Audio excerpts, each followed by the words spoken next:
待って。Hi, Wesu, Kawina.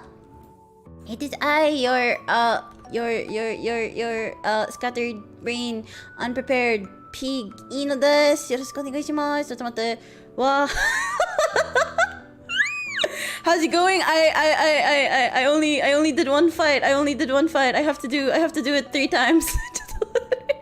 I have to do it like 2 more times. Oh god. Wait. Oh god. Cannot be. I'm still playing Genshin. Wait. Oh yeah, I have to like lower the excuse me. Like I said, I have to like lower the, what was it? Graphics. Hi. Okay, I thought it'd be like rude if I was like too late. So what I did is I just started the stream, and then I was like very confident that I'll be like, you know, I'll be just in time. But then yeah, I kind of overestimated myself. So wait, yeah, hi, how is everyone's day? I just ate my breakfast and lunch, I guess.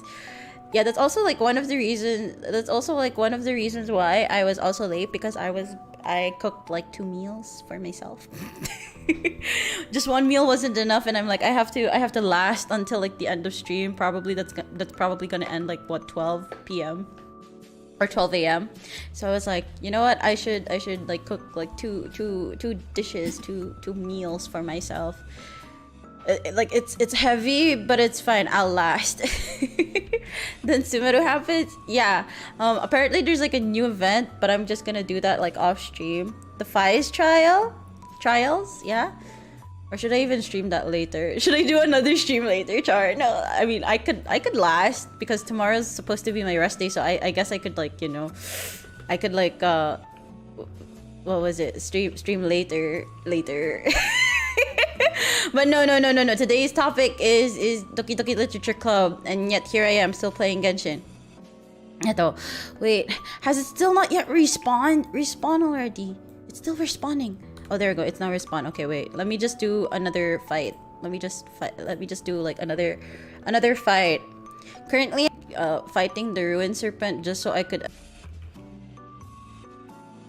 Hello. There we go. Yeah. It's my internet. It's my internet, because I also disconnected in Genshin. It was loading in Genshin. I couldn't switch my character. So yeah, it's my internet. So my mouse and keyboard already disconnected, and so is my internet. Wow, we're off to a great start, everyone. Hi. No, my mouse and keyboard disconnected again! Oh my god. Wait. Fight. Is Kale using the wrong artifacts? Why is she not dealing as much damage as I hope she would? Oh god. No! My USB hub is already like giving up on me already.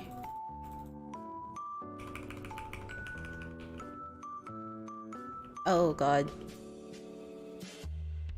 Ow. Oh no, my mind? Oh god, please don't spoil it for me, because I don't know what's gonna happen to the game yet. Oh my god, it's the whirlpool! I can't get out! I'm in the center of the whirlpool! Ah! Wait, Barbara!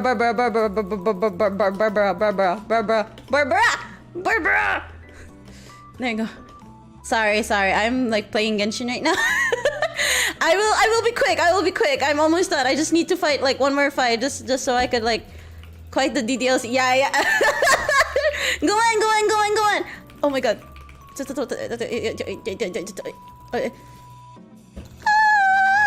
I'm gonna die. Wait, no, I'm not gonna die. Never mind, I am gonna die. Barbara. Q.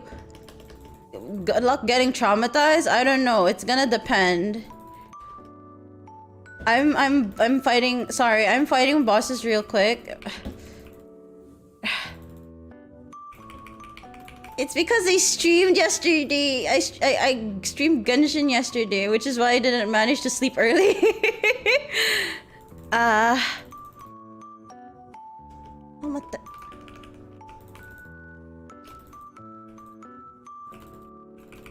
I mean, actually, it's my fault, not your guys' fault. Why am I Why does it seem like I'm blaming it on you guys? No. Oh, nice. VTubers, shut up. No, I just have to burn my resin just so I wouldn't be like, you know, distracted during the whole stream. Although I did set up an alarm for later because at around like 7 p.m. I have to like get my expedition rewards and my mouse and keyboard are still disconnecting. Copium. Ooh, I got 3 ruin boss masks. Nice. Okay. I have about, yeah, that's at about like 13 hours. So yeah, I could just like, I just had to like fight the boss like 2 times just so it'll like lower my resin and it'll not cap for later. I'm 60 years old now and I haven't touched grass. No, good afternoon, Mama. Hello. Okay, hold on. Okay, at around 7:57. At around 7:57, I'll claim my expedition rewards. But for now we're gonna play. What are we gonna play? Oh yeah, Doki Doki Literature Club. Hi. Okay. Let me just go to Sumeru and just stand in front of Catherine menacingly. I'm gonna log out here. Wait. DDLC, yeah. DDLC, and yet the streamer is playing Genshin off stream. Midstream. I have to adjust my USB hub. My USB hub keeps disconnecting. I need a new USB hub. But I don't know what's a good USB hub. Are there any USB hubs that like have like L-shaped connectors? Like L-shaped cables? It's so freaking...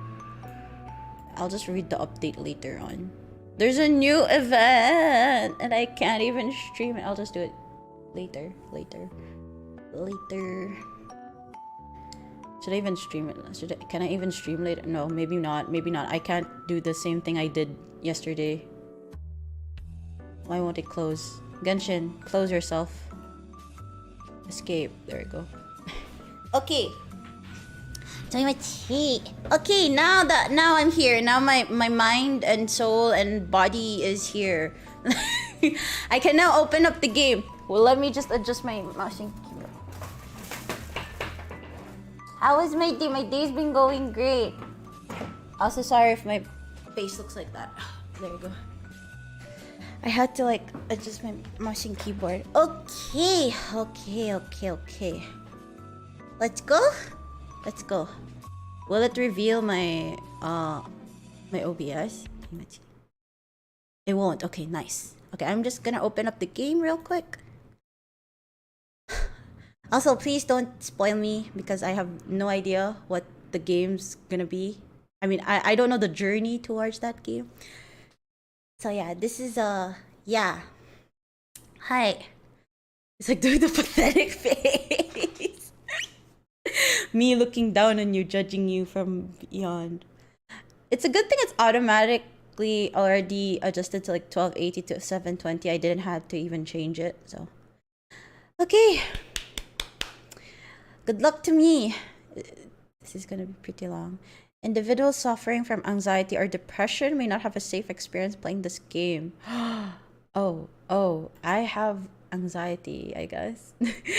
By playing Doki Doki Literature Club, you agree that you are at least 13 years of age and you consent to your exposure of highly disturbing content? Should I have made the stream R18 at least? Or I mean, I guess everyone has already known about like Doki Doki Literature, and you know, there are some people that's gonna be like, you know what, even if I'm like 13 or 15 years old, I'm still gonna like watch someone play this, you know? Yeah? Okay. Okay, I agree. Why is it already? You guys? Oh, is the sound loud? I can like lower the volume. Doki! This is so... It sounds so happy at the start, but I know this is all a farce. I know this is fake. There's no real happiness. Let me just lower the volume. It's a bit loud. Okay. I'll lower it.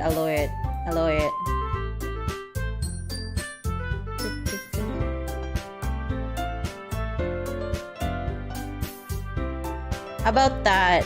Is that okay?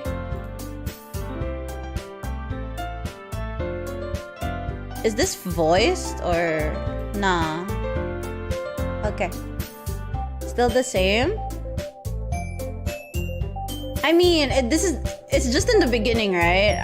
I bet the game is just gonna be ambient sounds, right? So it's fine. Sometimes I just notice that like in my VODs, like I'm usually like louder than the game, which should not be, by the way. Like I'm really loud than the game. It's not voiced? Oh, okay. Oh god, so should I voice it? Wow, how am I gonna... Oh god, there seems like a friendly person here. And then a tsundere, and then there's like a kudere, I think, and then this is, I don't know, voice it for us? It's not... Okay, first settings. Oh yeah, I have to lower it here. I can lower it here,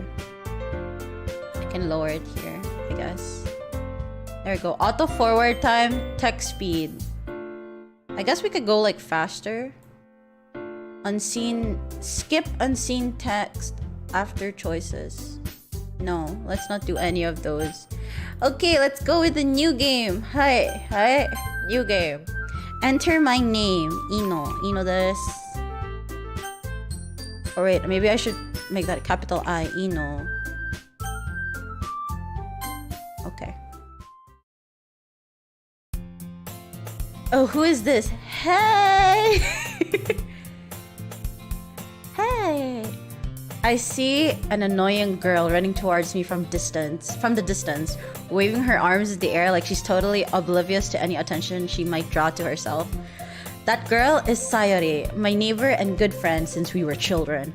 You know, the kind of friend you'd never see yourself making today, but it just kind of works out because you've known each other for so long, yeah? We used to walk to school together on days like this, but starting around high school, she would oversleep more and more frequently, and I would get tired of waiting up. But if she's going to chase after me like this, I almost feel better off running away. Why did I decided to give like the MC like a Chad voice? Because probably he's a Sigma male, you know, like Sigma male. Alpha male. Okay. However, I just sigh and idle in front of the crosswalk and let Sayori catch up to me. I overslept again! But I caught you this time! Maybe, but only because I decided to stop and wait for you. You say that like you were thinking about ignoring me. That's mean, Ino. Well, if people stare at you for acting weird, then I don't want them to think we're a couple or something. Sussy? Was it sussy? I don't know. Fine. But you did wait for me after all. I guess you don't have it in you to be mean even if you want to. Whatever you say, Sayori. We cross the street together and make our way to school. Yuriga. As you draw near, the streets become increasingly speckled with other students making their daily commute. By the way, Ino, have you decided on a club to join yet? A club? I told you already, I'm really not interested in joining any clubs. I haven't been looking either. That's not true. You told me you would join a club this year. Did I? Is she gaslighting me right now? I'm sure it's possible that I did in one of our many conversations where I dismissively go along with whatever she's going on about. Sayori likes to worry a little too much about me when I'm perfectly content just getting by on the average while spending my free time on games and anime. Uh-huh. was talking about how I'm worried that you won't learn how to socialize or have any skills before college. Your happiness is really important to me, you know? And I know you're happy now, but I die at the thought of you becoming a NEET in a few years because you're not used to the real world. You trust me, right? Don't make me keep worrying about you. Alright. I'll look at a few clubs if it makes you happy. Oh yeah, I should probably set up like a poll. Okay, wait. Who do you... Wait, no. I should have a question, right? So, who is best girl?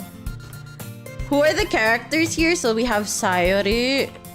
Then, who's the other... Wait, let me open up like... Who are the girls here, Doki? The girls. There's like 4. Is there 4? Oh yeah, okay. So they have Sayori. There's Yuri. And then there's Monica. No, excuse me. And then we have like Natsuki. Okay. Should I add like another one, but it's protagonist char? Okay. There you go. Okay, I'll just have the poll up. Like I won't close that, so. Hey Miss Piggy, how you doing? I'm doing great. This is going to be fun. You bet. Yuriga. Okay. I'll look at the few clubs if it makes you happy. We know Yuna's the best girl. Hey yo. No promises though. Will you at least promise me you'll try a little? Yeah, I guess I'll promise you that. You don't want an isekai anime plot again? What? Wait, did my game broke a bit? Wait, why did the BGM go like that? What? Wait, is that legit or did I just glitch? Okay, fine. Maybe I'm just like, you know, I don't know, I'm scared out of my wits. Yeah, I'll guess I'll promise you that. Yay! Why do I let myself get lectured by such a carefree girl? More than that, I'm surprised I even let myself relent to her. I guess seeing her worry so much about me makes me want to ease her mind at least a little bit, even if she does exaggerate everything inside of her head. Part of the game? Oh, really? Okay. The school day is as ordinary as ever, and it's over before I know it. After I pack up my things, I stare blankly at the wall looking for an ounce of motivation. Their 3% encounter a glitch. I'm just gaslighting myself? Is it? Are you guys sure? You guys are not just scaring me?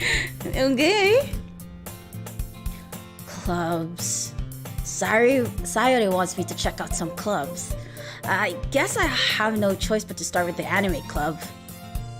Hello?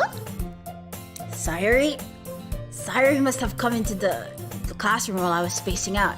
I look around and realize that I'm the only one left in the classroom. Oh, my mouse and keyboard disconnected. I thought I'd catch you coming out of the classroom, but I saw you just sitting here and spacing out, so I came in. Honestly, you're even worse than me sometimes. I'm impressed. You don't need to wait up for me if it's going to make you late to your own club. Well, I thought you might need some encouragement, so I thought, you know... Know what? Well, that you could come to my club.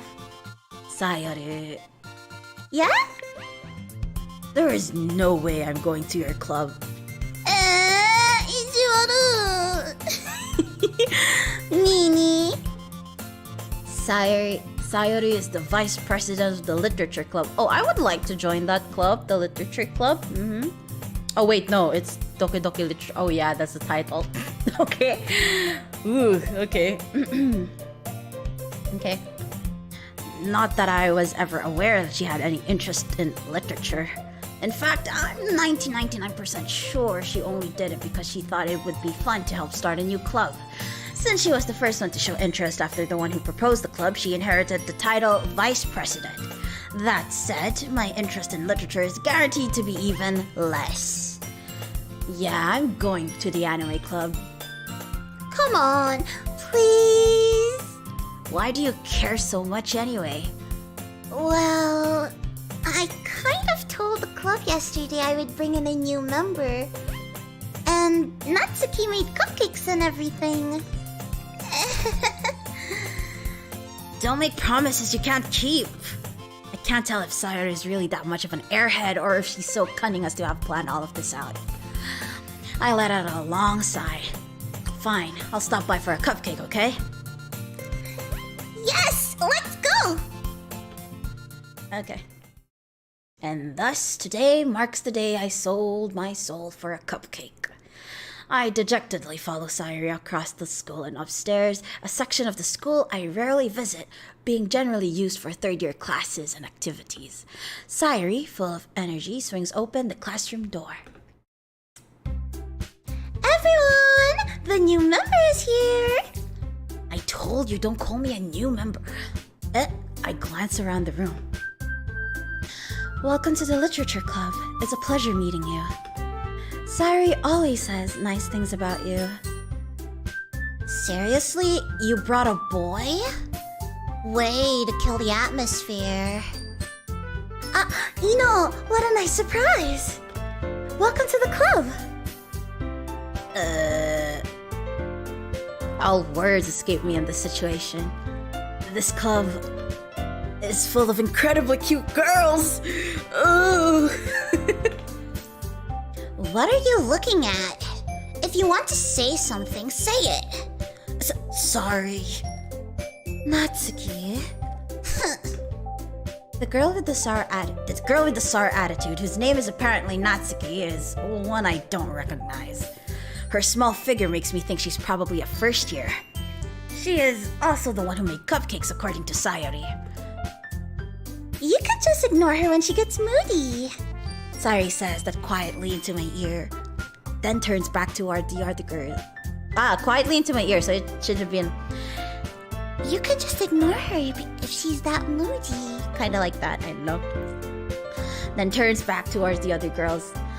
Anyway, this is Natsuki, always full of energy. And this is Yuri, the smartest in the club. Don't say things like that. Yuri, who appears comparably more mature and timid, seems to have a hard time keeping up with people like Sayori and Natsuki. Well, it's nice to meet both of you. And it sounds like you already know Monica, is that right? That's right. It's great to see you again, Ino. Monica smiles sweetly. We do know each other well. We rarely talk, but we were in the same class last year. Monica was probably the most popular girl in class. Smart, beautiful, athletic, basically completely out of my league. So, having her smile at me so gently feels a little... You too, Monica. Come sit down, Ino. We made room for you at the table so you can sit next to me or Monica. I'll get the cupcakes. Hey, I made them. I'll get them. Sorry, I got a little too excited. Then how about I make some tea as well? The girls have a few desks arranged to form a table. As Sayori mentioned, it's been widened so that there is one space next to Monica and one space next to Sayori. Natsuki and Yuri walk over to the corner of the room where Natsuki grabs a wrapped tray and Yuri opens the closet. Still feeling awkward, I take a seat next to Sayori. Natsuki proudly marches back to the table, tray in hand. Okay, are you ready? Ta-da! Whoa! Natsuki lifts the foil off the tray to reveal a dozen white fluffy cupcakes decorated to look like little cats. The whiskers are drawn with icing, and little pieces of chocolate were used to make ears. So cute! I had no idea you were so good at baking, Natsuki. Well, just hurry and take one. Sayori grabs one first, and Monica, I follow. It's delicious! Sayori talks with her mouth full and has already managed to get icing on her face. I turn the cupcake around in my fingers, looking for the best angle to take a bite. Natsuki is quiet. I can't help but notice her sneaking glances in my direction. Is she waiting for me to take a bite? I finally bite down. Oh, the icing is sweet and full of flavor. I wonder if she made it herself. This is really good. Thank you, Natsuki. Why are you thinking? It's not like I Haven't I heard this somewhere before? made them for you or anything. I thought you technically did. Sayori said. Well, maybe. But not for, you, dummy. Alright. I should have gone with Baka. I give up on Natsuki's weird logic and dismiss the conversation. Yuri returns to the table carrying a tea set. She carefully places a teacup in front of each of us before setting down the teapot next to the cupcake tray. Wait, I have to burp. Excuse me. Sounds like a Yankee Giga Chad. You keep a whole tea set in this classroom? Don't worry, the teachers gave us permission. After all, doesn't a hot cup of tea help you enjoy a good book? I guess. Don't let yourself get intimidated. Yuri's just trying to impress you. That's not... Insulted, Yuri looks away. I meant that, I believe you. Well, tea and reading might not be a pastime for me, but I at least enjoy tea. I'm glad. Yuri faintly smiles to herself in relief. Monica raises an eyebrow, then smiles at me. So, what made you... Let me do that again. So, what made you consider the literature club? I was afraid of this question. Something tells me I shouldn't tell Monica that I was practically dragged here by Sayori. Well, I haven't joined any clubs yet, and Sayori seemed really happy here, so... That's okay. Don't be embarrassed. We'll make sure you feel right at home, okay? As president of the literature club, it's my duty to make the club fun and exciting for everyone. Monica, I'm surprised. How come you decided to start your own club? You could probably be a board member for any of the major clubs. Weren't you a leader of the debate club last year? Well, to be honest, I can't stand all of the politics around the major clubs. It feels like nothing but arguing about the budget and publicity and how to prepare for events. I'd much rather take something I personally enjoy and make something special out of it. And if it encourages others to get into literature, then I'm fulfilling that dream. Monica really is a great leader. Yuri also nods in agreement.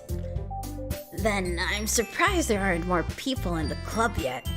It must be hard to start a new club. You could put it that way. Not many people are very interested in putting out all the effort to start something brand new. Especially when it's something that doesn't grab your attention, like literature. You have to work hard to convince people that you're both fun and worthwhile. But it makes school events like the festival that much more important. I'm confident that we can all really grow this club before we graduate. Right, everyone? Yeah! We'll do our best. You know it! Everyone enthusiastically agrees. Such different girls, all interested in the same goal. Monica must have worked really hard just to find these three. Maybe that's why they were all so delighted by the idea of a new member joining. Though I still don't really know if I can keep up with their level of enthusiasm about literature. What kind of things do you like to read? Excuse me. I just ate lunch. Considering how little I've read these past few years, I don't really have a good way of answering that. Manga, I mutter quietly to myself, half jokingly. Natsuki's head suddenly perks up. It looks like she wants to say something, but she keeps quiet. Not much of a reader, I guess. Well, that can change. What am I saying? I spoke without thinking of it after seeing Yuri's sad smile.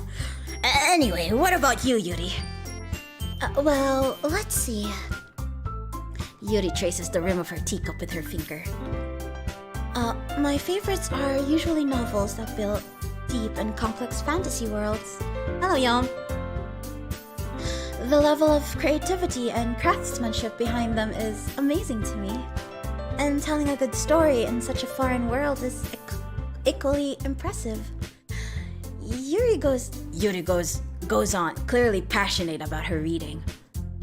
Oh, this one. Hello, Master-san. She seems so reserved and timid since the moment I walked in, but it's obvious by the way her eyes light up that she finds her comfort in the world of books, not people. But, you know, I like a lot of things. Stories with deep psychological elements usually immerse me as well. Isn't it amazing how a writer can so deliberately take advantage of your own lack of imagination to completely throw you off for a loop? Anyway, I've been reading a lot of horror lately. I read a horror book once. I desperately grasped something I can relate to at the minimal level. At this rate, Yuri might as well be having a conversation with a rock. Really? I wouldn't have expected that, Yuri. For someone as gentle as you. I guess you could say that. But if a story makes me think or takes me to another world, then I really can't put it down. Surreal horror is often very successful at changing the way you look at the world, if only for a brief moment. Ugh, I hate horror. Oh? Why is that? Well, I just... Natsuki's eyes dart over to me for a split second. Never mind. That's right. You usually like to write about cute things, don't you, Natsuki? What? What gives you that idea? You left a piece of scrap paper behind last club meeting. It looked like you were working on a poem called... Don't say it out loud! And give that back! Fine. Hi. Your cupcakes, your poems. Everything you do is just as cute as you are. Sayuri sidles up behind Natsuki and puts her hands on her shoulders. I'm not cute. Natsuki, you write your own poems? Well, I guess sometimes. Why do you care? I think that's impressive. Why don't you share them sometime? No. Natsuki averts her eyes. You wouldn't like them. Not a very confident writer yet. I understand how Natsuki feels. Sharing that level of writing takes more than just confidence. The truest form of writing is writing to oneself. You must be willing to open up to your readers, exposing your vulnerabilities and showing even the deepest reaches of your heart. Do you have writing experience? Oh god. I'm losing it. Wait. I have to... No. Sorry, I'm too full. Let me just drink water. Okay.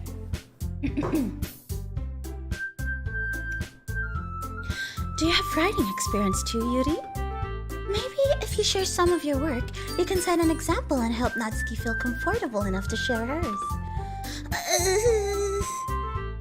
I guess it's the same for Yuri. Aww, I wanted to read everyone's poems. We all sit in silence for a moment.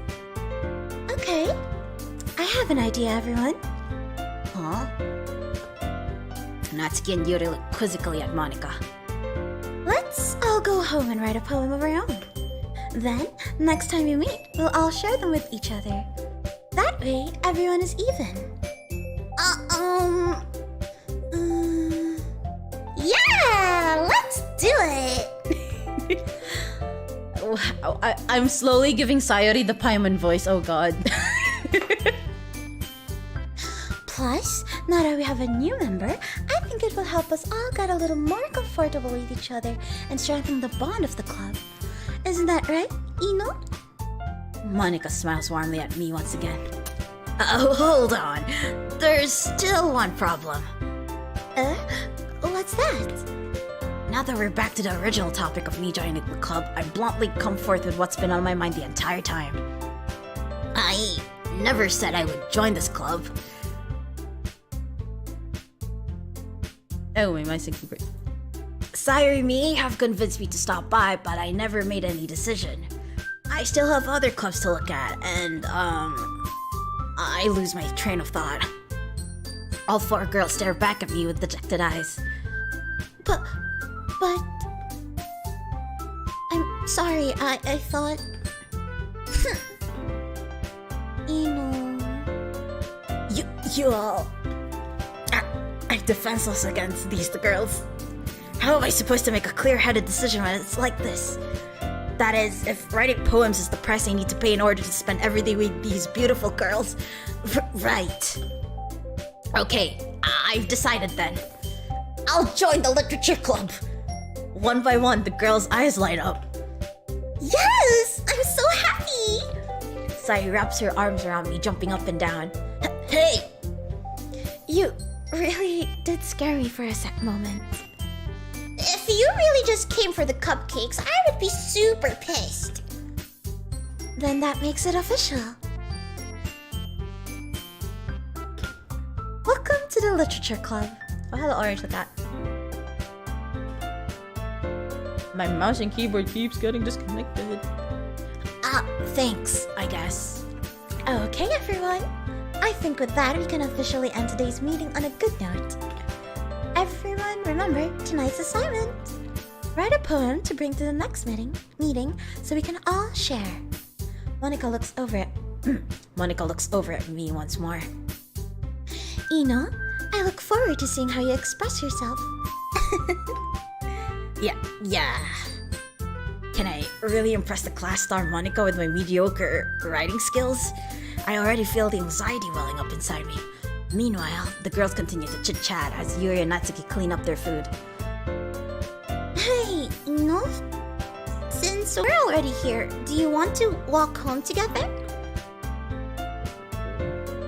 Excuse me? That's right, Sayuri and I never walk home together anymore because she always stayed after school for clubs. Sure, might as well. Yay! With that, the two of us depart the club room and make our way home. The whole way, my mind wanders back and forth between the four girls.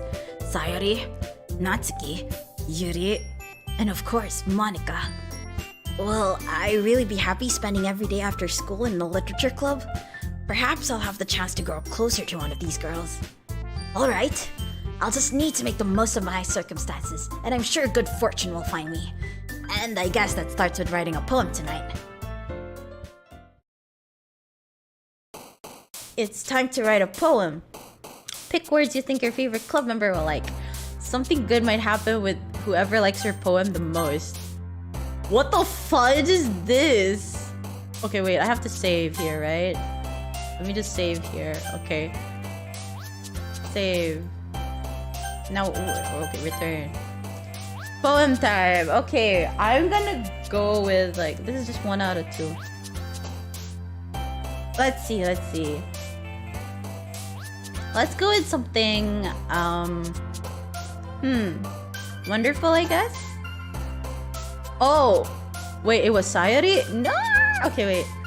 Mouse, pleasure. Climax? Bed? What?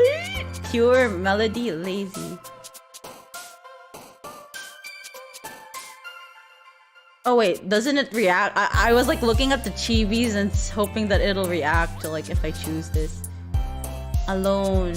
Maybe prayer?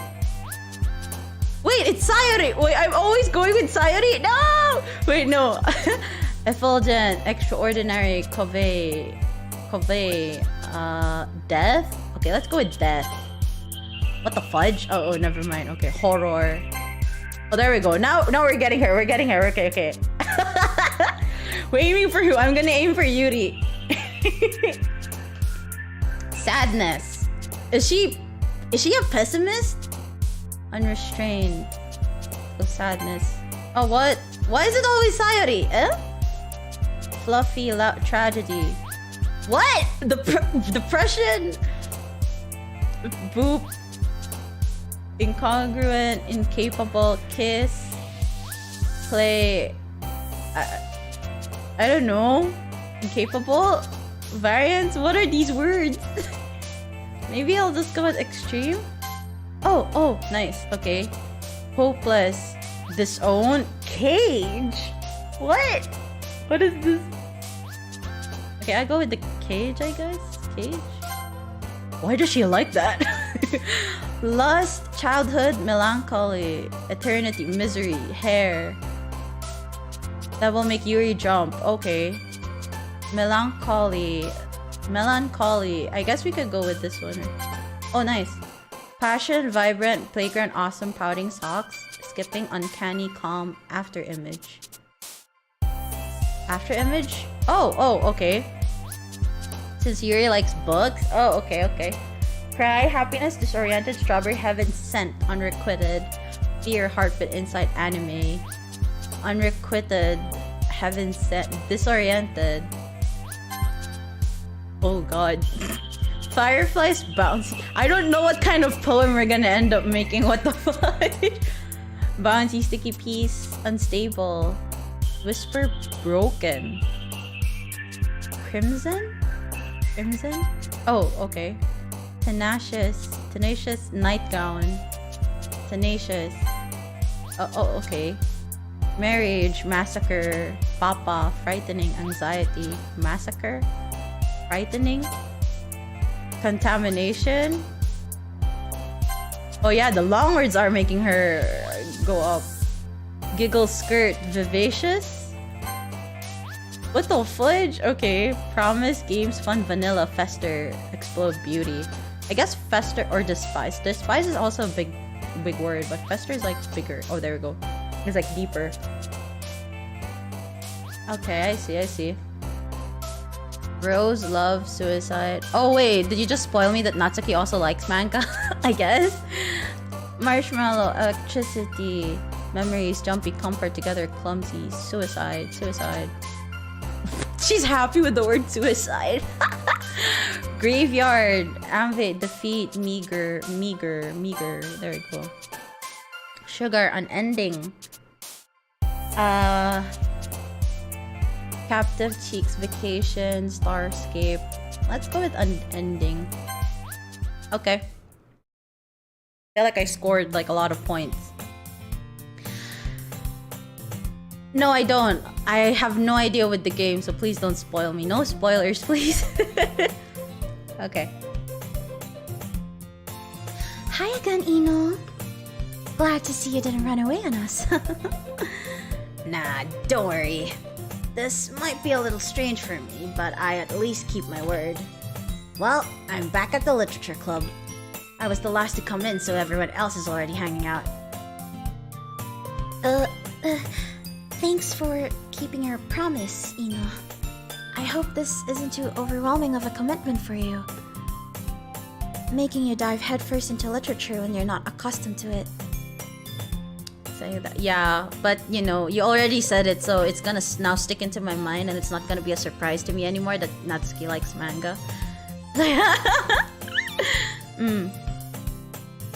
Accustomed to it. Oh, come on! Like he deserves any slack. Sorry you told me you didn't even want to join any clubs this year. And last year, too. I don't know if you plan to just come here and hang out or what. But if you don't take us seriously, then you won't see the end of it. Natsuki, you certainly have a big mouth for someone who keeps her manga collection in the club room. Natsuki finds herself stuck between saying Monica and manga. Manga is literature! Okay, now I know. Swiftly defeated, Natsuki plops back into her seat. Don't worry, guys. Ino always gives it his best as long as he's having fun. He helps me with busy work without me even asking. Like, cooking, cleaning my room. How dependable. Sayuri, that's because your room is so messy it's distracting. And you almost set your house on fire once. Is that so? You two are really good friends, aren't you? I might be a little jealous. How come? You and Ina can become good friends too. Sayuri.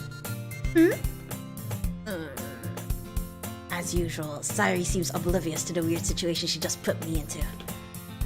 Oh, Yuri even brought you something today, you know? Oh wait, no, I have to change that. Wait, okay. Oh, Yuri even brought you something today, you know?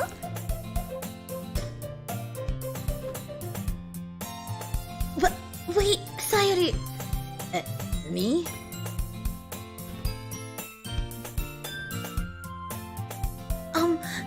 Not really. Don't be shy. It's really nothing. What is it? Never mind. Sayuri made it sound like a big deal when it's really not. What do I do? I'm sorry, Yuri. I wasn't thinking. I guess that means it's up to me to rescue this situation. Hey, don't worry about it. First of all, I wasn't expecting anything in the first place, so any nice gesture from you is a pleasant surprise. It'll make me happy no matter what. Is that so? I'm not sure. Yeah, I won't make it a big deal if you don't want it to be. Alright. Well, here. What's that? No, Sayuri? Please don't, like, is that supposed to be like a reference to like a spoiler that I'm gonna like encounter or a situation later on? Please don't put spoilers. I know you guys can't handle it, okay? This is why I didn't want to play this in the first place. Okay. Yuri reaches into her bag and pulls out a book. I didn't want you to feel left out, so I picked out a book that I thought you might enjoy. It's a short read, so it should keep your attention even if you don't usually read. And we could, you know, discuss it if you wanted. This is... how is this girl accidentally being so cute? She even picked out a book she thinks I like, despite me not reading much. In chat, no spoilers? Okay. Wait. My mouse is giving up. Mouse! Wait. Oh my god. My mouse! My mouse is gone. There we go.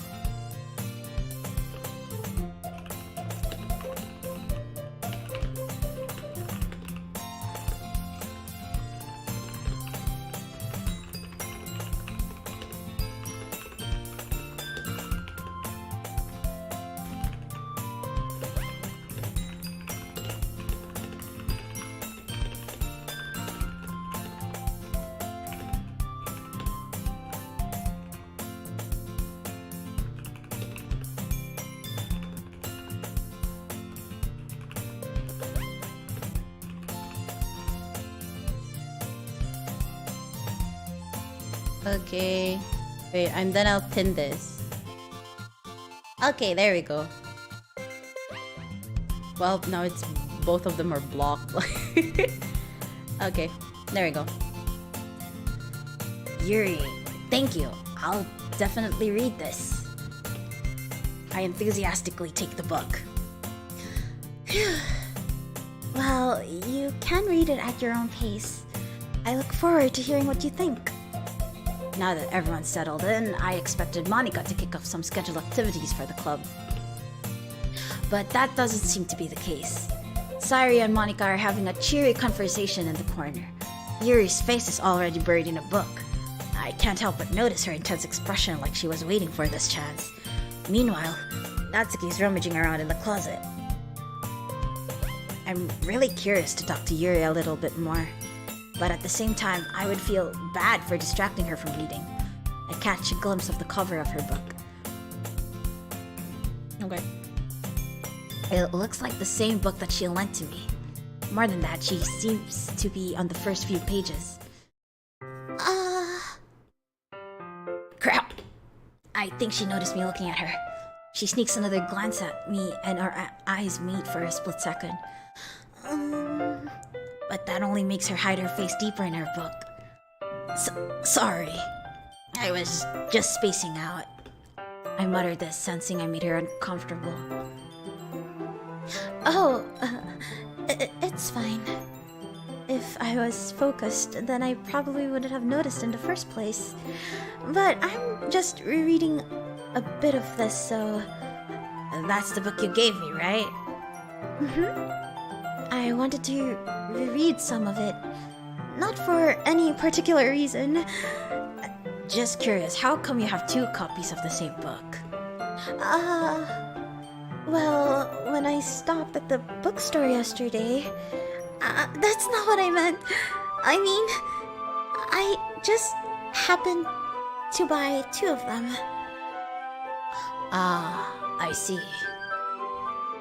There's something fairly obvious here that Yuri isn't telling me, but I decide to let it go. I'll definitely start reading it soon.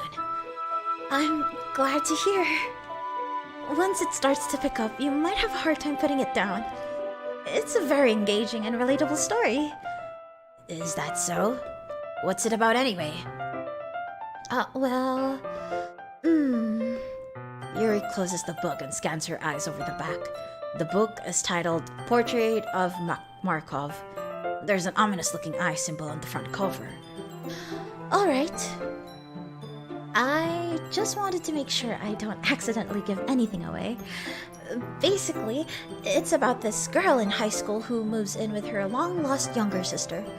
But as soon as she does so, her life gets really strange.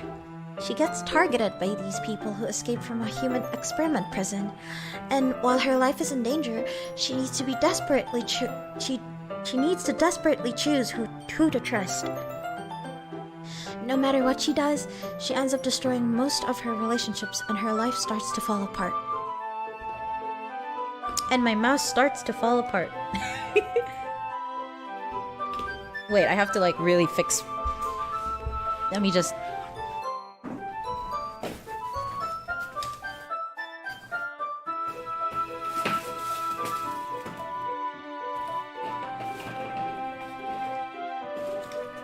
Oi.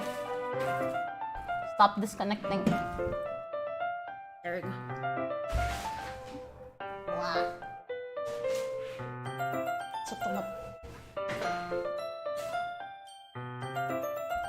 Okay.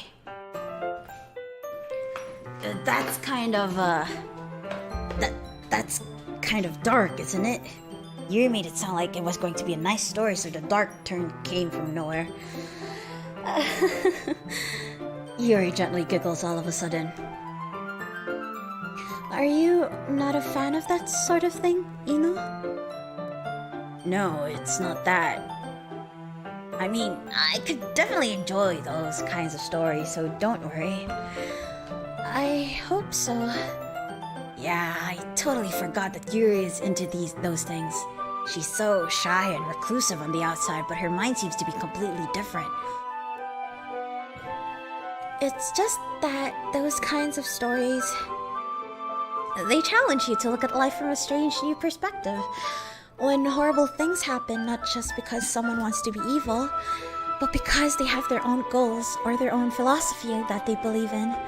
Then suddenly, when you thought you related to the protagonist, they're made out to be the naive one for letting their one-sided morals interfere with the villain's plans. I'm rambling, aren't I? Not again.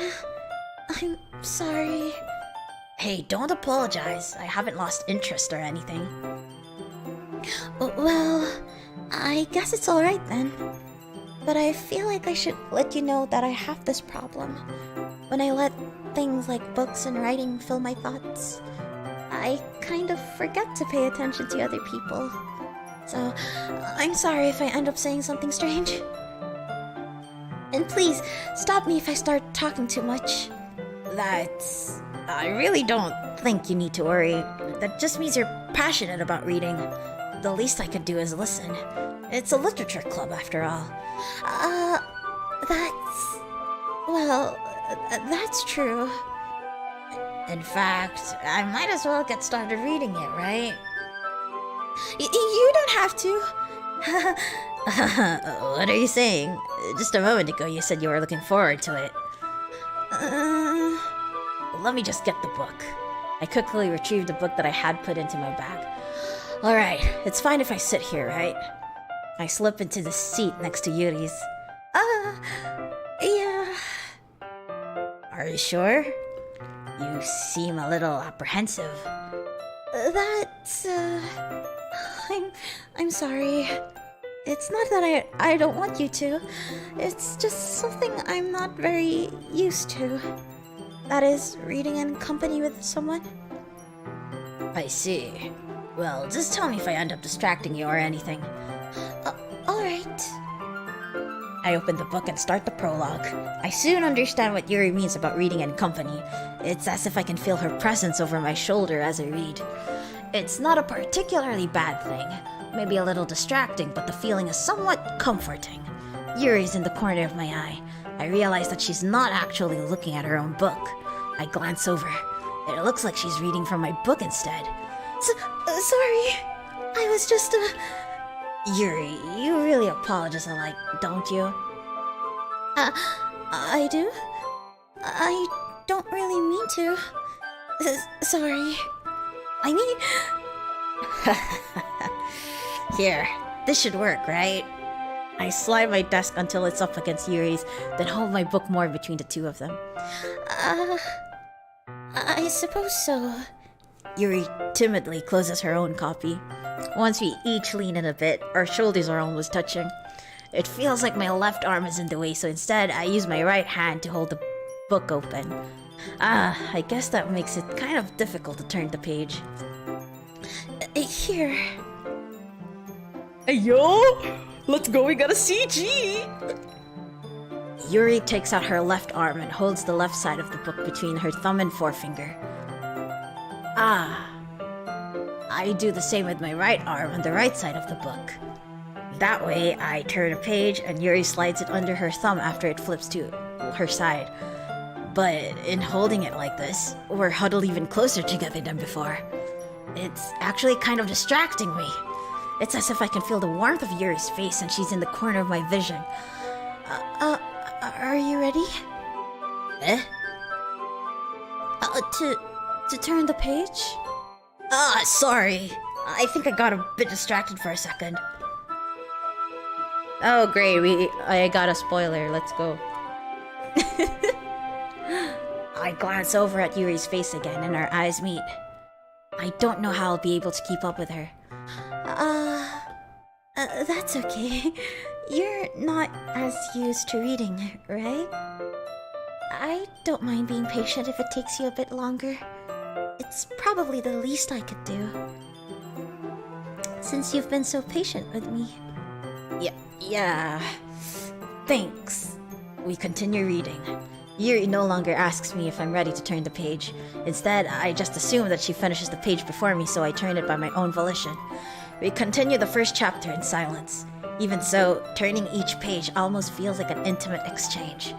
My thumb gently letting go of the page, letting it flutter over to her side as she catches it under her own thumb. Hey, Yuri. This might be a silly thought, but the main character kind of reminds me of you a little bit. You think so? How does she?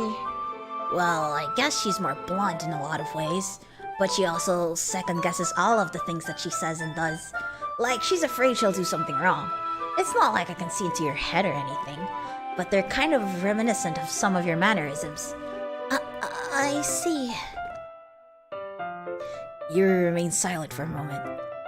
But Ino, that's probably a terrible thing to have in common with her. That's so embarrassing that you think that. Wait, I didn't mean it in a bad way or anything. Sorry, I really didn't know you were self-conscious about that sort of thing.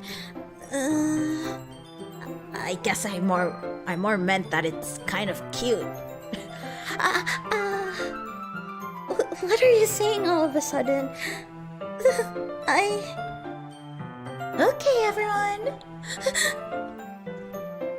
I think it's about time we share today's poems with each other. We might not have enough time if we wait too long. Yuri exhales, sparing from finishing her thought. Is that alright, Yuri? You look kind of down. I'm sorry if you haven't been looking forward to this.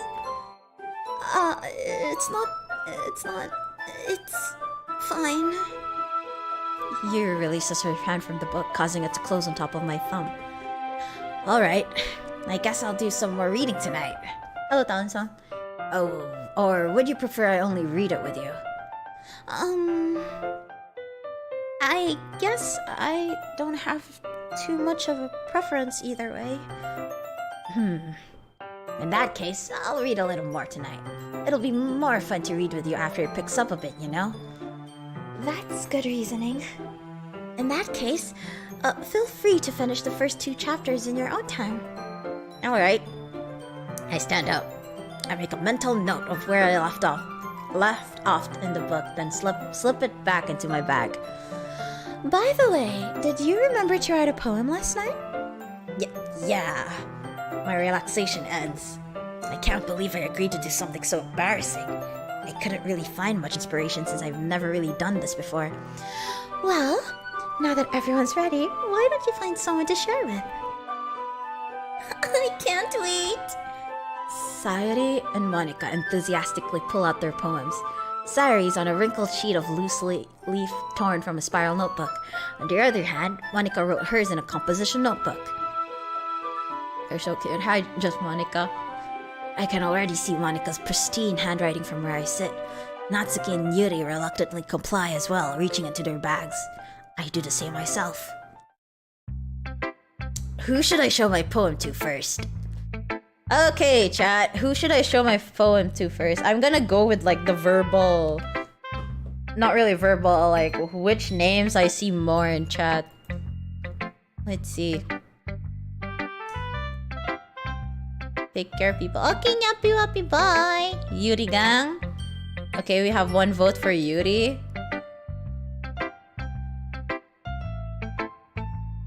I'm gonna go with who... You know what? It's up to you. No. I mean, you know what? Since I chose like a poem for Yuri, maybe I should go with Yuri, right? Okay, I'll go with Yuri then. Because we already had like a moment with her, I guess. Yuri. Yuri seems the most experienced, so I should start with her. I can trust her opinion, to be fair.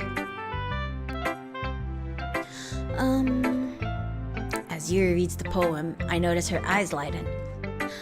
Exceptional. What was that? Did I say that out loud?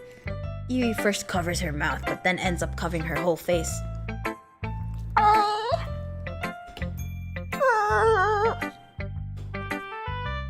You're going to hate me. You really didn't do anything wrong, Yuri. I guess you're right. What am I getting what am I getting so nervous for?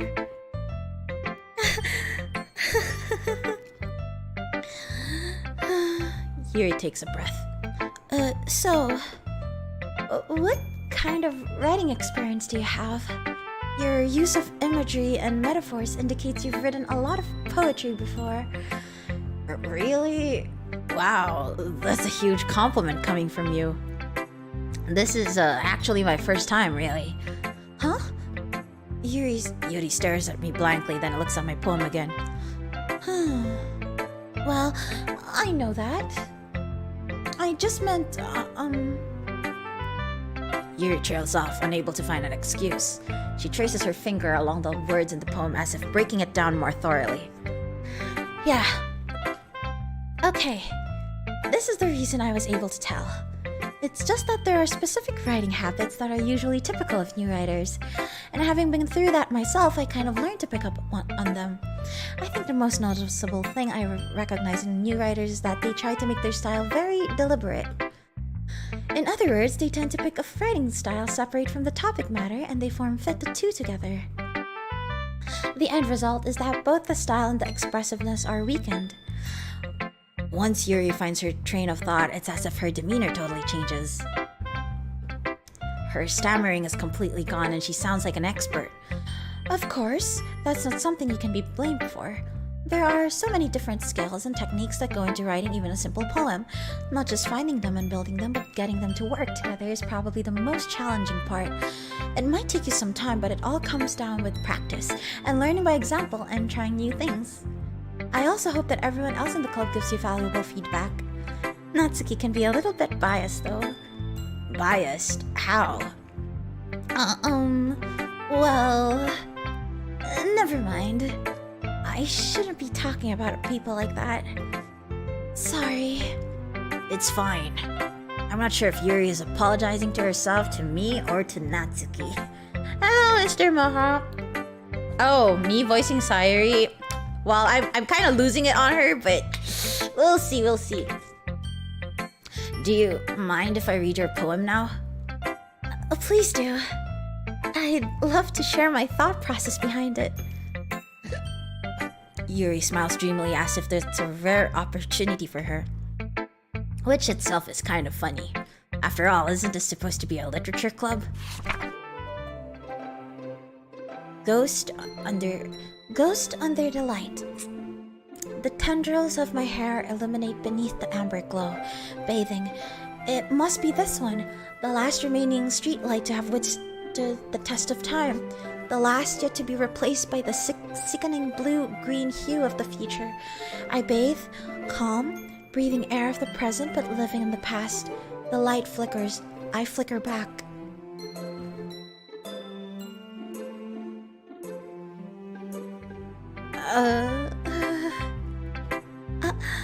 I'm sorry if I have such terrible handwriting. What? I wasn't thinking that at all. But it took you a long time to read.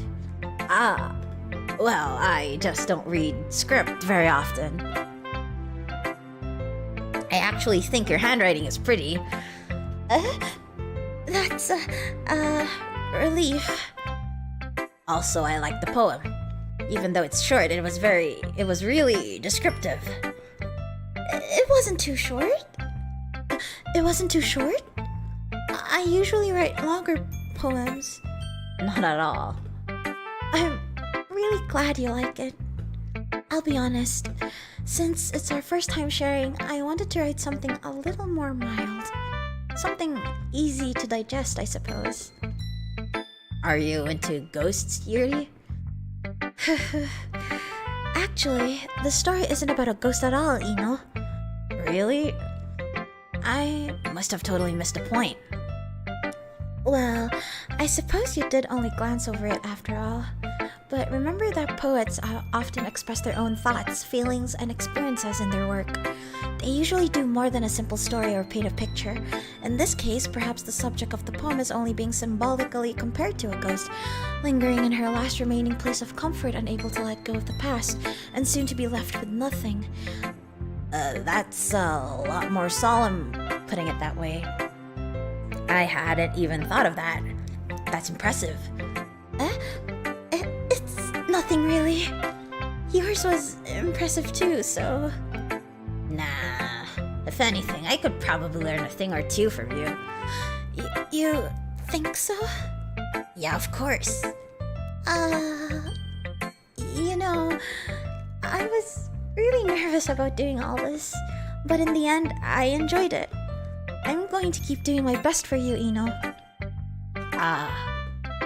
Me too. Yeah, I've already voiced Monica. Who should I show my poem next? Okay. Let's look up my vote. Apparently Monica is also like... Oh wait, Monica's leading?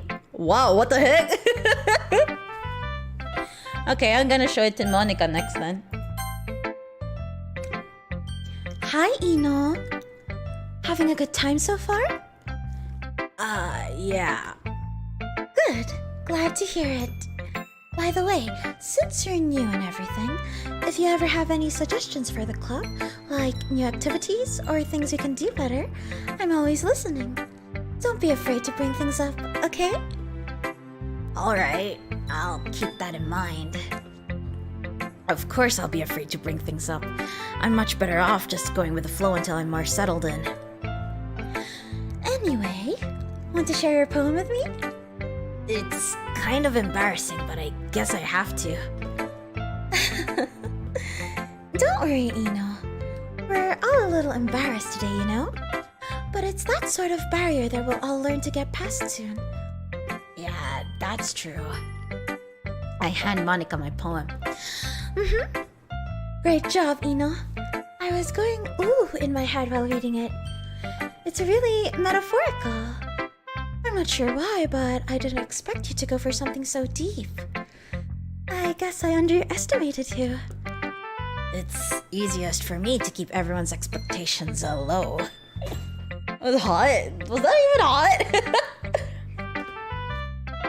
That way, it always counts when I put in some effort.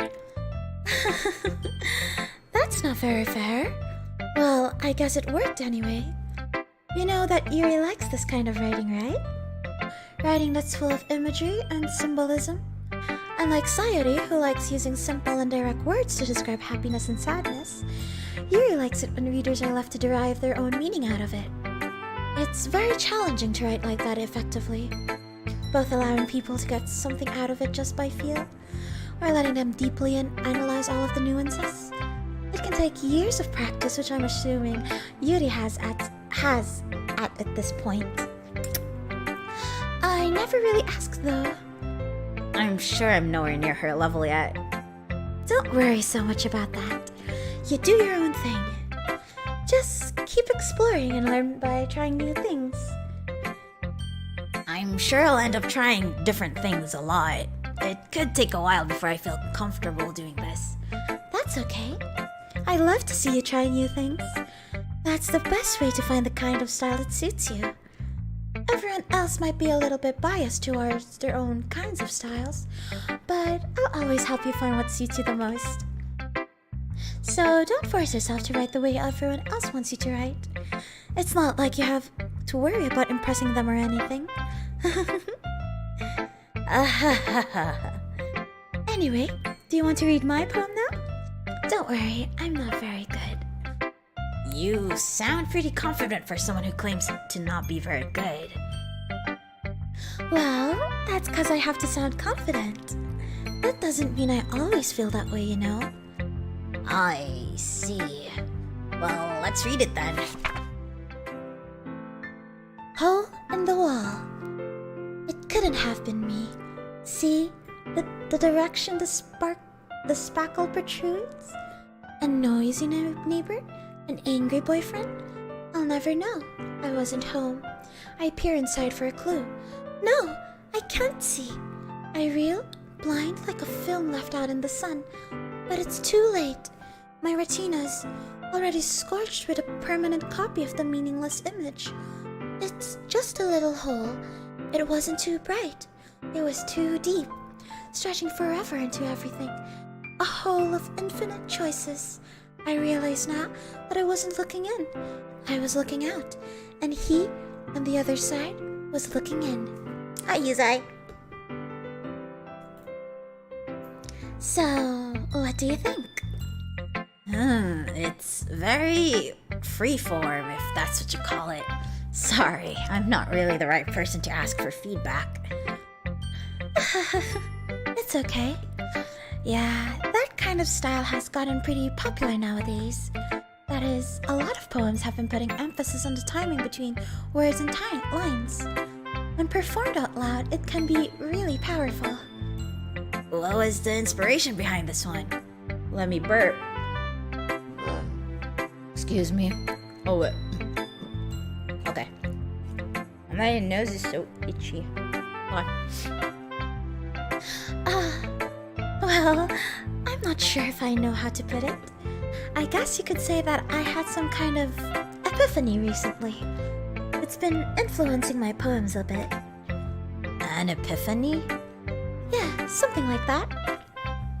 I'm kind of nervous to talk about deep stuff like that because it's kind of coming on strongly.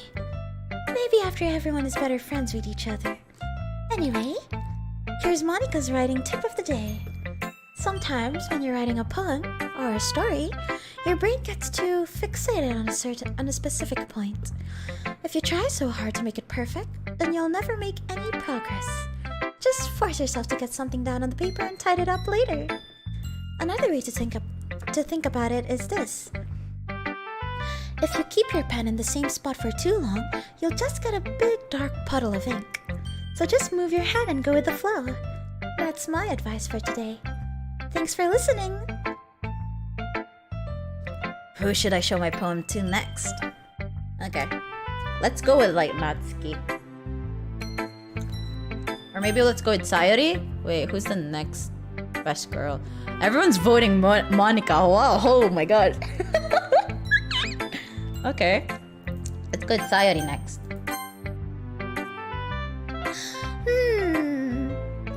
This is a good poem, Ino.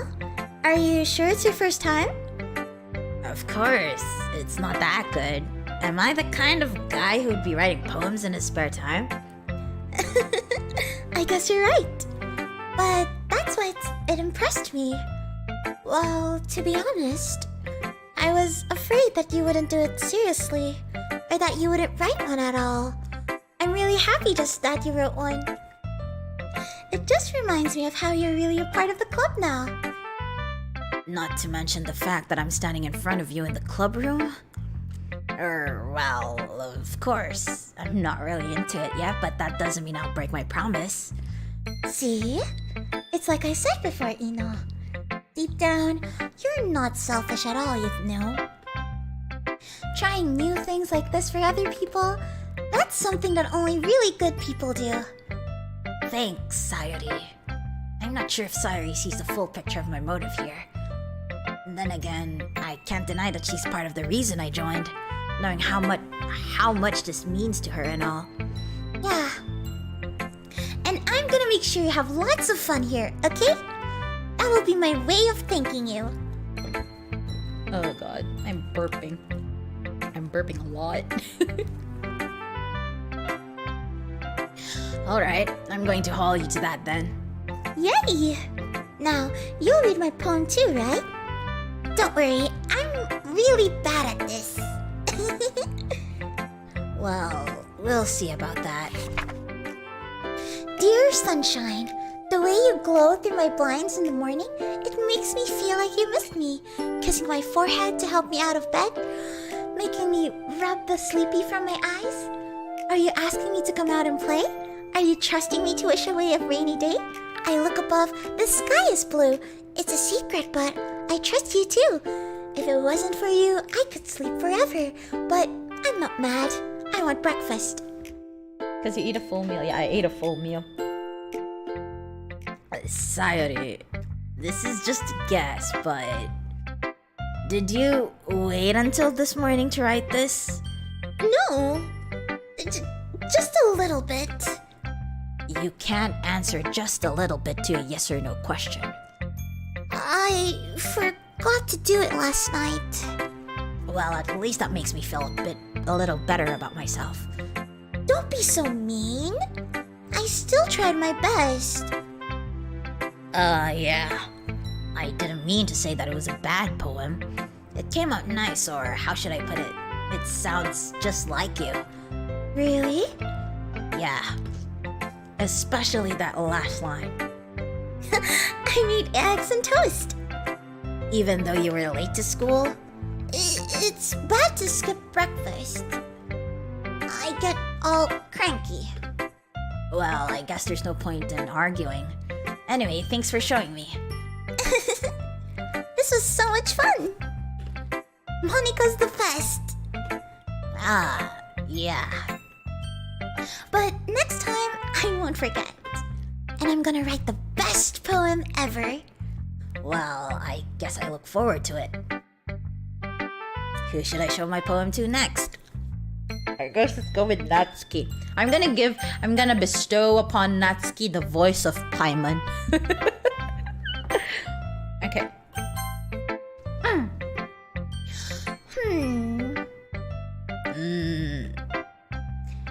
Ino?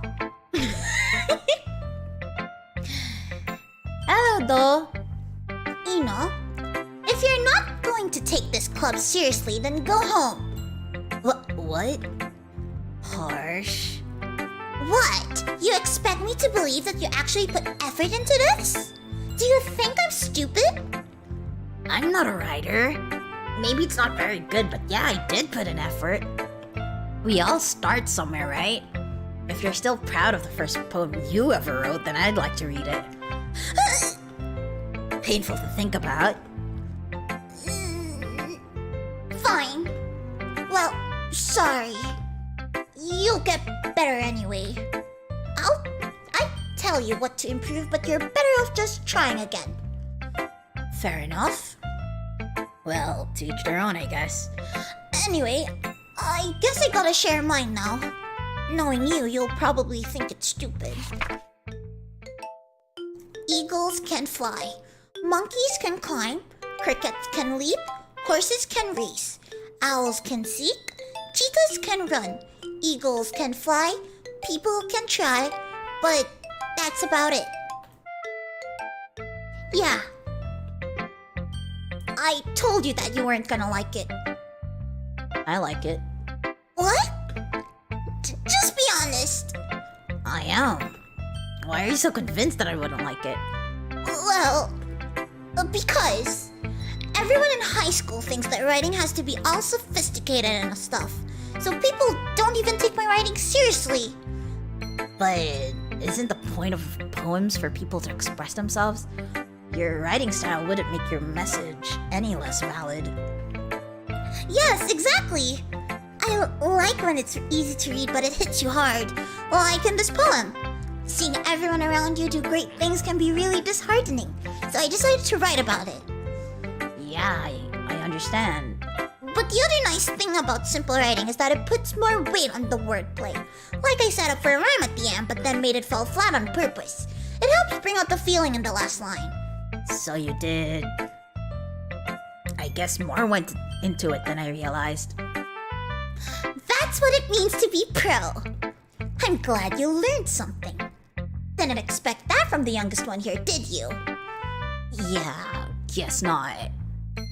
I decided to humor her with that last comment. I don't really care how old everyone is, but if Natsuki's feeling proud, then I won't take that away from her. Phew. I guess that's everyone. I glanced around the room. That was a little more stressful than I anticipated.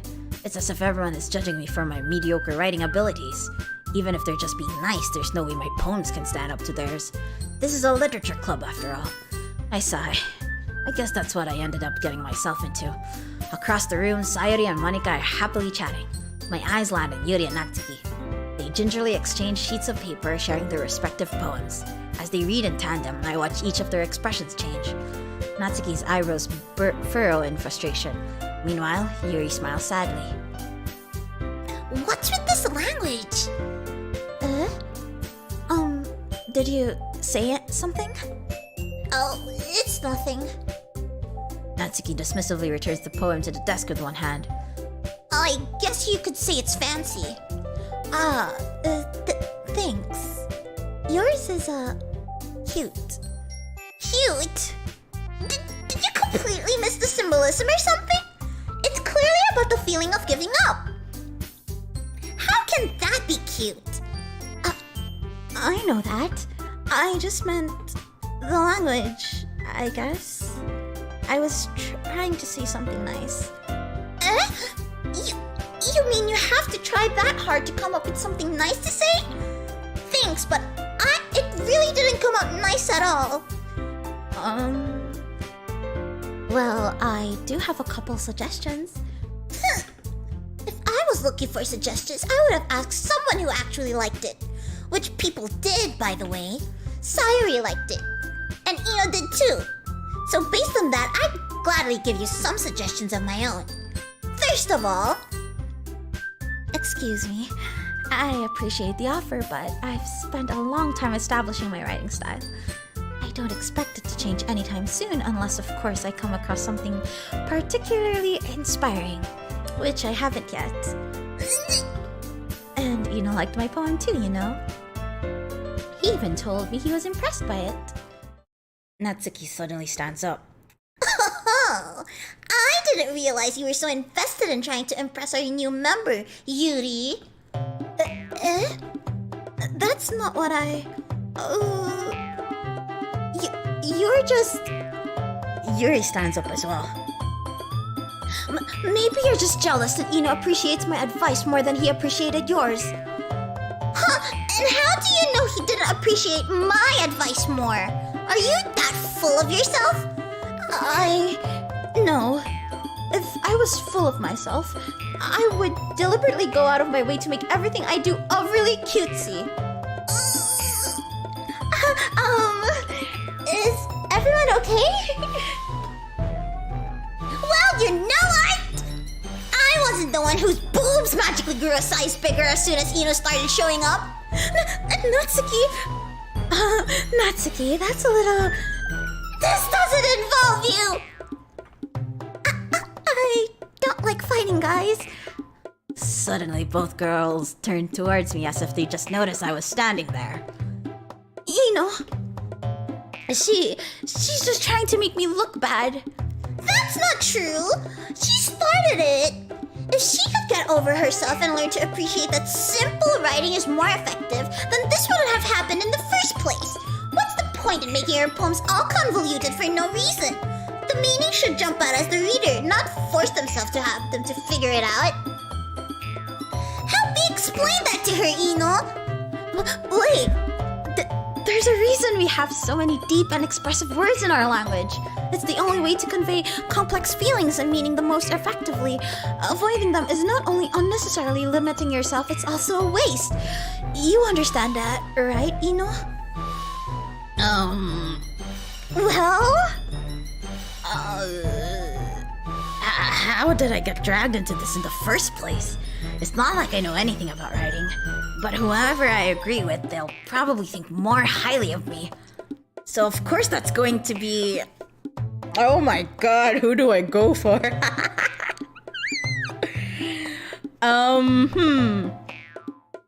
You cook dinner? Okay. Eeny, meeny, miny, mo. Sino ang pipiliin ko? Eto ba o eto? Yuri. Natsuki, you're right that I liked your poem. See? Wait. That's not an excuse for you to be so mean. You shouldn't pick a fight just because someone's opinion is different. That's not what happened at all. Yuri wouldn't even take my poem seriously. I understand. Yuri? You're a seriously talented writer. It's no secret that I was impressed. Well, that's... But here's the thing. No matter how simple or refined someone's writing style is, they're still putting feelings into it and it becomes something really personal. That's why Natsuki felt threatened when you said her poem was cute. I see. I didn't notice that I'm sorry.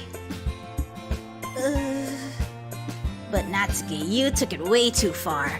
Yuri means well, and if you just told her how you felt, then this wouldn't have happened in the first place. Are you kidding me? That's exactly what I did. It was her that... Natsuki, I think that's enough. You both said some things that you didn't mean. Yuri apologized. Don't you think you should too? Natsuki clenches her fists. In the end, nobody has taken her side. She's trapped, at this point being defiant only because she can't handle the pressure. I end up even feeling bad for her. Sometimes when I'm hurt, it helps to take a walk and clear my head. Sayori, she doesn't need to. You know what? I'm going to do that. It'll spare me from having to look at all your faces right now. Without warning, Natsuki snatches her own poem up from the desk and storms out. On her way out, she crumples up the poem with her hands and throws it in the trash. Natsuki... She really didn't need to do that. I look across the room. Yuri has her chin buried in her hands while she stares down at her desk. I gingerly approach her and sit in an adjacent chair. Everything alright? I'm so embarrassed. I can't believe I acted like that. You probably hate me now. No, Yuri. How could anyone not have gotten frustrated after being treated like that? You handled it as well as anyone who could. I don't think any less of you. Well... Alright, I believe you. Thanks, Ino. You're too kind. I'm thankful to have you part of this club now. Human voice. It's nothing. It's just a Chad voice. One more thing. That one thing that Natsuki said about, I would never do anything so shameful.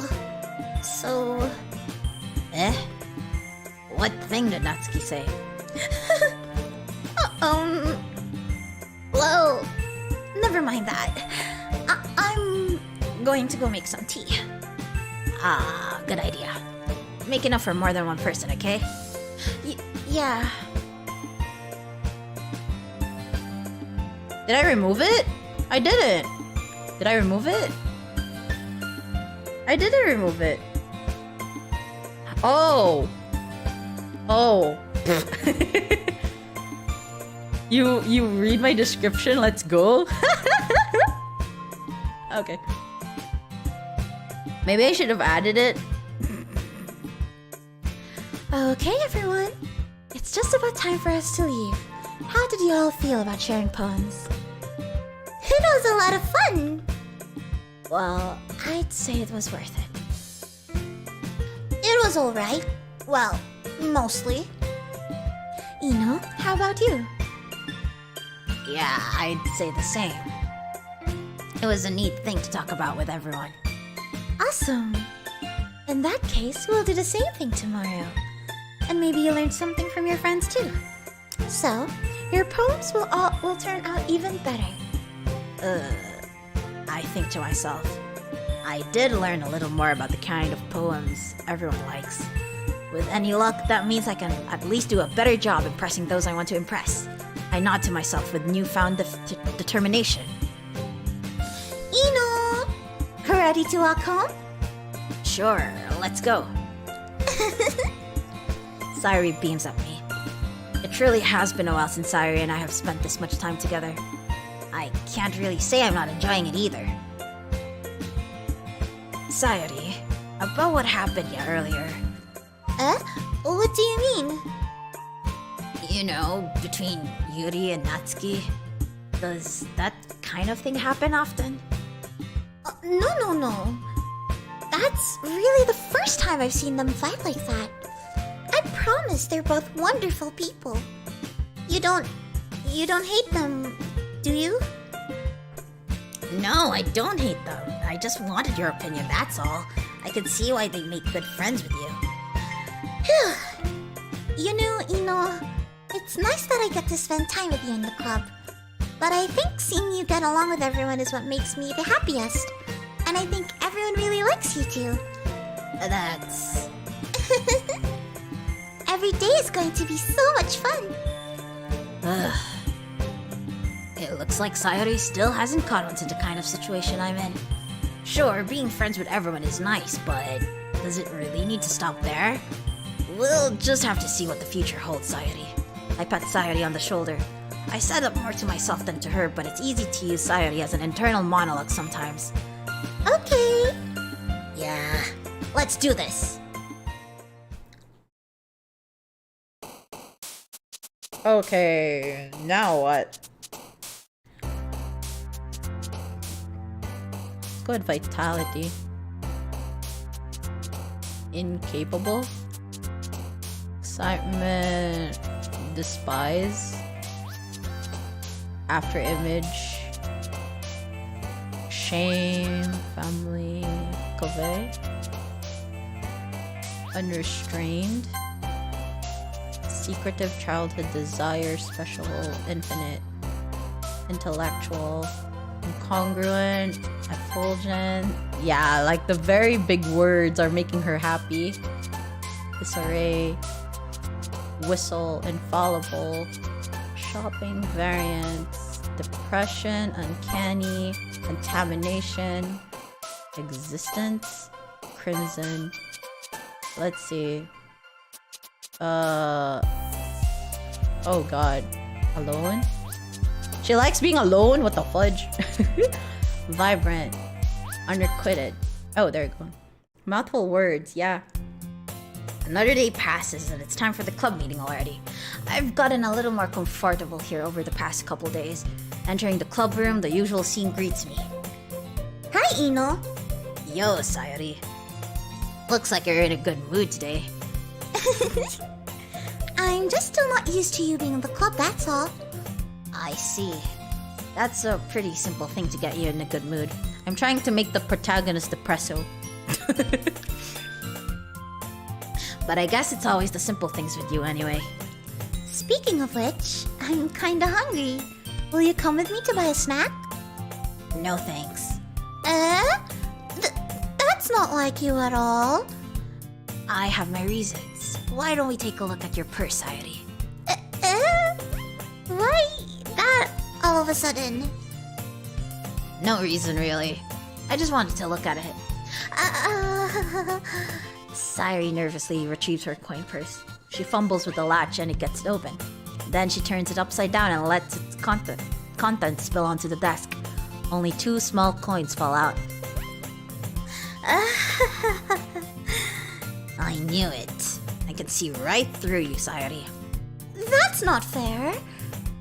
How did you even know? It's simple. If you had enough money in the first place, you would have bought a snack before coming to the club room. So either you're not hungry and want an excuse to take a walk, or you plan to conveniently forget that you spent all your money so that I would lend you some. But there's one more thing. You're always hungry. And so that only leaves the one option. I give up. Don't make me feel guilty. If you feel guilty, that means you deserve to feel guilty. Yuri suddenly giggles. Eh? I didn't notice that she was listening in. Her face is in her book as always. I wasn't listening or anything. It was just, something in the book. Yuri, tell Ino to let me borrow some money. That's... Don't get me involved like that, Sayori. Besides, you should only buy what you can responsibly afford. And frankly, after pulling a mischievous little stunt like that, your suffering is fair enough retribution. Did I just... I didn't mean that. I got too absorbed into my book. I really like when you speak your mind, Yuri. It doesn't happen much, but it's a fun side of you. That's... There's no way you could think that. You were right, though. I did something bad, and now I have to accept the revolution. Retribution. That! Still, coming from you, Sayori, I guess there's a little devil inside all of us, isn't there? Don't let her fool you. Sayori knows exactly what she's doing. After all, she told you guys she was bringing me to the club before she even told me. But... You wouldn't have come if it weren't for the cupcakes. so I had to trick Natsuki into making them. Come on. Give me more credit than that, Sayori.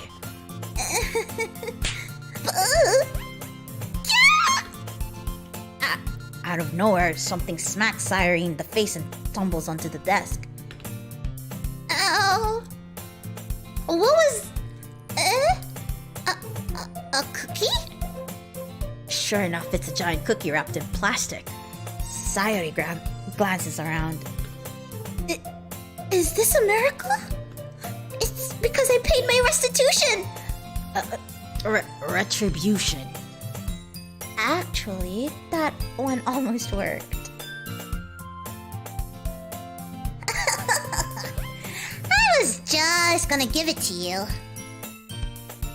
But then I heard you blab about the cupcakes. It was totally worth seeing your reaction, though. Natsuki, that's so nice of you. I'm so happy. Sayori hugs the cookie. Jeez, just eat it. Sayori rapidly tears open the wrapper and takes a bite. So good.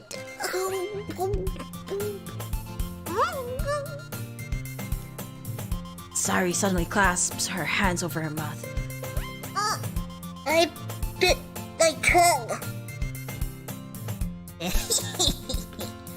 You're going through a lot over just one cookie. Natsuki takes a bite of her own cookie.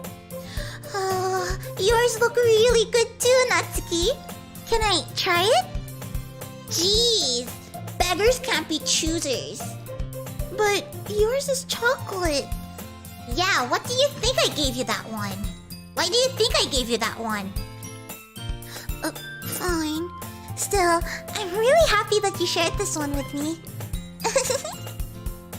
Sayori gets out of her seat and goes behind Natsuki, then wraps her arms around her. Jeez. I get it. Cookie still in hand, Natsuki reaches up to nudge Sayori off of her. Oh. Sayori suddenly leans down and takes a bite out of Natsuki's cookie. Hey! Did you seriously just do that?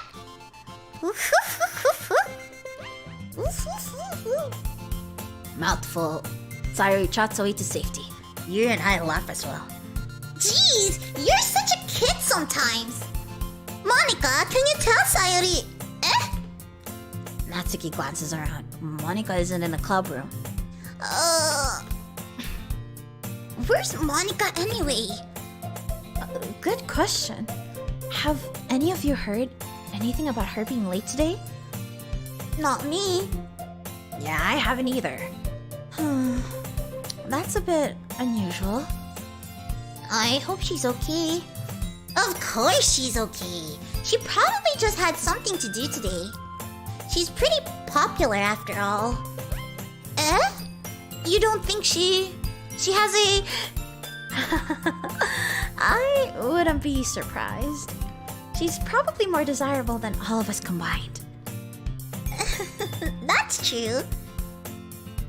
Excuse me? Suddenly, the door swings open. Sorry, I'm super sorry. Ah, there you are. I didn't mean to be late. I hope you guys weren't worried or anything. Monica chose the club over her boyfriend after all? You're so strong-willed. A boyfriend? What on earth are you talking about? Monica quizzically glances at me. Never mind that. What held you up anyway? Well, my last period today was study hall. To be exact, I kind of just lost track of time. That makes no sense, though. You would have heard the bell ring at least. I must not have heard it since I was practicing piano. Piano? I wasn't aware you played music as well, Monica. I don't really. I kind of just started recently. I've always wanted to learn piano. That's so cool! You should play something for us, Monica. That's, Monica looks at me. maybe once I get a little bit better, I will. Yay! That sounds cool. I'd also look forward to it. Is that so? In that case, I won't let you down, Ino. Monica smiles sweetly. I didn't mean any pressure or anything like that. Don't worry. I've been practicing a whole lot recently. And I'd really love the chance to share once I'm ready. I see. In that case, best of luck. Thanks. So I didn't miss anything, did I? No, not really. I choose to leave out Sairi's mischievous escapade. I'm sure Natsuki will end up complaining to her anyway. It looks like everyone has already settled down. Sairi somehow already finished her entire cookie. Yuri is back to her book and Natsuki disappeared into the closet. Hey, Yuri. I suddenly noticed that Yuri's reading a different book from the one we've been reading together. Sorry, I didn't mean to interrupt. No. I was kind of just, waiting for you. If that's the case, why don't we go ahead and get started? Yes, let's. Actually, I have a request. Do you mind if I make some tea first? Not at all. Thanks very much. If there's one thing that can make my reading time here any better, it's a nice cup of tea. Not to mention for yourself as well. Yuri stands up and makes her way to the closet. I follow and watch as she retrieves a small water pitcher from the shelf, the kind with a filter inside. Can you hold this for a second? Sure. Yuri hands me the water pitcher and also fetches an electric kettle. I'm going to plug this in at the teacher's desk and then we'll go get some water. She walks past me and sets the kettle down on the teacher's desk. I simply watch her movements. To my surprise, the way she moves really contrasts her speaking mannerisms. Especially because of her long legs, Yuri appears elegant and methodical. Okay, may I have the water pitcher? Thanks, I'll be right back. I might as well walk with you. Yeah, why not? Shall we go then? Yeah. Where are you off to? Where are you two off to?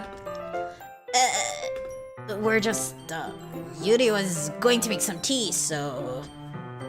I suddenly realized how weird it sounds to explain this to Monica. We're just filling the water pitcher. Ah, okay. Sorry, I was just a bit curious. That's kind of a one-person job, isn't it? That's...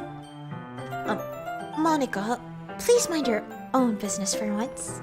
Or do you want to tell me there's something wrong with helping involve Ino in club activities? My mouth gapes. I suppose there's nothing wrong with that. Then let's go, Ino. Yuri quickly exits the room and I follow. Oh, sheesh, Yuri, yo. Okay. Once in the hallway, she suddenly puts her forehead against the wall. I spoke without thinking. How could I say something like that? Yuri, Something about the way she said that. It made me feel so irritated. What's wrong with me? No, Yuri, I think you did the right thing. I wasn't expecting it, but it's also not right for Monica to judge people like that. Ino, how come even when I do something bad, you're being nice to me? Because nothing that you do is as bad as you make it seem in your head. Nobody's perfect. We have emotions and we can't always hide them away. But you always amplify things in your head. Your mind turns a light rain shower into a hurricane. No. Wouldn't you, hate me for something as terrible as that? Why would I hate you? I can't hate someone for having emotions. What kind of friend would do that? Friend, you say? Yuri lifts her head. Ino, I really like being friends with you. Thanks, Yuri. I like being friends with you too. I feel kind of awkward saying something like that, but I'm doing my best to help Yuri feel better.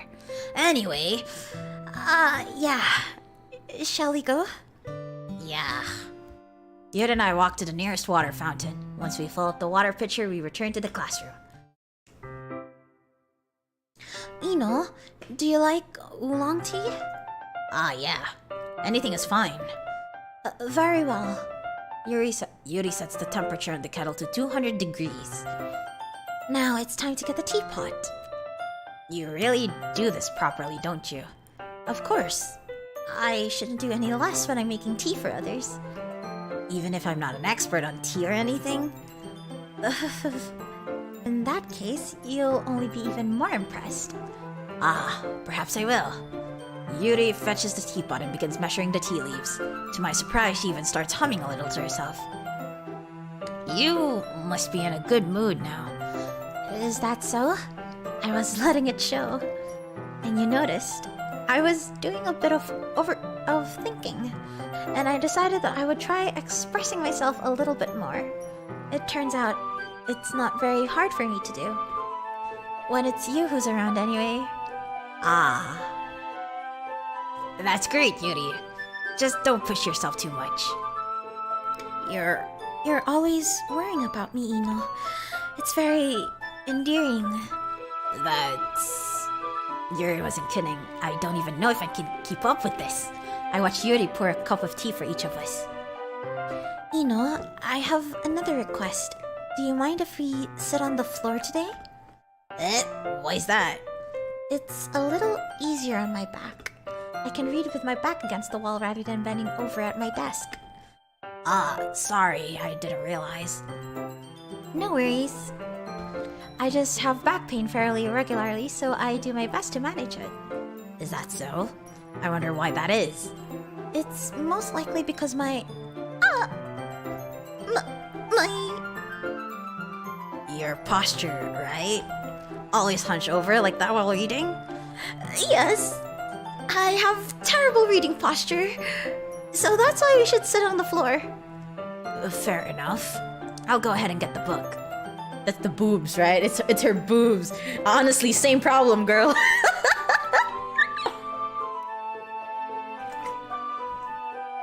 This is why I always have back pain as well.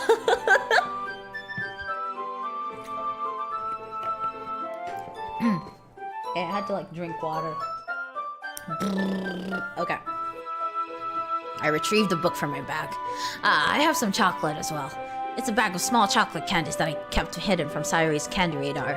I take it since it'll go well with the tea. Yuri and I then sit against the wall, teacups at our sides. As if in sync, we assumed the same reading position as last time, each holding one half of the book. Except this time, our bodies are even closer to each other. I can't see too well. Yuri slides closer until our shoulders are touching. How am I supposed to focus on reading like this? Yuri was always kind of cute, but when she's being less apprehensive, it's almost more than I can handle. Your teacup. Yuri hands me my teacup. Holding it with my hand that's not holding the book, I end up in a position that makes it even harder to focus. Because now I need to worry about making sure I don't accidentally touch her chest. Meanwhile, Yuri hasn't noticed a single thing. She wears her intense reading expression, and I can only presume the world around her has faded. I use all my willpower to focus on reading. After a few minutes, I finally managed to relax a little. I put the teacup between my legs and fumbled with the chocolate wrapper. Sorry. I briefly let go of the book to finish opening the wrapper. You can have as much as you want. That's okay. I won't take any. Are you sure? Well, if I touch it, then it might get smudges on the pages. You're right. I didn't even think about that. My bad. No need to apologize.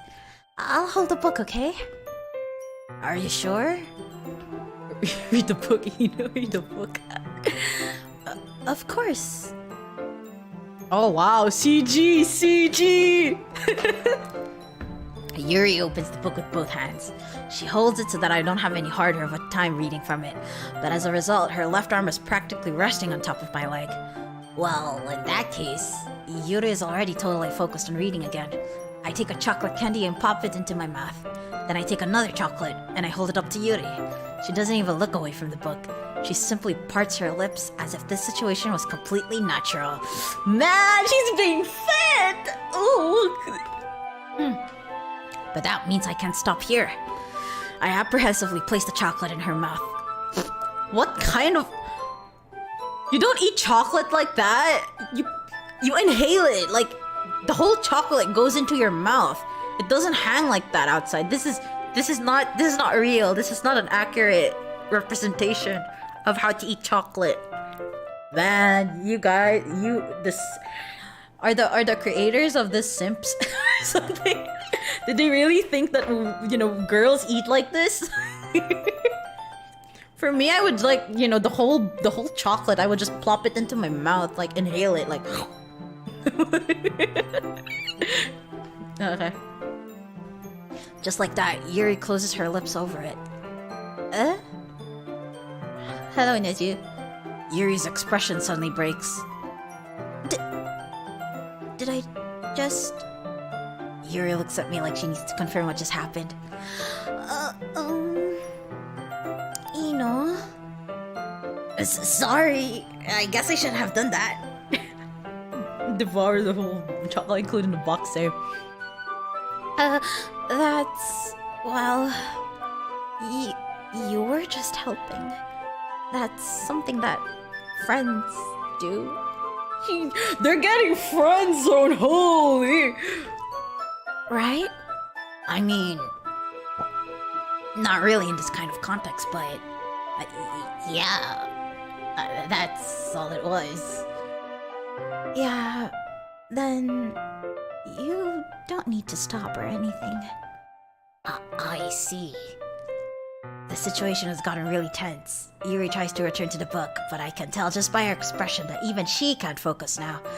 My heart is pounding. I nervously take another chocolate between my fingers, but this time Yuri's eyes meet mine. How did it even come to this? Yuri doesn't even avert her gaze.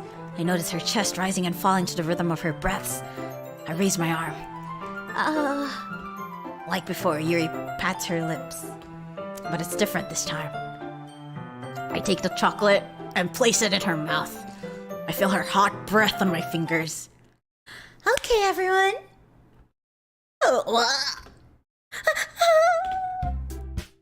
Yuri jolts back. It's time to share poems. Ino, you can help Yuri put away the tea stuff, right? Yeah, of course. Okay, thanks. The spell is abruptly broken. I'll take care of the cups. Yeah. Yuri picks up the teacups from the floor. I pick up the bag of chocolates. In the end, we hastily clean up without so much as a word between us. I get the feeling this is something neither of us will have the courage to bring up. Who should I show my poem to first? I feel like, in order to appease Monica, we have to show it first to Monica. Let's first appease Monica because we're basically awkward right now with Yuri. Hi again, Ino. How's the writing going? Oh, right, I guess. I'll take that. As long as it's not going bad. I'm happy that you're applying yourself. Maybe soon you'll come up with a masterpiece. I wouldn't count on that. You never know. Want to share what you wrote for? Want to share what you wrote for today? Sure, here you go. I give my poem to Monica. Alright. This one's good. It feels like you're not only getting more comfortable with your style, but the imagery is better than the last one I read. Just wondering, but have you been finding inspiration in Yuri's writing style? I guess so. You can't deny that she's talented. Yeah, totally. I think her poems are the most romantic. That's the best way to describe it. She's like a totally different person when she picks up a pen. I noticed that too. Or when she talks about literature, it's like a light turns on inside her. Sadly, it's hard to get much personal conversation out of her. Trust me, I've tried. Who knows what goes on in that head of hers? I hope you don't mean that in a bad way. No, of course not. I just meant that I wish she didn't keep so much to herself. But still, defending her like that, you must be pretty into her. You completely misunderstood. Calm down, I'm kidding. Besides, I'm pretty sure she's already got a boyfriend. Wait, really? Yeah, a fictional one anyway. Monica kind of whispers to me. It's just a hunch, but... Well, there's not really anything wrong with that. Oh, well, I know. I was just saying. But anyway, you want to read my poem now? I like the way this one turned out, so I hope you do too. Alright, let's take a look. Let me just wipe my glasses, because my glasses...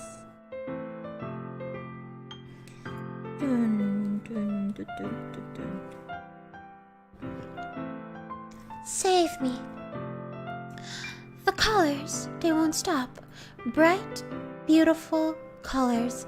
Flashing, expanding, piercing, red, green, blue. An endless cacophony of meaningless noise. The noise, it won't stop. Violent, grating waveforms, squeaking, screeching, piercing, sine, cosine, tangent. Like playing a chalkboard on a turntable. Like playing a vinyl on a pizza crust. An endless poem of meaningless. Load me. Load you with the fudge, Monica? What? It's even more abstract than your last one, huh? I guess it's just the way I write. I'm sorry if you don't like it. No, I never said that.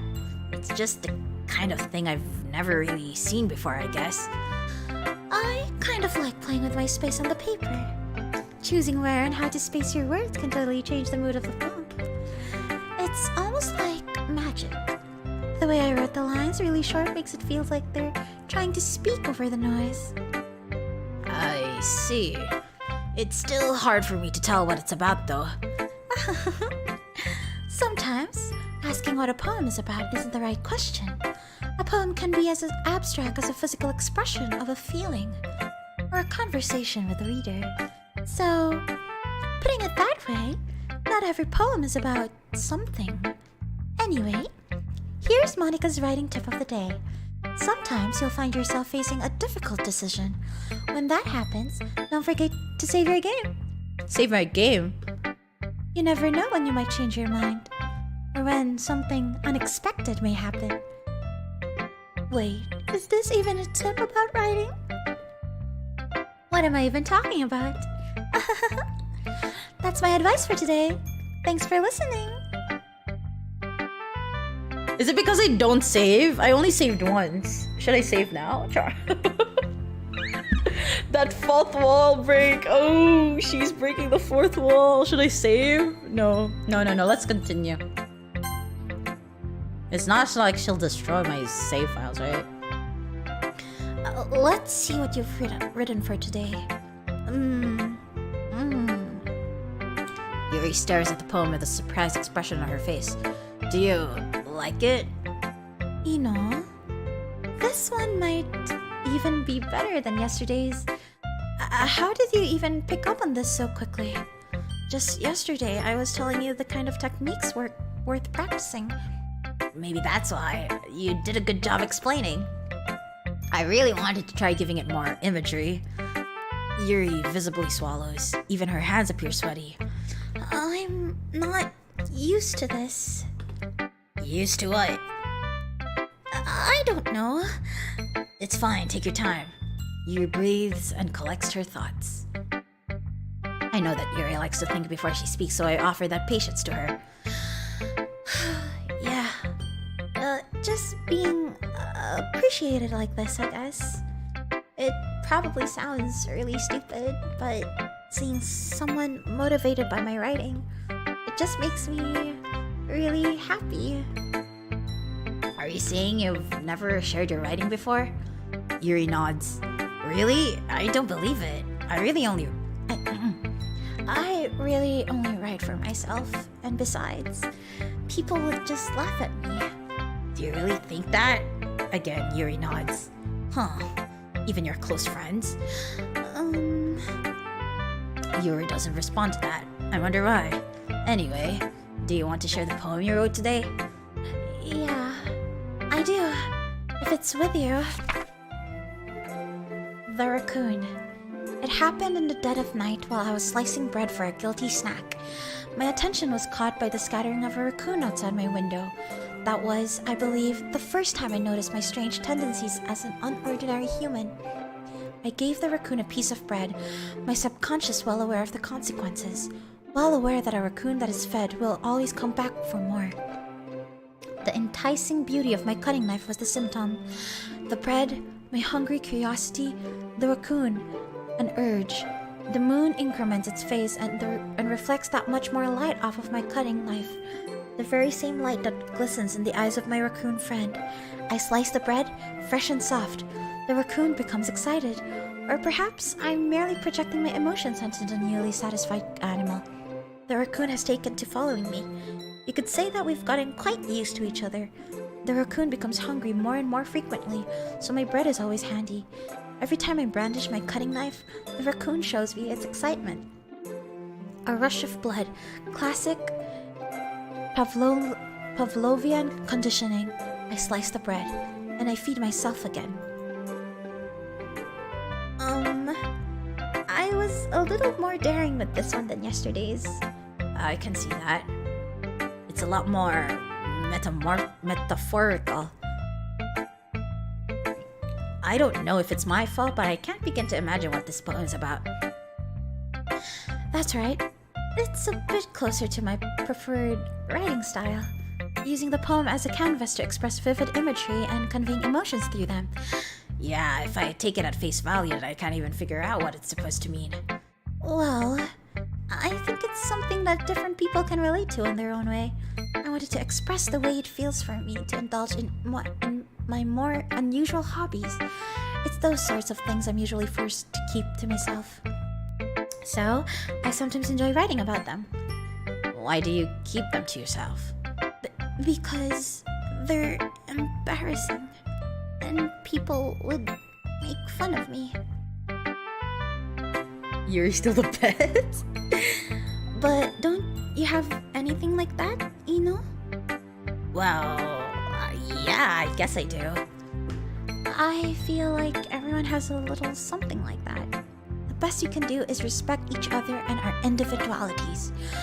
Even if it's difficult sometimes and some things makes us uncomfortable, after all, if I haven't learned to embrace my own weirdness, I would probably hate myself. I might be ranting a little bit now, but I'm glad that you're a good listener.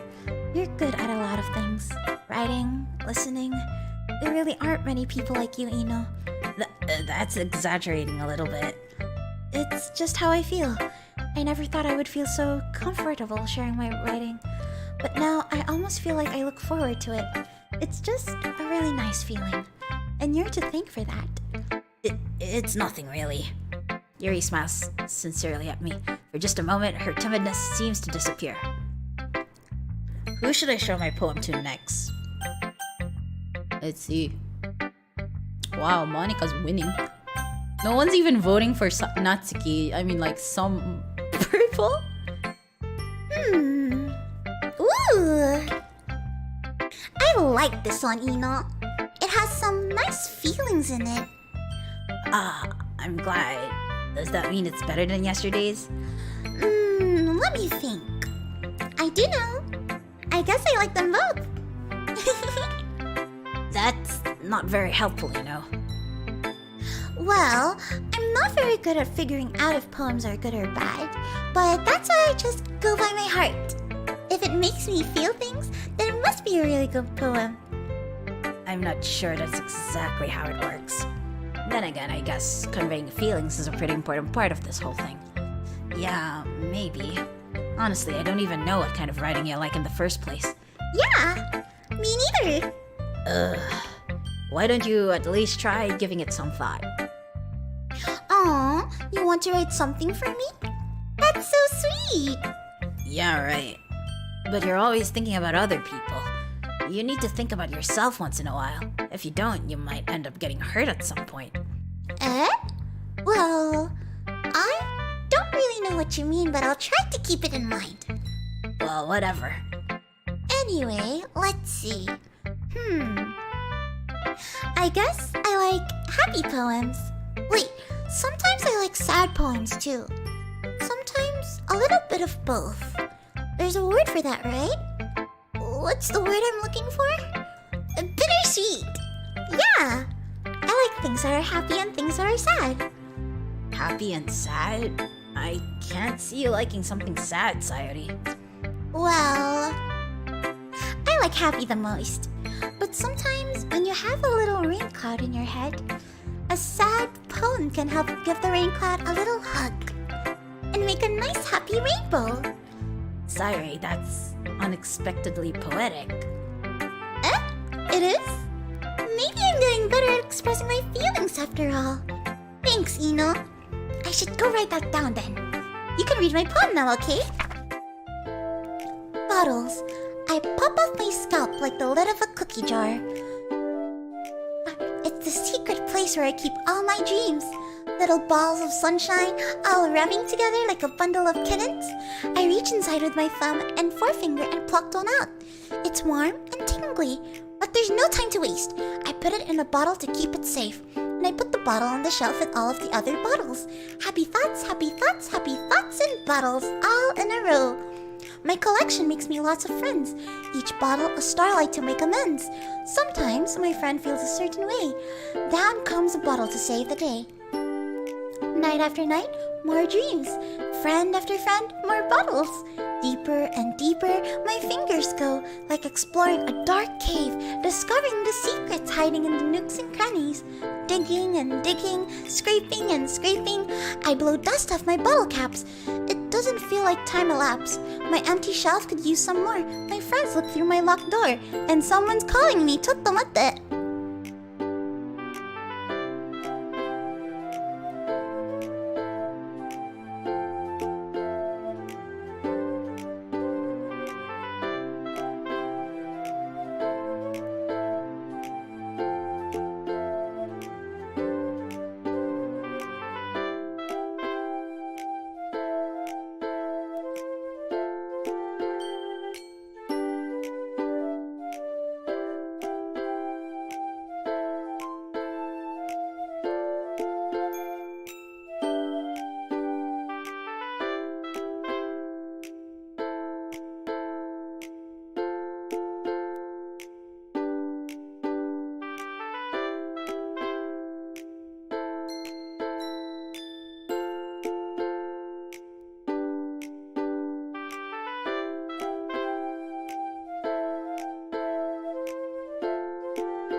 Wow.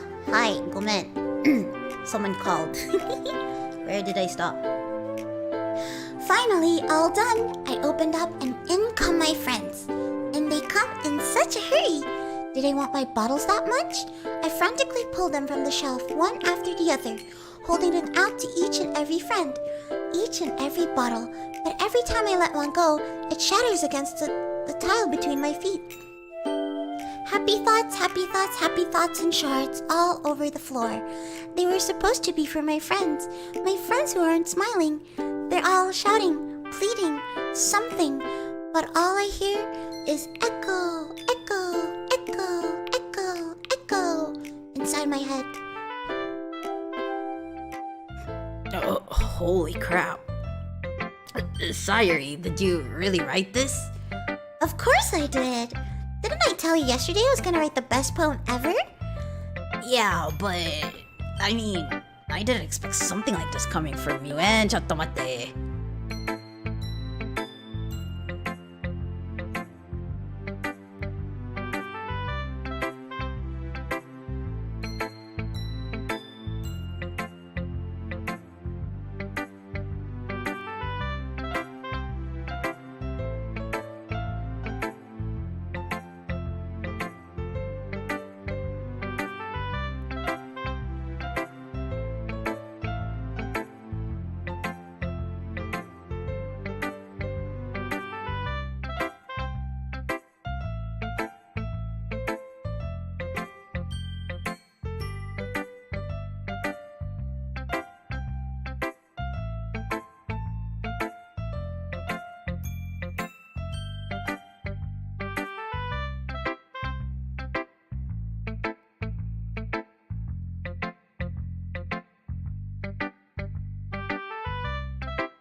Hi, gomen.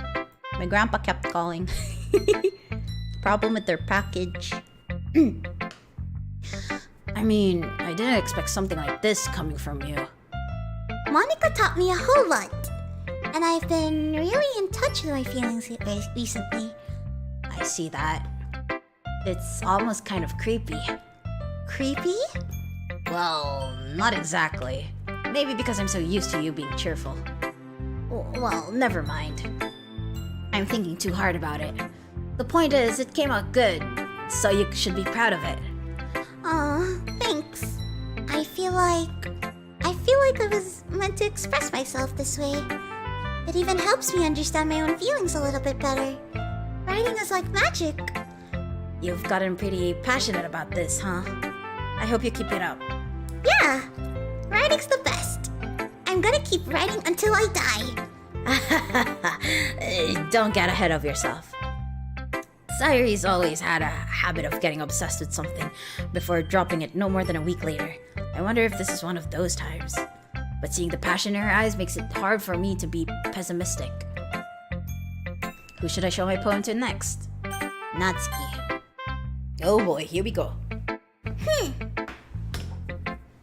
Well, I can admit that it's better than the last one. It's nice to see that you're putting in some effort. That's good. But I still don't like this at all. It's trying too hard to be serious. What do you mean by that? Poems don't need to be all deep sounding to express something. It's going to just sound like you're forcing it unless you really don't suck at it. Honestly, don't bother trying to write poems like this until you're on Yuri's level. Natsuki stops short all of a sudden. Don't tell me. You're not just trying to impress Yuri, are you? Okay, though, bye-bye. What are you talking about? And keep your voice down. You know Yuri would love this angsty...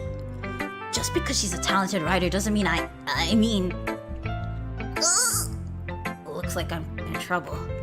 I somehow struck a nerve, though what I did is beyond me. I'm so done with you.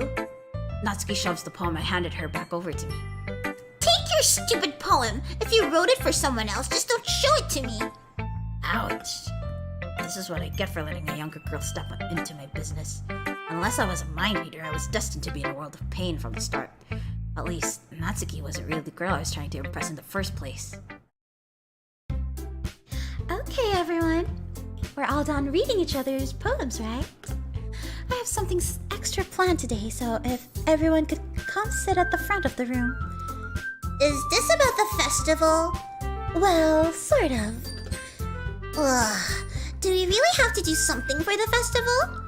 It's not like we can put together anything good in just a few days. We'll just end up embarrassing ourselves instead of getting any new members. That's a concern of mine as well. I don't really do well with last-minute preparations. Don't worry so much. We're going to keep it simple, okay? We won't need much more than a few decorations. Sayuri has been working on posters, and I've decided some pamphlets we can give out during the event. Okay, that's great and all, but that doesn't tell us what we're going to be actually doing for the event. What we're actually going to be doing for the event. Sorry, I thought you heard about it already. We're going to be performing. Performing? Monica? Yeah, we're going to be having a poetry performance. Each of us are going to choose a poem to recite during the event. But the cool part is, we're also going to let anyone else come up and recite poems too. Sayuri's putting it on all the posters in case anyone wants to prepare ahead of time. Sayuri, who's been calling her poster, holds it up for us to see. Are you kidding me, Monica? You didn't already start putting those posters up, did you? Well, I did. Do you really think it's that bad of an idea? Well, no. It's not a bad idea, but I didn't sign up for this, you know? There's no way I'm going to be performing in front of a group of people like that. I agree with Natsuki. I could never in my life do something like that.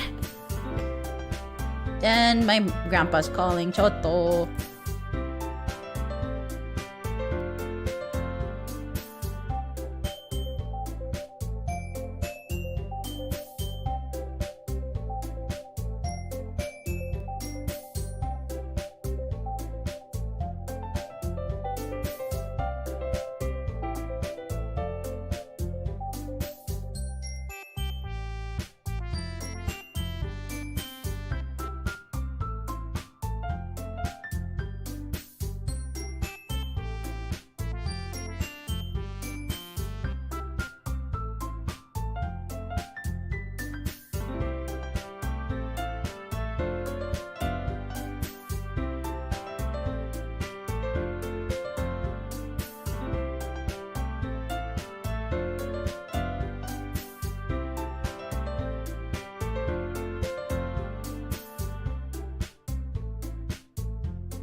slow. Oh my god.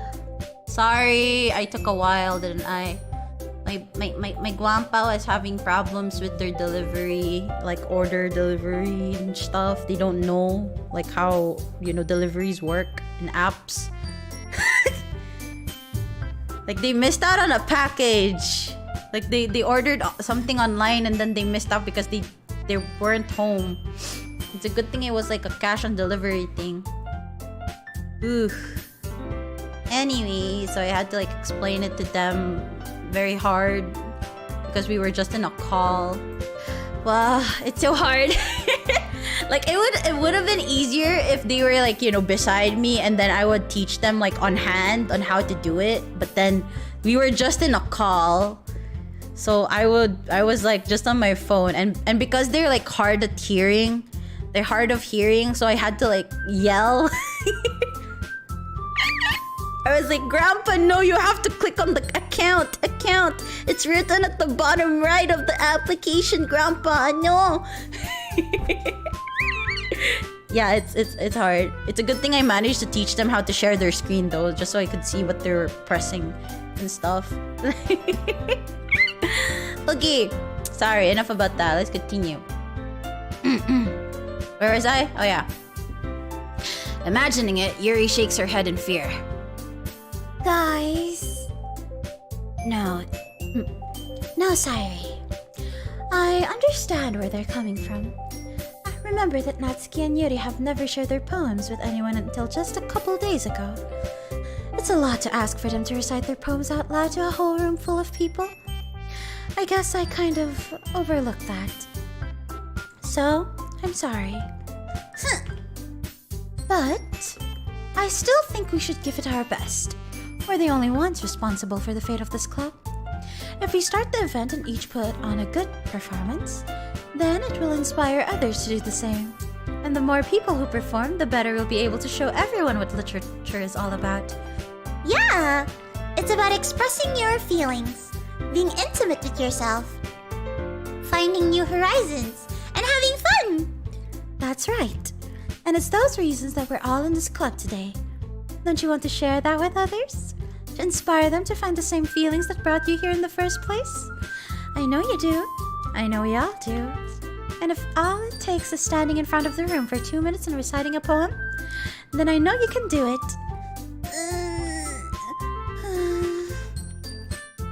Natsuki and Yuri remain silent. Sayuri looks worried. I guess that leaves me no choice. I agree. I don't think it's too much to ask. I think that Sayuri and Monika have been trying really hard to get new members. The least you can do is help them out a little bit. Well, maybe, but... Looks like Natsuki doesn't have any arguments left. Okay, fine. I guess I'll just have to get it over with. Alright. Thanks, Natsuki. What about you, Yuri? Yuri dejectedly glances around at everyone else's expectant faces. I guess I don't really have a choice. That's everyone. You're the best, Yuri. This club is seriously going to be the death of me. Oh gosh, you'll be fine, Yuri. But anyway, let's move on to the main event. I want each of you to choose a poem of your choice. We're going to practice reciting them in front of each other. No way! Monika, this is too sudden. Well, if you can't recite your poem in front of the club, how do you expect to do it in front of strangers? Oh, no. Don't worry. I'll start off to help everyone feel a little more comfortable. Can I go next? Of course. Now, let's see. Monika flips through her notebook to the specific poem she has in mind for herself. She then stands behind the podium. The title of this poem is The Way They Fly. Ahem. Monika begins reciting her poem. Her clear, confident voice fills the room. More than that, her inflection is pristine. She knows exactly how to apply emotion behind each line she recites, bringing the words to life. Is this something she's done before, or is she simply a natural? I glanced around me. Everyone has their eyes on Monica. Sayuri looks amazed. Yuri has an intense expression on her face that I don't understand. Finally, Monica finishes the recitation. The four of us applaud. Monica takes a breath and smiles. That was so good, Monica! Thank you very much. I was just hoping to set a good example. Are you ready to go next, Sayuri? I'll go next. Yours fired up all of a sudden. Yuri clutches a sheet of paper between her hands and stands up. Keeping her head down, she walks quietly over to the podium.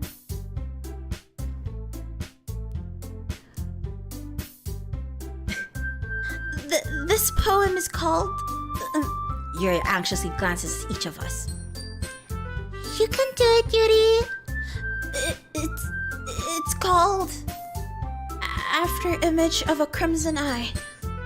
Yuri's voice shakes as she starts reading the poem. Just a moment ago, she practically refused to do this. Why is she suddenly putting in so much effort? As Yuri gets past the first couple of lines, her voice changes. It's almost like what happens when Yuri gets absorbed into her books. Her quivering words transform into the sharp syllables of a fierce and confident woman. The poem is full of twists and turns in its structure that she enunciates with perfect timing. This must be a rare glimpse into the whirling fire Yuri keeps concealed inside her head. Suddenly, she's finished. Everyone is stunned. Yuri snaps back into reality and glances around her as if she bewildered even herself. It's up to me to save the situation. I'm the first to start applauding. Everyone joins me afterward and we give Yuri the recognition she deserves. It's not that we didn't want to applaud for her, but we were caught so off guard that we must have forgotten. As we applaud, Yuri holds the poem to her chest and rushes back into her seat. Yuri, that was really good. Thank you for sharing. Looks like Yuri's down for the count. Okay, I guess I'm next then. Yuri hops out of her chair and cheerfully walks to the podium. This one's called My Medal. Sorry, I giggled. Sayuri. It's a lot harder than I thought. How did you guys do it so easily? Try not to think of it like you're reciting to other people. Imagine you're reciting it to yourself, like in front of a mirror or in your own head. It's your poem, so it'll come out the best that way. I see. Okay then. Sayuri begins her poem. Somehow it feels like her soft voice was made as a perfect match.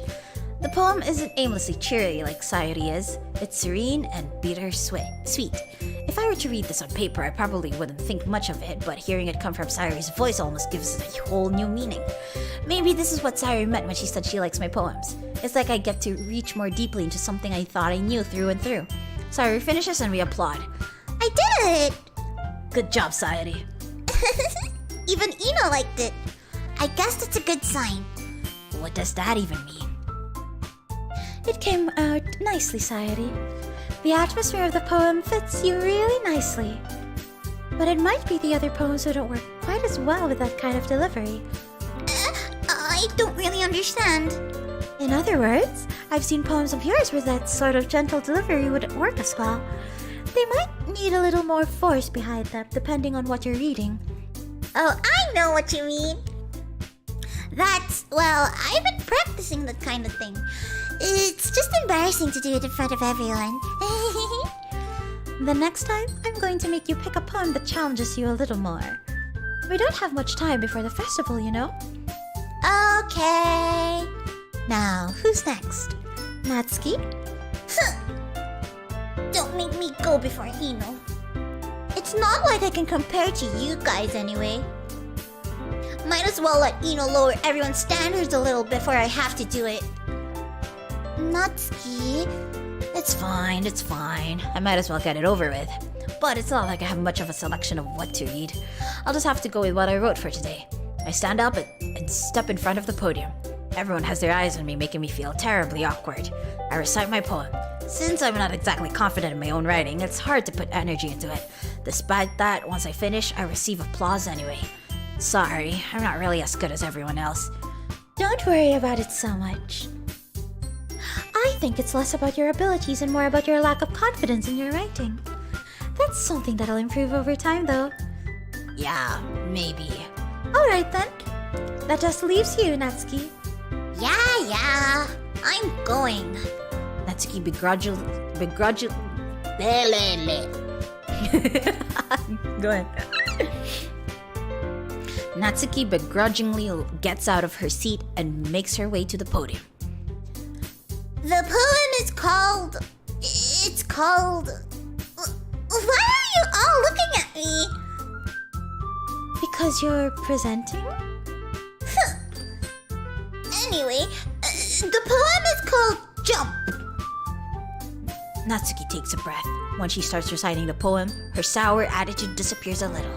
While she's still a little unenthused, her poem has a rhythm and rhyme to it. It's Natsuki's trademark style, and it works surprisingly well when spoken aloud. The words feel like they bounce up and down as if giving life to the poem. Natsuki finishes and everyone applauds. She huffs back to her seat. That wasn't so bad, was it? Easy for you to say. You'd better not make me do that again. Well, do you at least feel prepared enough to recite a poem in front of other people? I mean, doing it in front of other people will be way easier. I can put on whatever face I want for other people. But when it's just my friends, it's just embarrassing. That's a surprise, Natsuki. I think it would be the other way around for me. Well, that's just how it is, so... Well, I guess in that case, you won't have much to worry about for the festival. That said, I want to thank everyone for coming through. It might be hard, but I hope that you all have an idea of what it's like now. Make sure you pick a poem and get enough practice before the festival, okay? I'll be making pamphlets, so let me know ahead of time what you'll be reciting. Jeez, I should probably find some other poem to recite instead. That's fine too. It doesn't have to be your own. I'm already pleasantly surprised that you're putting in all this effort for the club. It makes me really happy.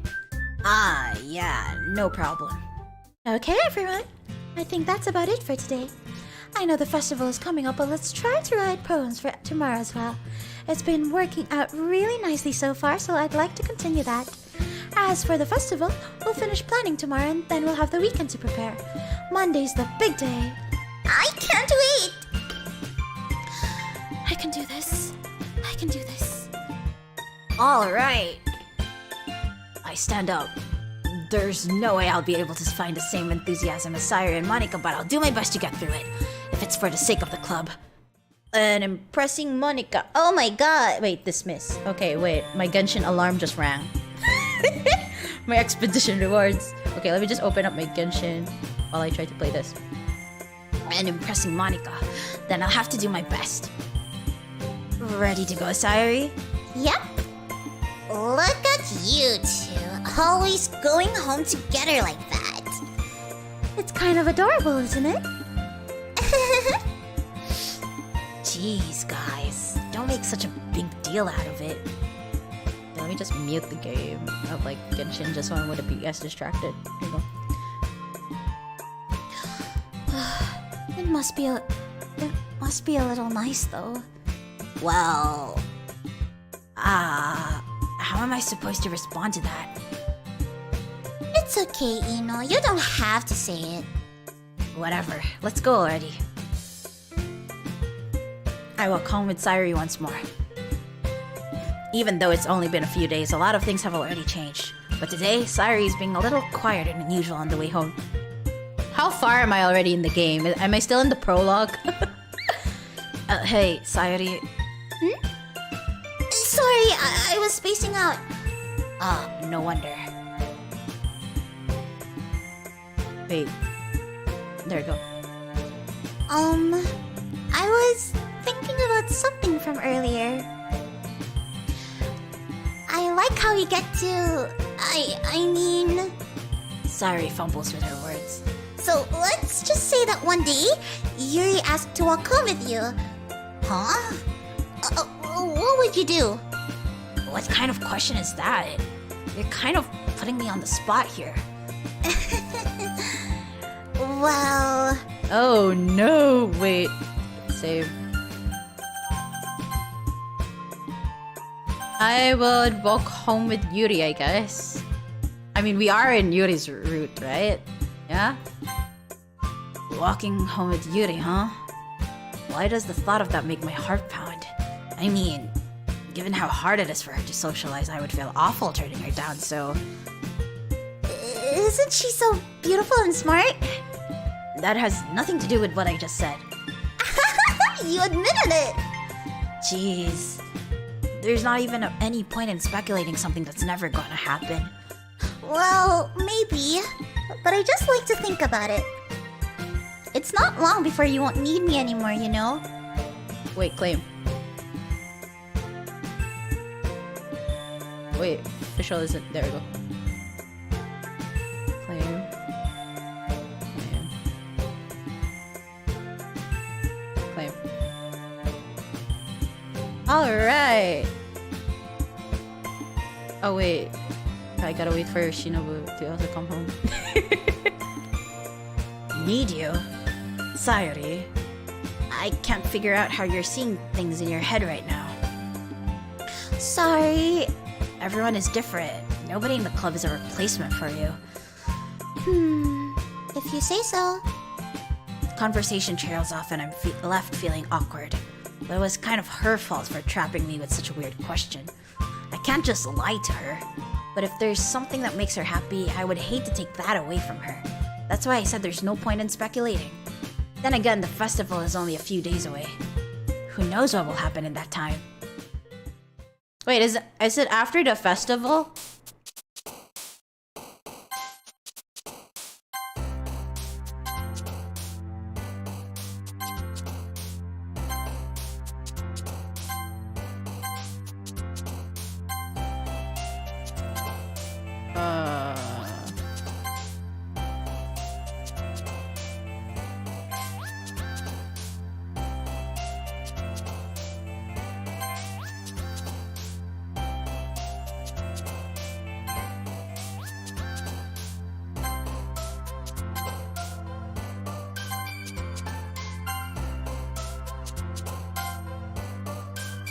Oh wait, Shinobu's home.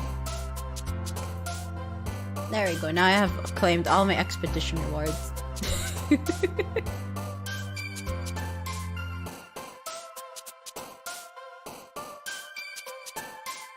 Quit the game. There we go. Let's see. One more.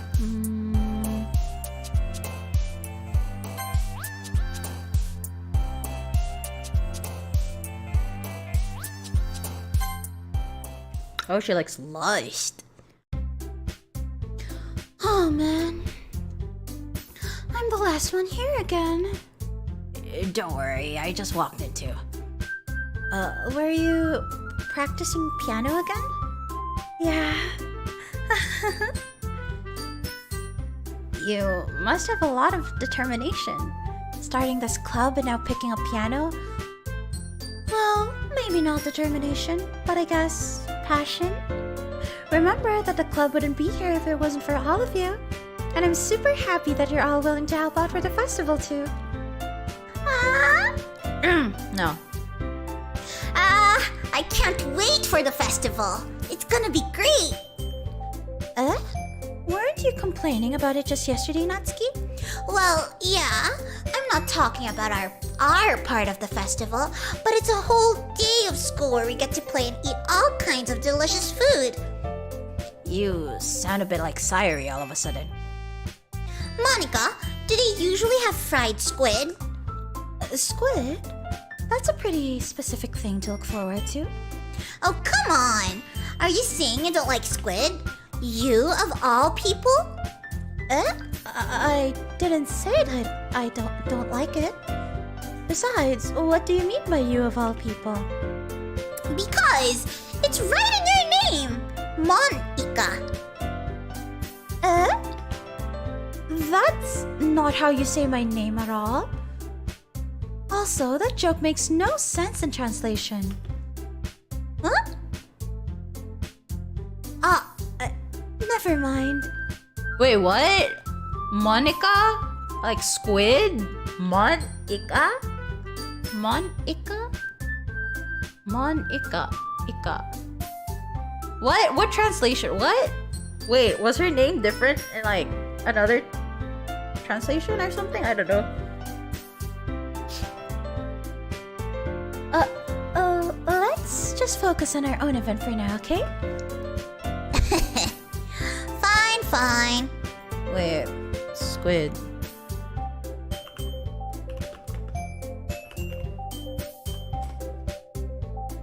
Oh, it's Ika in Japanese. Squid. Squid is Ika in Japanese. Oh, I see. I got it. No wonder. She break the fourth wall again. Your actions aren't as fun as yours or Sari's anyway. Excuse me. Where is Sairi anyway? Oh, there you are. Sairi is sitting at a desk in the corner of the room looking down at nothing. I walk over to her. Nah, Sairi. I wave my hand in front of her face. You're spacing out again. Sorry. Don't mind me. You can go talk to everyone else. Huh. Is everything alright? Of course. Why wouldn't it be? It's just that it just feels like you're a little off. Sorry for assuming things. Jeez, you worry too much about me. I'm fine, see? Sairi shows me a big smile. Don't let me distract you from having fun with everyone. Well, alright, if you say so. I worriedly glance at Sairi before turning back towards everyone else, but the conversation has already dispersed with everyone back at their usual activities. Maybe I should ask Monica if she's noticed anything about Sairi recently. Since they've been preparing for the festival, they must be spending a lot of time together. I timidly approach Monica, who is shuffling through some papers at her desk. Ino, what's up? Hey, this might sound a little strange, but have you noticed anything up with Sairi recently? Anything up with her? In what way do you mean? Maybe I'm reading into it a little too much, but she seems a bit downcast today. Oh, you think so? I can't say I've noticed anything about her. Monica peers across the room at Sairi, who is idly dragging a rubber eraser up and down her desk. Maybe there is something on her mind, but I'm surprised I'm not the one asking you, Ino.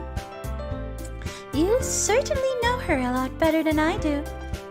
Yeah, but she's not really like this. She's always talked to me about things that bothered her. But this time when I asked her, she was really dismissive. Sorry, I know it's not your problem. I just wanted to ask if you know anything, so I'll drop it now. No. It's important to me too. I mean, I'm also friends with her, and I also care about the well-being of my club members, you know? Maybe I'll try talking to her myself. Are you sure about that? She seemed like she wants to be left alone. Are you sure? Maybe she just has a hard time bringing it up with a person of interest. Person of interest? What do you mean by that? I'm saying that maybe the thing on her mind is you, you know? Me? How on earth would you come to that conclusion? Well, I probably shouldn't say too much, but Sairi talks about you more than anything else, you know? She's been so much happier ever since you've joined the club. It's like an extra light was turned on inside of her. What? No way. Sairi is always like that. She's always been full of sunshine.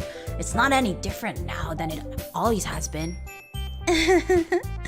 You're so funny, Ino. Have you thought that maybe you've always seen her as so cheerful? Because that's just how she is when she's around you? I said too much. I'm sorry. What do I know anyway? I didn't mean to jump to conclusions, so you should just forget about what I said. I'll try to talk to her, so try not to think about it for now.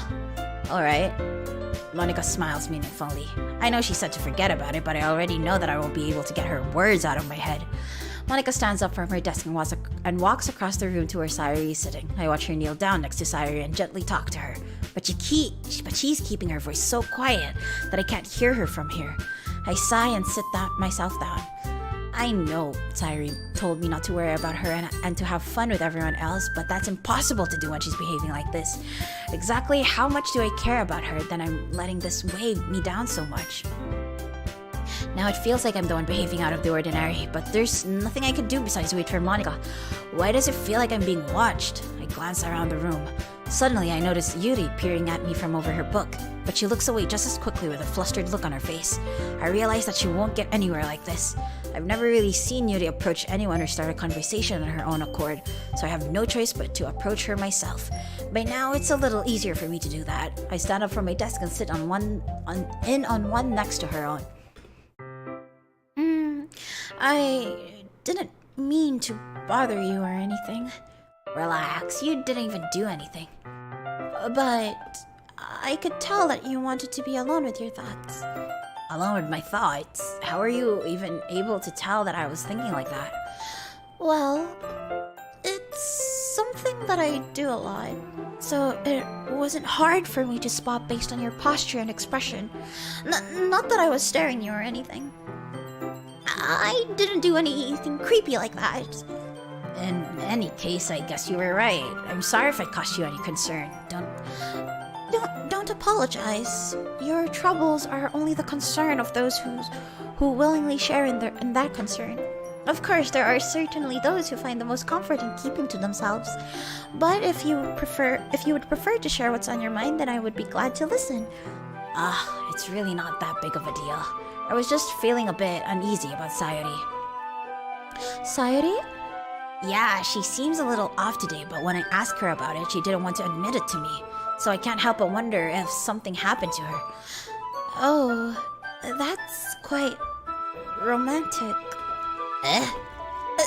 Sorry, I didn't mean to say something stupid. It's not that. I just didn't want you to misunderstand. Sayori and I have just been friends for a long time, that's all. I see. Then perhaps it is unusual for her to be dismissive to you about her feelings. Or maybe I'm just reading into it a little too much. You know, the world is full of meaning, often hidden deep beneath plain sight. And there are many untold mysteries behind every person, no matter how well you may know them. So you think that there might be something behind it after all? I think that Sayori is a very complex person. Her mannerisms on the outside don't always match what may be going on inside her head, and she may not always know what she wants. I notice her strange behavior today too, and I also feel some concern for her. But in your case, it looked like she was fully occupying her thoughts, wasn't she? Well, I guess that was the case. Sayori, she really means a lot to you, doesn't she? I guess. But you don't need to put it that way. We're just good friends, that's all. Yuri suddenly looks deeply into my eyes. Her expression is gentle and curious, as if she was searching for something. Embarrassed, I avert my gaze. Sometimes a person's mysteries are untold even to themselves. And you, as someone honest and caring, may uncover feelings you weren't aware were in you. That is, I think that she would be a very fortunate person to have you feel that way about her. Yuri, you're giving me too much credit. I'm a pretty simple guy, so I think I'm pretty good at understanding my own feelings. I'm not nearly as sophisticated as you. That's not a compliment, is it? It is what it is. Anyway, as long as we're here, why don't we do some reading? Well, as long as you're okay with it. Yeah, I should be taking my mind off this whole thing anyway. Okay, everyone. After some time passes, Monica calls out to the club room. Why don't we share our poems now? Before I know it, everything is back to normal. Everyone goes to retrieve their poems and I do the same. I make eye contact with Monica and she smiles at me. I wonder what she was talking about with Sayori.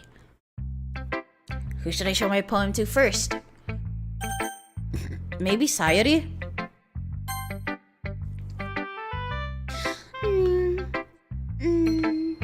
It's nice, I guess.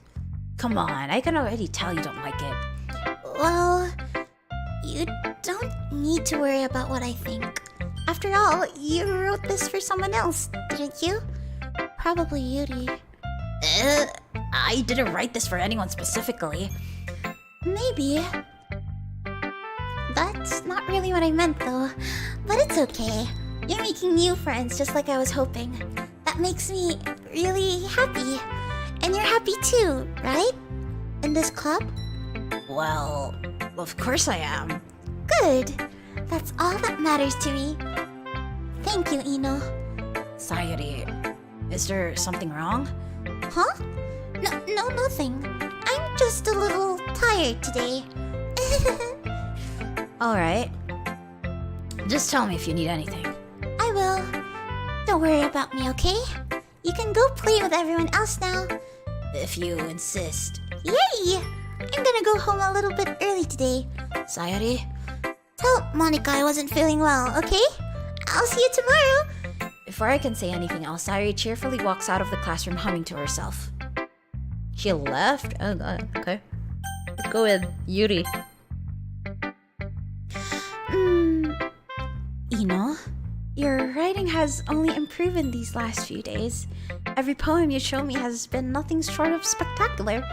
I can really feel the emotions. I'm a little envious, even. I don't think it ever came to me this naturally. Oh god, I feel like I've read the long lines. Oh no, I was reading the right lines, okay. Yep, Yuri, that's the wrong way to put it. This never did come naturally to me, but I've been able to improve so much thanks to you. You're really the example I was chasing after. Is that so? Yuri gently smiles to herself. This feeling, I'm so glad I got the chance to share my writing. I never thought it would feel like this. I remember you mentioning that yesterday. I can't believe that you're so good at something and you've never even shared it with anyone. It's kind of a shame. Maybe, but it's not like I really had a choice. What do you mean? Well, Yuri smiles sadly. Ino, during lunchtime, I eat by myself. Did you know that? It's a great time to find a quiet spot and do some reading. In fact, I always have some books with me. You could say I really enjoy reading. Well, that's one way to put it anyway, but books are so full of amazing and inspiring people. People you want to fall in love with, or people you just know would make a really good friend. Cheerful people who always put a smile on your face, or deep thinkers and problem solvers who discover the mysteries of life. So when you look at it that way, I'm surrounded by friends every day, you know? And those friends don't laugh at me. They don't tease me for spacing out all the time. They don't make fun of my body type, and they don't hate me for acting like a know-it-all. People say that about you? I'm not a know-it-all, you know. It's the opposite. I don't know anything. I don't know how to talk to people. I don't know how to make people see me as normal. I don't even know how to make myself happy. I have all these feelings, and all I can do with them is read and write. But it wasn't until now that I started sharing it with you that I really understood what was missing all this time. But I haven't really done anything. No, that's wrong. Just being patient and respectful, that's really important to me. I know I'm a difficult person, Ino. I speak too slowly. I second guess myself all the time. I read too deeply into things. But every time, you've always treated me just like anyone else. It's so rare that I feel comfortable with myself when I talk to others. But that's why every time I talk to you, I just feel really happy. I see. Well, I treat you how you deserve to be treated, Yuri. And if other people don't see it that way, then screw them. I mean, I joined this club hoping I would make friends. And I would say I've had at least one success. Wouldn't you? If you put it that way, yeah. We really are friends now, aren't we?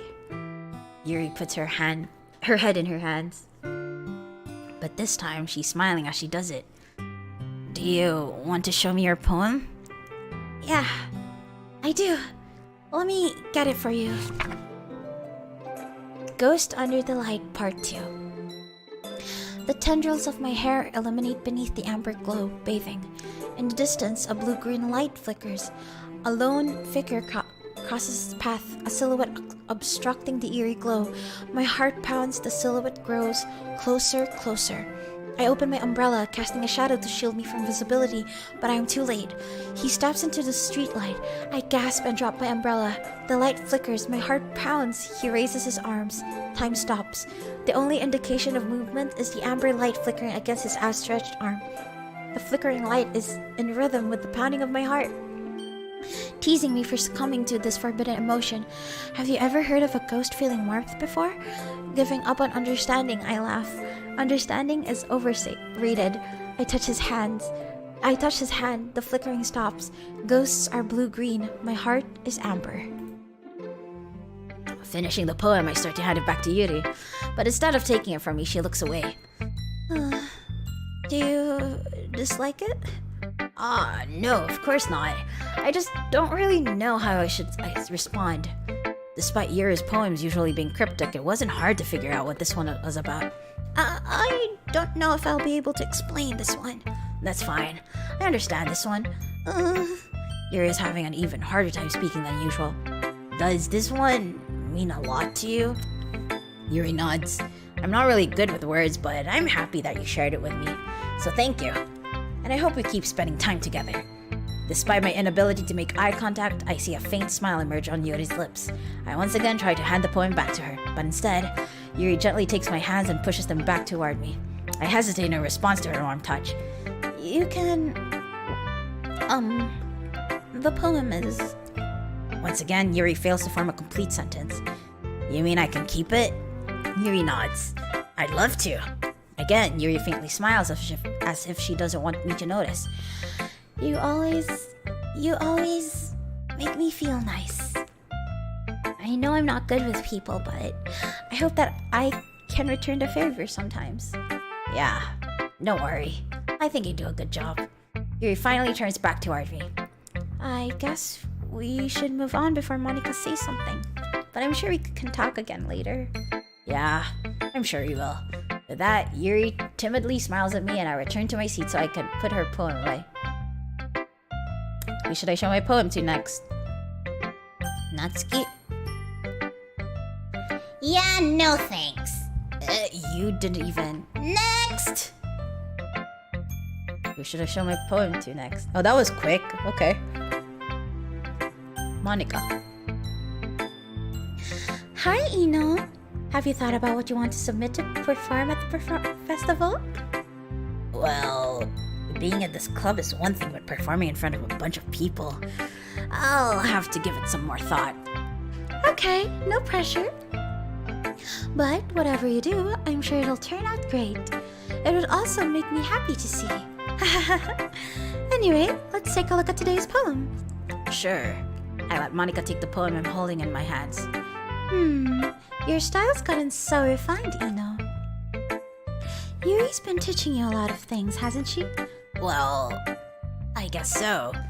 Yeah, I've been noticing how much time you spend with her.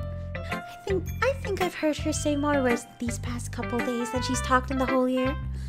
Not sure how you did it, but that's pretty impressive. Well, she just needs some patience in a way to talk about all the things in her head, I guess. I'm still getting the hang of it myself. You're certainly putting in a lot of effort.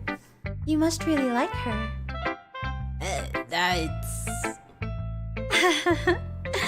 It's awfully suspicious, you know. Spending time with her in the clubroom every day. Reading that edgy novel with her. Well, I just feel bad that she has a hard time socializing. It makes me want to make sure she doesn't spend all her time alone. Besides, the novel isn't too bad either, you know? Alright. I got you. Just be careful, alright? I know that Yuri isn't used to opening herself up. So if something bad happens while she's vulnerable, then it could be really hard for her. Her books aren't a total escape from reality. They're just a bandage. You say that like I'm going to hurt her. Sorry, I didn't really mean that. If anything, she might accidentally hurt herself. Anyway, I'll share my poem with you now, alright? Alright.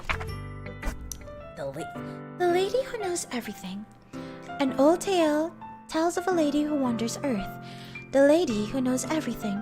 A beautiful lady who has found every answer, all meaning, all purpose, and all that was ever sought. And here I am, a feather. Lost adrift the sky, victim of the currents of the wind. Day after day I search with little hope, knowing legends don't exist. But when all else has failed me, when all others have turned away, the legend is all that remains, the last dim star glimmering in the twilight sky. Until one day, the wind ceases to blow. I fall, and I fall, and fall, and fall even more. Gentle as a feather, a dry quill, expressionless. But a hand catches me between the thumb and forefinger, the hand of a beautiful lady. I look at her eyes and find no end to her gaze. The lady who knows everything knows what I am thinking. Before I can speak, she responds in a hollow voice. I have found every answer, all of which amount to nothing. There is no meaning, there is no purpose, and we seek only the impossible. I am not your legend. Your legend does not exist. And with a breath, she blows me back afloat, and I pick up a gust of wind. You know, I feel like learning and looking for answers are the sorts of things that give life meaning. Not to get too philosophical or anything, but it was kind of on my mind, so that's what I wrote about. I see. I never really put much thought into it. In a way, it's almost paradoxical. Because if you had all the answers, wouldn't the world start to lose its meaning? You know, there's one thing I noticed. It seems like everyone in the club prefers writing about things that are more sad than happy. Are you surprised? I mean, if everything was okay, we wouldn't really have anything to write about, would we? Humans aren't two-dimensional creatures. I think you'd know that better than anyone. You mean one-dimensional? Ah, yeah, that. Anyway, here's Monica's writing tip of the day. Are you ever too shy to share your writing because you're afraid it's not that good? It can be really disheartening to get a lukewarm response to something you put so much into. But if you find other people who enjoy writing, then sharing becomes a lot easier. Because instead of just telling you that your writing is good or okay or bad, they want to focus more on everything that went into it and the things you can work on. It's much more encouraging that way, and it will make you want to continue improving. It's almost like having your own little literature club, don't you think? That's my advice for today. Thanks for listening. Okay, you three. We're all done sharing poems, right? Why don't we start figuring out... Hold on a second. Is it just me, or did you say something strange just now? Huh? Something did sound a bit unusual. That's right. You deviated from your usual catchphrase when addressing the club. A catchphrase? I don't have a catchphrase. Jeez, why is the mood so weird today? Look, even Yuri isn't immune to it. Stagnating air is common for foreshadowing that something terrible is about to happen. In your books, maybe. Look, the only thing different is that Sayuri isn't here. It seems you're right. Sayuri always helps lighten the mood a little bit, doesn't she? It's almost like everyone's balance is thrown off a little when she's not around. Where the heck did she run off to anyway? I thought she just went to pee. Natsuki, please show some decency. Oh, come on. She actually wasn't feeling too well and went home early. Is that so? I hope she's alright. Seriously? Of all the times to not go home with her, you picked the time she's not feeling well? So much for you two being all lovey-dovey. No. First of all, stop misunderstanding my friendship with Sayuri. And second, she's kind of been avoiding me today, so I didn't want to force it. Huh? That curious expression coming from Yuri of all people? Calm down, you guys. I talked to her earlier and everything is fine. What did she say? Anyway, we need to figure out the rest of the festival preparation, so let's decide what everyone will be doing this weekend. I already know what I'm doing. That's right. Natsuki will be making cupcakes, but we might need a lot of them and different flavors. Can you handle that all by yourself, Natsuki? Challenge accepted. And as for myself, I am going to be printing and assembling all the poetry pamphlets. Sayuri will be helping me design them. And as for Yuri, Yuri, you can, guys, can you help me come up with something for Yuri? I'm useless. No, that's not it at all. You're the most talented person here, you know? Female Mickey Mouse? Oh god.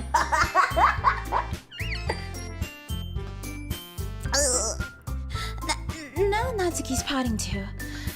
Jeez, even I can tell now. I guess I never gave Saira enough credit, but I can tell things are even harder on you when she's not around. That may be the case, but if I can't also be a leader on my own, then I won't grow as a person. So, Yuri, you have beautiful handwriting, you know? So you should make some banners and decorations to help set the atmosphere. Atmosphere? About that, I love atmosphere. Yuri's expression suddenly changes as he stares at her desk in her focus and starts nodding to herself. Your mind is already racing, I see. That's great. You'll be a wonderful help, Yuri. But anyway, that just leaves you, Ino. The one who is truly useless. Don't say that. In fact, both Natsuki and Yuri have some pretty heavy tasks to handle. It would probably go a long way to give one of them a hand. You could always help me out as well. I would be really appreciative of that. Is Monica suggesting I spend the weekend with one of my club members? How on earth are they going to respond to a suggestion like that? I suppose I wouldn't mind a bit of help. Well, even if you don't know how to bake, there's always some dirty work I can give to you. It's not like Monica's going to give me a choice and you shouldn't be sitting on your butt anyway. Natsuki tries to mumble a bunch of excuses like that. If I recall, Natsuki, you mentioned that you would like to handle the baking on your own. Ino may not like to be around if you only make him out to be a nuisance, so therefore, he may be more suited to assisting with the decorations. Hold on, I never said that. How hard could it be to make a few decorations anyway? Sounds more like you're just making excuses for Ino too. Well, what are you saying? It would be extremely meticulous work. And baking isn't? Just what do you think? Guys, let's settle down for a moment. In the end, I think it's up to Ino to decide how he'd like to contribute. Besides, he hasn't really gotten the chance to spend any time with me yet, you know? So I'm sure he's interested in... You literally just said... I'm surprised as well. Sorry. I was just saying, though. Jeez. Can we just settle this already? Yeah. Ino, you're okay with this, right? In the end, it's up to you. Of course. Very well. In that case... Everyone looks straight at me. But of course I'm going to go with... Who should I go for? Oh my god. Ooh. Wow, look at me and my little harem. Well, I'm already going with the Yuri route all of the time, so I might as well just go with the Yuri route, right? Right? Yeah, I guess I'll go with the Yuri route. Yuri. Well, I'll probably most useful helping out Yuri. Me? Are you serious? Why would you... Natsuki? I can already tell you're about to say something mean. No. I was just saying... So we'll be helping Yuri then, Ino? Yeah, that's what I'm going to do. I'm glad. I have a bad habit of overthinking these sort of things, so I think your assistance will be very useful. That's great to hear. Natsuki, will you be able to handle the baking yourself? I mean, yeah. I already said I would be fine. Okay. Everyone can tell that Natsuki is feeling a little sour. So, is that everything we needed to go over? Yeah. Yeah, that should be about it. Are you guys excited? Well, excited may not be the right word, but I suppose I'm looking forward to it a little bit. Do you feel the same way, Ino? Me? I guess you could say I'm interested to see how it'll turn out. That's good enough for me. What about you, Natsuki? Natsuki? What? Why is everyone yelling at me? I didn't even do anything. No. That's not what I meant at all. Yuri anxiously glances between everyone in the room. I'm sorry for this. I don't really know why Ino picked me. And also, your cupcakes are the best cupcakes I've ever had. They go really well with my tea. And nothing that I do for the event will compare to that, so... I get it. I'm kinda surprised though. Why? Well, I'm the one acting immature. I already know that. But you're trying to cheer me up all of a sudden. I know I'm not very good at it. I'm sorry if I said something bad. Natsuki isn't the only one surprised. Monika and I are also taken aback by Yuri's words. When she already has trouble with words, trying to cheer someone up must be far out of her own comfort zone. But I begin to understand. Yuri was trying to sound like Sayori. Even if it didn't work perfectly, I can tell that she tried to say something Sayori would say at a time like this. Because Sayori always helps everyone smile and feel good about themselves. No, I kinda appreciated it. I'm sorry for making a big deal out of nothing, but I'm going to say this. You better bet that my cupcakes are going to be the best part of the whole event. I believe you. Yeah. I hope to see everyone do their best. But with that, there's nothing more for today. So I guess it's time for us to head out. Alright, let's get out of here then. Everyone packs up their things. I start to follow Monika and Natsuki out the door as they chat between each other. I turn around. Sorry. I realized that I don't have any way of contacting you this weekend. Oh, you're right. I can't believe that slipped my mind. Should I give you my phone number? I think that would be the best way, yes. Alright then. You and I exchange phone numbers. Okay. Then I'll be stopping by your house on Sunday. My house? Is that a problem? Not at all.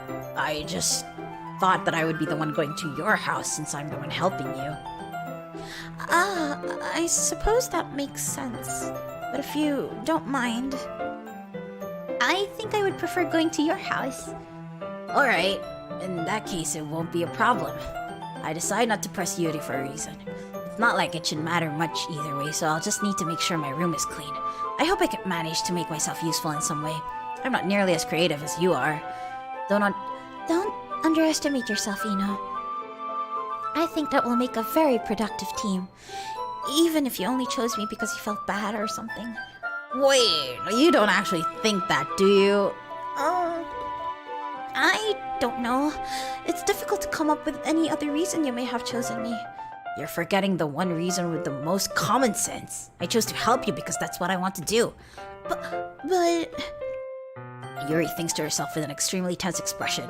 Yuri, you're overthinking this. You wanted me to point out when you're overthinking, right? I didn't realize. I'm telling you, I want to. That's all there is to it. Do you believe me? Yuri thinks really hard again. She looks straight into my eyes for a long while. I believe you. As if it took her tremendous effort, Yuri finally says that and relaxes her expression. And I'm really looking forward to Sunday. Yeah, I am too. After that exchange, I make my way out the door and Yuri follows. Oh, hello, lakad matatag. Hi. I can't believe this. Yuri's going to be coming to my house on Sunday? My anxiety shoots through the roof. Even though I've gotten pretty used to handling her at this point, there's no telling what might end up happening when we're outside of school. More than that, she told me that she was looking forward to it. Is this the chance I have to make something happen between us? Or is it too early for that? Only time will tell. But until then, I won't be able to take my mind off of it. I seriously can't wait. It's already Sunday. I've been getting increasingly anxious about Yuri's upcoming visit. I keep telling myself there's no reason to be nervous, but it doesn't help much. Yuri is clearly an introvert and also an intimate person in general. There's no doubt that she'll open up a little bit when it's just the two of us. Meanwhile, we've even been We've even been texting occasionally. She was extremely apprehensive at first, but it wasn't long before I was already learning more about her. But putting Yuri aside, I haven't heard a thing from Sayuri since she left club early the other day. It's not like we text each other all the time or anything, but I've been worried about her in the back of my mind. Between what Sayuri said and what Monica said, is it really okay for me to put Sayuri's feelings aside when she might need me? I decide to visit Sayuri before Yuri comes over. Rather than asking, I simply tell her I'm coming over, much like we've done in the past. Once I reach Sayuri's house, I knock on the door before entering it myself.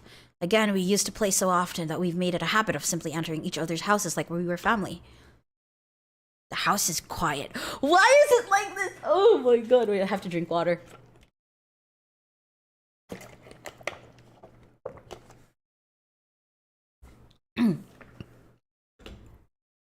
Sayuri isn't anywhere on the first floor, so I assume she's up in her room. It's already strange of her not to run down and greet me. I head up to her bedroom where I finally find her. Sayuri? Oh, thank God she's alive.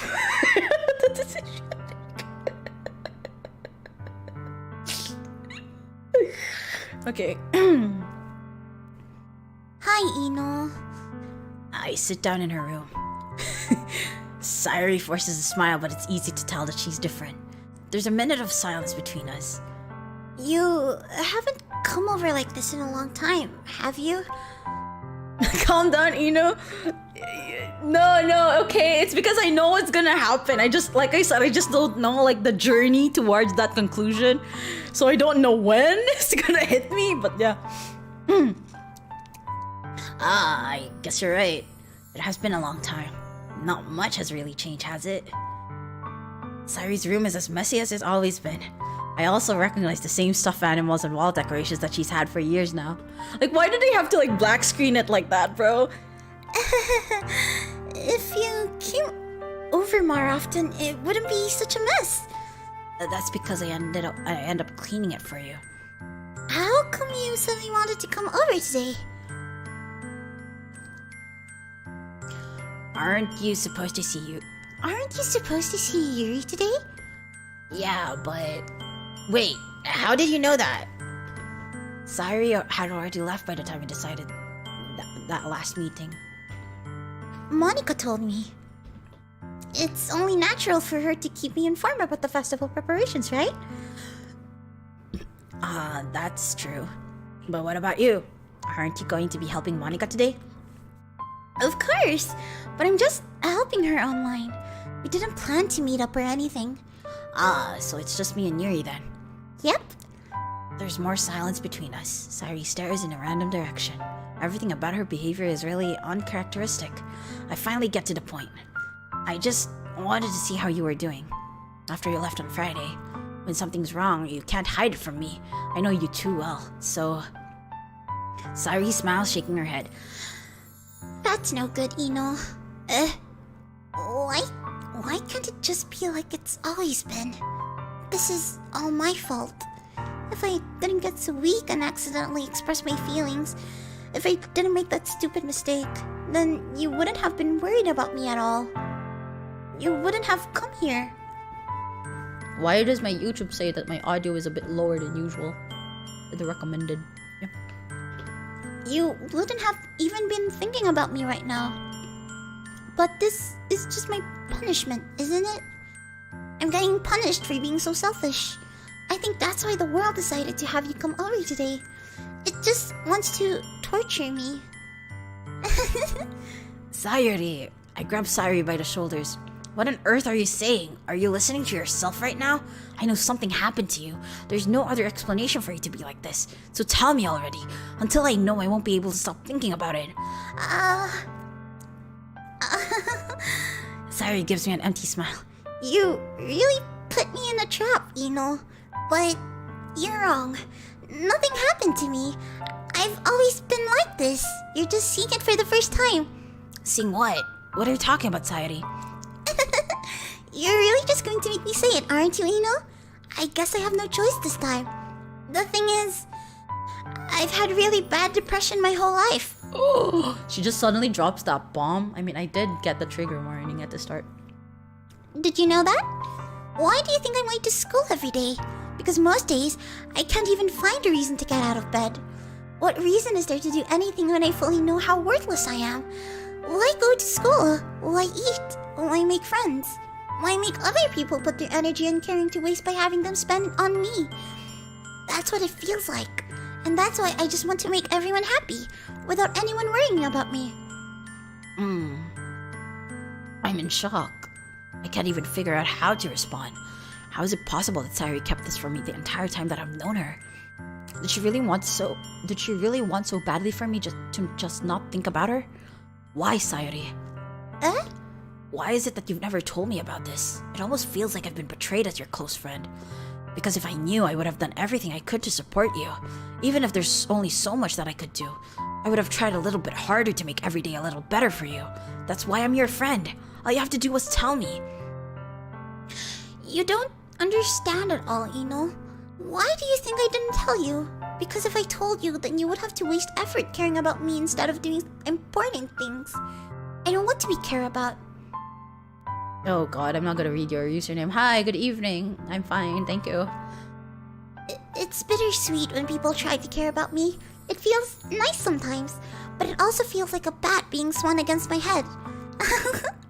That's why I wanted so badly for you to make friends with everyone else. Helping everyone be happy together is the best thing for me. But then I discovered something else too. Seeing you make friends and get closer with everyone in the club, it feels like a spirit going through my heart. So that's why I decided the world just wants to torture me. Every path leads to nothing but hurt. You're right that I don't understand. I don't understand your feelings at all, Sayuri. But I don't need to understand. Whatever it takes for me to help you stop hurting, that's what I'll do. No, Ino. There's nothing. Nothing at all. The only thing that could have helped is if everything could be like it always was. But I was selfish. I finally showed you what a horrible person I am. Tears streak down Sayuri's face. I made you join the literature club because I was selfish. And I was punished by my heart hurting in a way that I couldn't understand. And now you came here and I made you hurt too. I'm just weak and selfish. That's all I am. And that's why I'm going to accept these punishments. Because I deserve every last one. Without thinking, I once again grab Sayuri's shoulders. This time I pull her into a tight embrace. Ino? Sayuri, I don't care if you feel selfish. I'm really happy that you convinced me to join the club. Seeing you every day makes it worthwhile enough. If I make friends with everyone else, then that's just a bonus. But please never underestimate how much I care about you. I wouldn't have it any other way. Ino? Sayuri isn't hugging me back. Despite my arms being wrapped around her, Sayuri's arms remains at her side. She starts sobbing next to my ear. No. Don't do this to me. Please don't do this. Ino, Sayuri barely manages to speak between her sobs. I don't know if I'm doing the right thing, but all I want is for her to know that I care. If you have it in you to call yourself selfish, then you have to let me be selfish too. No matter what it takes, I'll figure out what needs to be changed. I'll make these feelings go away, and if there's anything that you need me to do, then you'd better tell me. I'll get mad if you don't. I don't know. I don't know. I don't know. Gently, Sayuri finally puts her arms around me in return. I don't know anything. It's all really scary. I don't understand any of my feelings, Ino. The only thing I'm not feeling nothing is when I'm feeling pain. But your hugs are so warm. And that's really scary too. Sayuri lets me go. As she does so, I let her go as well. The festival is tomorrow. Yeah. It's going to be fun, right? Yeah.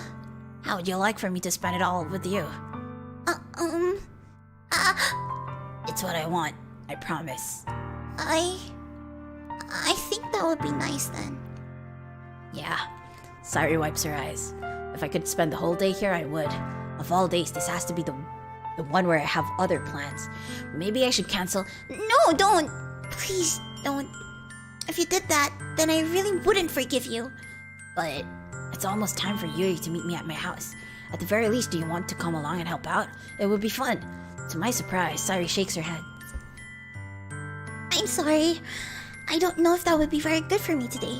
You understand, right? It's kind of hard for me to fully understand. But I'm trying my hardest. It's okay. Don't worry too much about it. I'll see you tomorrow, okay? Alright. I look forward to it. I say goodbye to Sayuri at Exeter House. On the way home, I find myself still feeling uneasy, but it's hard for me to keep thinking about it when Yuri's about to come over too. I think Sayuri's right. I shouldn't be worrying too much, and we're definitely going to have a great time tomorrow. I should just focus on what's ahead of me. As I approach my house, I see something that makes me feel a moment of panic. Yuri? Thank goodness. You're a little early. I'm sorry I wasn't home yet. Were you waiting for a long time? No, I just got here. But I started to get really nervous when nobody answered the doorbell. You always could have texted me. If I had known, I would have reassured you and hurried more on my way home. I suppose that's true. I didn't think of that for some reason. It should be common sense to do that, but I decided to ignore it. Anyway, let's go inside. I see you brought a lot of stuff with you. That's right. And did you manage to find everything I asked you to buy as well? Yeah, pretty much. At least I hope I got everything right. I'm sure it will be fine. I take Yuri to my room. The first thing she does is glance around curiously, which makes me feel anxious. It's so clean. I cleaned it before you came over, so... That's very considerate of you to do. No. I would be really embarrassed for my room to be a mess while you were here. Well, I do enjoy cleaning. I would have gladly helped you clean. That would be even more embarrassing. Wait, don't look in there. I snatched Yuri's wrist, which was in the process of opening a desk drawer of mine. I'm sorry. I wasn't thinking for some reason. I was just spacing out. It's fine. I let go of Yuri's wrist. She puts both of her hands firmly in her lap as if she's making sure she's keeping track of them. So, should we get started? Yes. I have a few things planned that you can help with. Decorations and other atmospheric enhancements. Atmospheric enhancements? You know, mood lighting, aromatherapy candles. Oh, wow. I didn't know you planned on taking it that far. Of course. I want to help take our guests to a faraway place. Although many will stop by just out of curiosity and for cupcakes, I guess. I'm determined to provide an experience that will leave them wanting more. That's great. It's easy to forget that you're a pretty intense person. Intense? I guess that's the best way to put it. Is that a bad thing? No, not at all. It's something that I like about you, actually. Is that so? That makes me feel relieved. And kind of happy. Yeah, no need to be anxious. You can relax a little. Relax. I brought some things for relaxation. I was going to use them during the poetry event. Oh yeah? Like what? Let's see. Yuri rummages through her bag. She pulls out a few candles and a wooden cylinder-shaped object. I did some shopping on the way here, so I happen to have these in my bag. I plan to cover the windows in black paper and use the candles to light the room. I think that would be amazing, don't you? Yeah, that would be really neat. What's that wooden thing, though? Oh, this? It's a diffuser for essential oils. How familiar are you with aromatherapy? Not familiar at all. Is that so? It's one of my favorite contributors to a positive atmosphere. Depending on the oils or herbs you choose, you can change the mood of the air itself. You can even feel it permeate through your body. Relaxation, positive energy, romance, reflection. It's almost like magic. Yuri takes the cylinder and pushes a switch on the bottom. In just a moment, a thin ray of vapor begins to sprout through a small hole on the top. Wow, that smells wonderful. What kind of mood is that one for? This is a jasmine essential oil. It smells a little sweet and flowery, right? Yeah, that's a good way to describe it. I chose jasmine for the event because it provides more than relaxation. Jasmine enhances your emotions and helps you feel them flow through your body. You feel warmer and your heart pounds more heavily. Don't you think that will be perfect for sharing our poems? It does sound suitable, but you seem to know a lot about this, so I'll trust your opinion with anything. Yuri smiles gently, clearly enjoying herself. She again reaches into her bag and pulls out several spools of thin ribbon. What are those for? Well, did you purchase the origami paper I asked you to get? Yeah, I have it over here. We won't be using the paper for folding origami. What I like to do is write a different word on each paper. We'll need about 100 of them. Oh yeah? What will those be used for? Well, I'm going to cut pieces of ribbon to hang from the doorway of the classroom. Then we can fasten the paper onto the ribbons to create a doorway curtain. Wouldn't that be beautiful? It would also catch the eye of those passing by the room. It may attract some to peek inside. That's really creative. I had no idea you'd be so good at this, Yuri. Is that so? Well, I suppose I do get a little intense, as you'd put it. Yuri giggles with red cheeks. Is it just me, or is she more relaxed when it's just the two of us? Or maybe it's the excitement she feels from sharing something that she enjoys. Here's a marker, You can write any characters you want. I'll help you once I finish cutting the ribbons. Alright. Sitting on the floor together, the two of us get to work. I carefully draw a different character on each paper, doing my best to manage my bad handwriting. Yuri unravels a long strand of red ribbon to her desired length. Then she reaches into her bag once more and pulls out a pocket knife. The knife is strangely beautiful. The silver handle has an intricate pattern of waves etched into it. The blade itself is gently tinted blue. That's no ordinary pocket knife. It looks really fancy. Well... Embarrassed, Yuri looks away. What is it? You're going to think it's weird. Yuri, whatever it is, I have no reason to judge. To each their own, you know. If you promise you won't be weirded out... Yeah, I promise. Alright. The thing is, I'm kind of into knives. They're just so pretty. I can't help it. I don't know what it is. The combination of craftsmanship and feeling of danger, maybe? What am I saying? Please don't think I'm weird for this. You're laughing at me. No, I'm not laughing at you. It's just funny how nervous you got about sharing. It's an interesting thing to be into, I guess. But I think it kind of suits you. Suits me? Yeah, it's kind of intense. Besides, it's a really cool looking knife, I can't deny that. It is, isn't it? Yuri relaxes her expression once again. Would you like to hold it? Sure, I'll check it out. Yuri carefully hands me the knife with the handle facing me. I take it and turn it around in my hands. It feels heavy and extremely solid. Where do you even get a knife like this? Curious of its sharpness, I feel the point of the knife with my index finger. Ow! Why did you do that? I didn't expect it to be that sharp. I barely touched it at all. It's my fault. I should have warned you. This knife is extremely sharp. It can cut through skin like it's paper. Oh no. A small drop of blood trickles down the side of my finger. Yuri takes my hand and gives the wound a closer look. Is she gonna take it into her mouth? She stares at it and noticeably fidgets. If you're squeamish, I'll go wash it off now. Oh my god! I know I have to read it. Without warning, Yuri puts my finger in her mouth and licks the wound.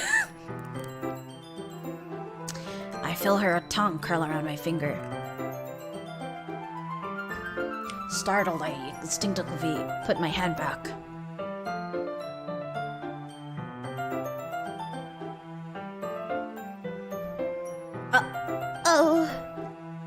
Please forgive me. I wasn't thinking. Yuri lowers her head, her face burning up. Yuri. That's the most embarrassing thing I've ever done. How could I do something like that? I'm sorry. Sure, it was a little weird and it took me by surprise, but I guess she was just trying to help, right? Yuri, I think you're overreacting a little. She doesn't lift her head. What if she doesn't recover from this for the rest of the afternoon? Alright, you know what? This might be a stupid thing to do, but I do it anyway. I take Yuri's hand and lick her index finger in return. What am I reading? Oh, sheesh. Okay.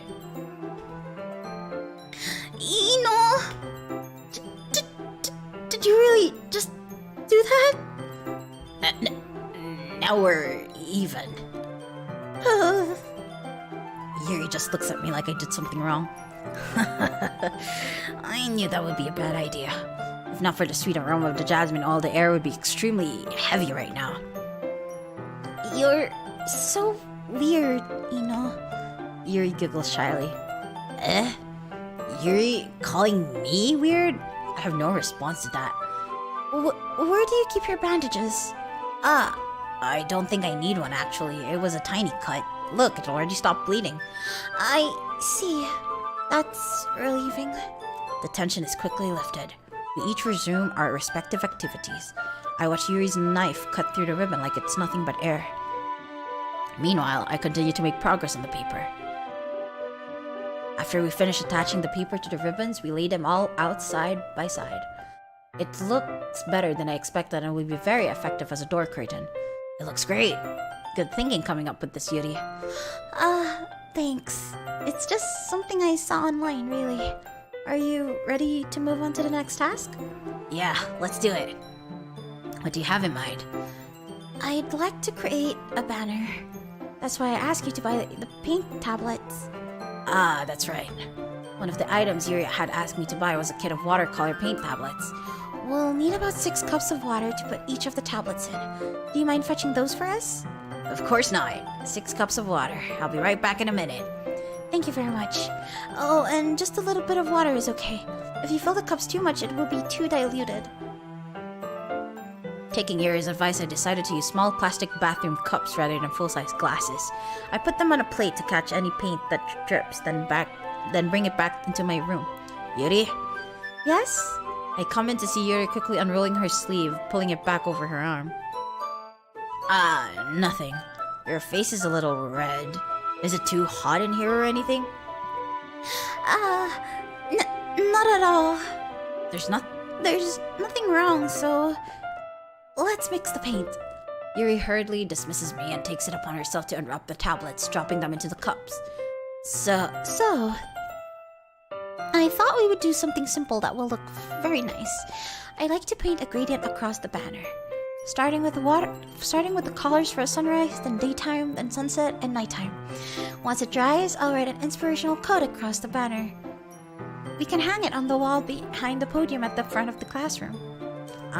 Neat. What are you going to write about? Well, it will be more fun to surprise you. Yuri smiles at me. If you say so. After rolling out the banner, Yuri and I kneel on opposite sides so we don't get in the way of each other. Yuri uses a brush and adds a few dots of different colors across the banner to serve as a color guide when we paint. This kind of reminds me of elementary school. Painting on a banner with watercolors feels a lot like the art class projects we had back then. It's relaxing. I'm sorry if this feels too childish. No, I didn't mean that at all. It's kind of fun, you know? Yeah, it is fun. I'm glad you feel that way, too. Yuri stops painting for a moment, thinking to herself. For me, I don't need to go out and do crazy things to have fun. In fact, I usually don't even want to. I just like when I can spend time with one other person. Even if it's something simple like reading, it doesn't even matter if you don't talk much. Just having a friend next to me makes things feel a little bit nicer. I think that's all it takes for me to be happy. Is that so?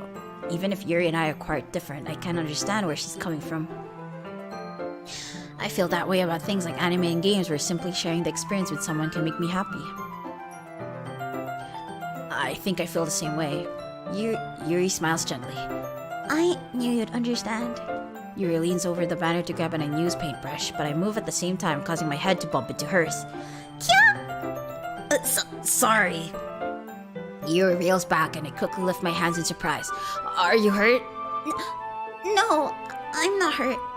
I'm just It just startled me, that's all. Sorry, I should have asked you to get it for me. It's not your fault. Your face. There are droplets of paint on Yuri's face and neck. Is there something on my face?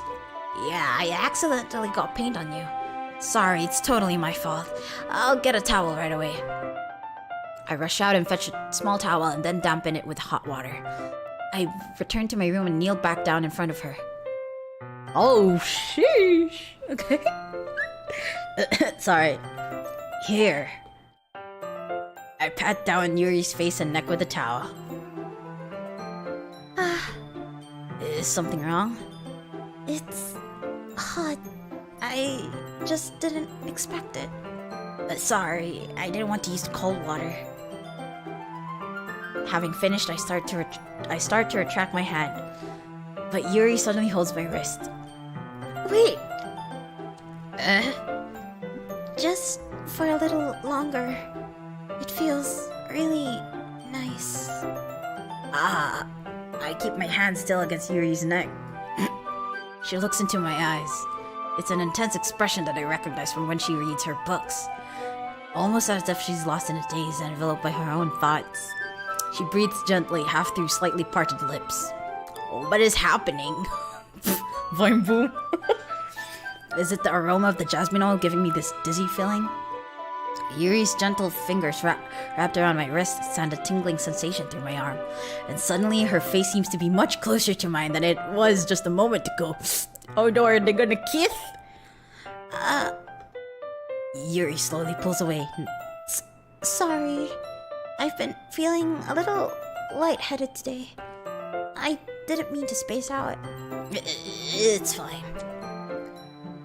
The moment is over as soon as it began. Yuri picks up her brush again, but her movement seems clumsier, like she's unable to focus. I remain silent, forced to ignore the event that just transpired. I hesitantly retrieve my own brush and continue following Yuri's example. That should do it. I finished filling the night sky with white dots that look like stars. Looking at the banner as a whole, it's very pretty and natural looking. I think it came out better than I expected. I'm really happy with the results. Yeah, me too. Are you going to add the lettering now? Not yet. It needs to dry first. That's true, but won't that take a while? Well, perhaps it would be best to leave it here than have you bring it in the morning. I can do the lettering in the classroom before our event starts. Is that okay? That's totally fine. Wonderful. In that case, I don't think there's anything more for us to do here. Phew. You say that like you're glad it's over. Was I wrong to assume that you're at least enjoying yourself a little bit? No, it's not that. I'm just glad that we managed to get everything done. I see. I am too. I was a little concerned about time. I need to start making dinner soon. So you don't have any time left? I was secretly hoping we would have extra time after finishing the work. Well, Yuri thinks to herself. I think it would be too irresponsible of me to wait much longer. I'm sorry. I was hoping there would be more time as well. It's probably my fault. Sorry for being such a slow worker. No, it's not your fault at all. And the important thing is that we got everything done, right? Yeah. So, I shouldn't be disappointed or anything. Gathering all her things, Yuri seems to look a little downcast. I understand why. It sounded like she rarely gets the opportunity to spend time with friends in a relaxed environment. But that doesn't mean this is the last time it can happen.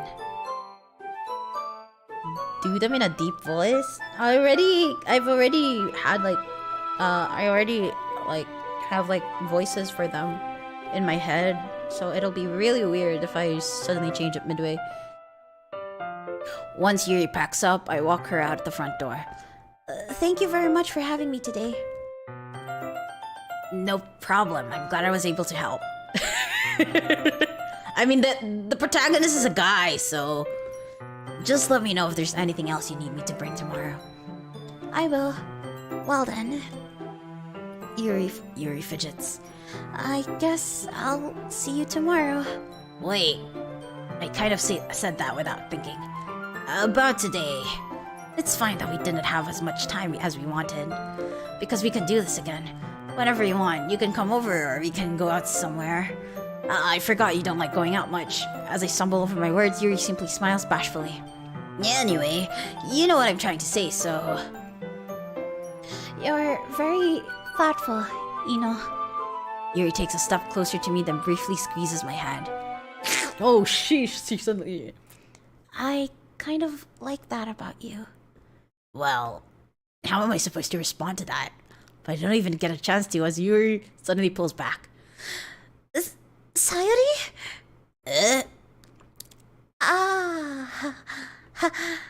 Hi, Ino. Sayori, just now we were in... It's okay, Ino. I just stopped by to say hi. Well, it's nice to see you. I'm sorry, but I'm already on my way to leave. Oh, really? That's too bad. I'm sorry, but we'll all be together at the festival tomorrow, so that's fine, right? Of course. Sayori beams. Yeah, so I'll see you tomorrow. Clearly embarrassed, Yuri hurries off. Sayori waves goodbye after her. Sayori, I thought you didn't want to come over today. Well, I tried staying in my room, but my imagination was being really mean to me, so I had to come here and see it for myself. See what? What are you talking about? You know, how much fun you were having with Yuri, and how close you got to her.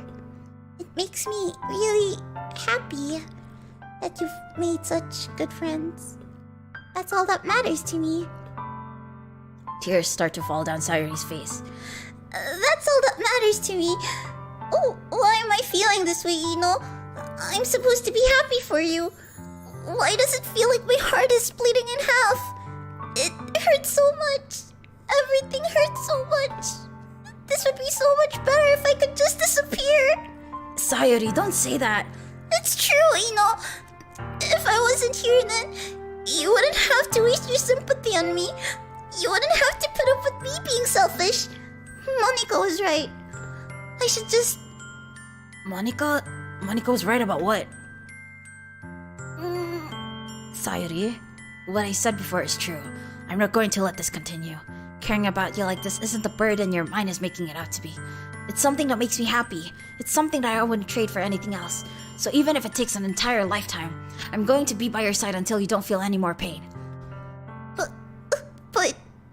Sayori looks away. I put a hand on her shoulder to reassure her. I'm scared, I'm really scared. What are you scared of, Sayori? I'm scared that I might like you more than you like me. Sayori? It's true, isn't it? I was weak and started to like you too much. I did this to myself. I like you so much that I want to die. That's how I feel. And... That's enough, Sayori. I don't want you to hurt anymore. I slide my hand down Sayori's arm and squeeze her hand in my own. Do you remember how I said I always know what's best for you? Do you still believe me? Wordlessly, Sayori nods. Even if you don't understand all of your own feelings, I know what you need the most right now. And that's what I'm going to give to you. Sayori. Shit! Oh no! Oh my god! Oh my god! It's either we friend zone her or like, ugh. It's either we friend zone her or say like I love you or something. Oh my. Commit, say it and commit. Ooh. Wait. Maybe he'll say like I love you, but as a friend. Wait, let me just wipe my glasses. My glasses are like so dirty. Oh god. I can't even do a voting system because I already did like a poll. Should I change the poll right now?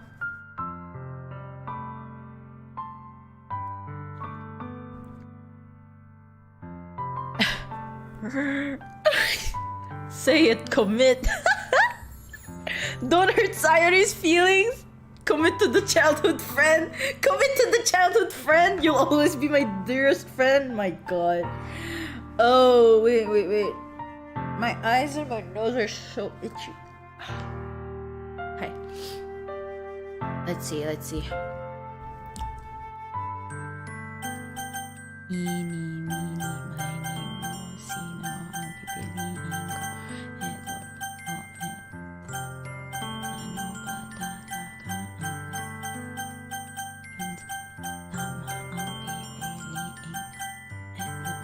pipiliin? Eto. Fudge. The friend zone? Choose I love you?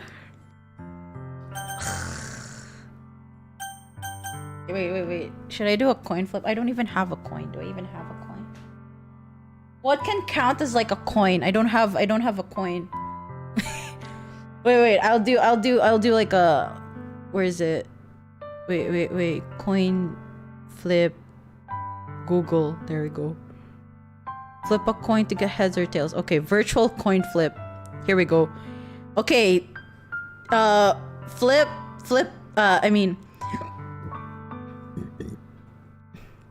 Head for I love you. Tails for you'll always be my dearest friend. Okay. Click or press it. Okay. Flip it.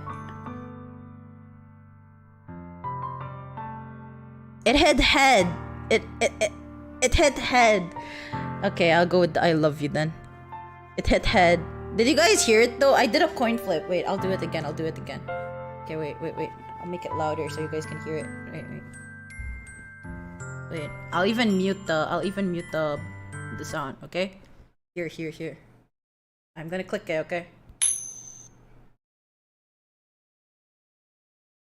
It hit head. So I'll go with the head.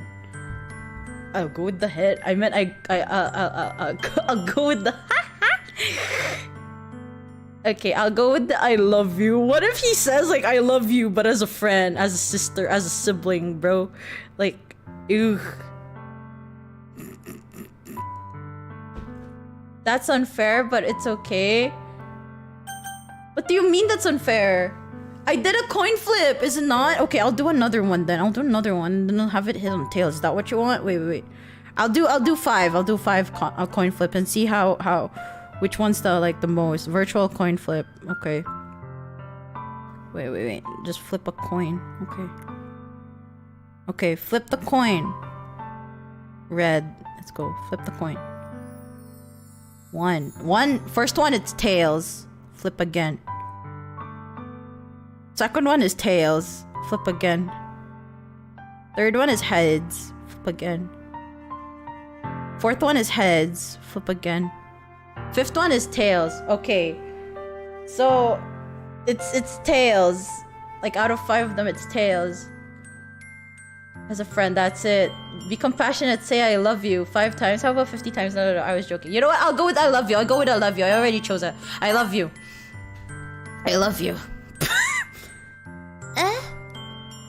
Those are my true feelings. So, there's no way you could like me more than I like you. I should have realized it sooner. But spending time with everyone at the club, making new friends, and having fun with you every day, it helped me realize that you are truly the most important person to me. That's why I'll accept any of your burdens, as long as we continue like this every day, with you by my side. Then I know we'll both be happy. Wait, did I choose the good ending? Ino. Don't play chat. Fudge! Suddenly, Sayori wraps her arms tightly around me. Ino. Is this really okay? Yeah. I hold Sayori in my arms and pull her closer.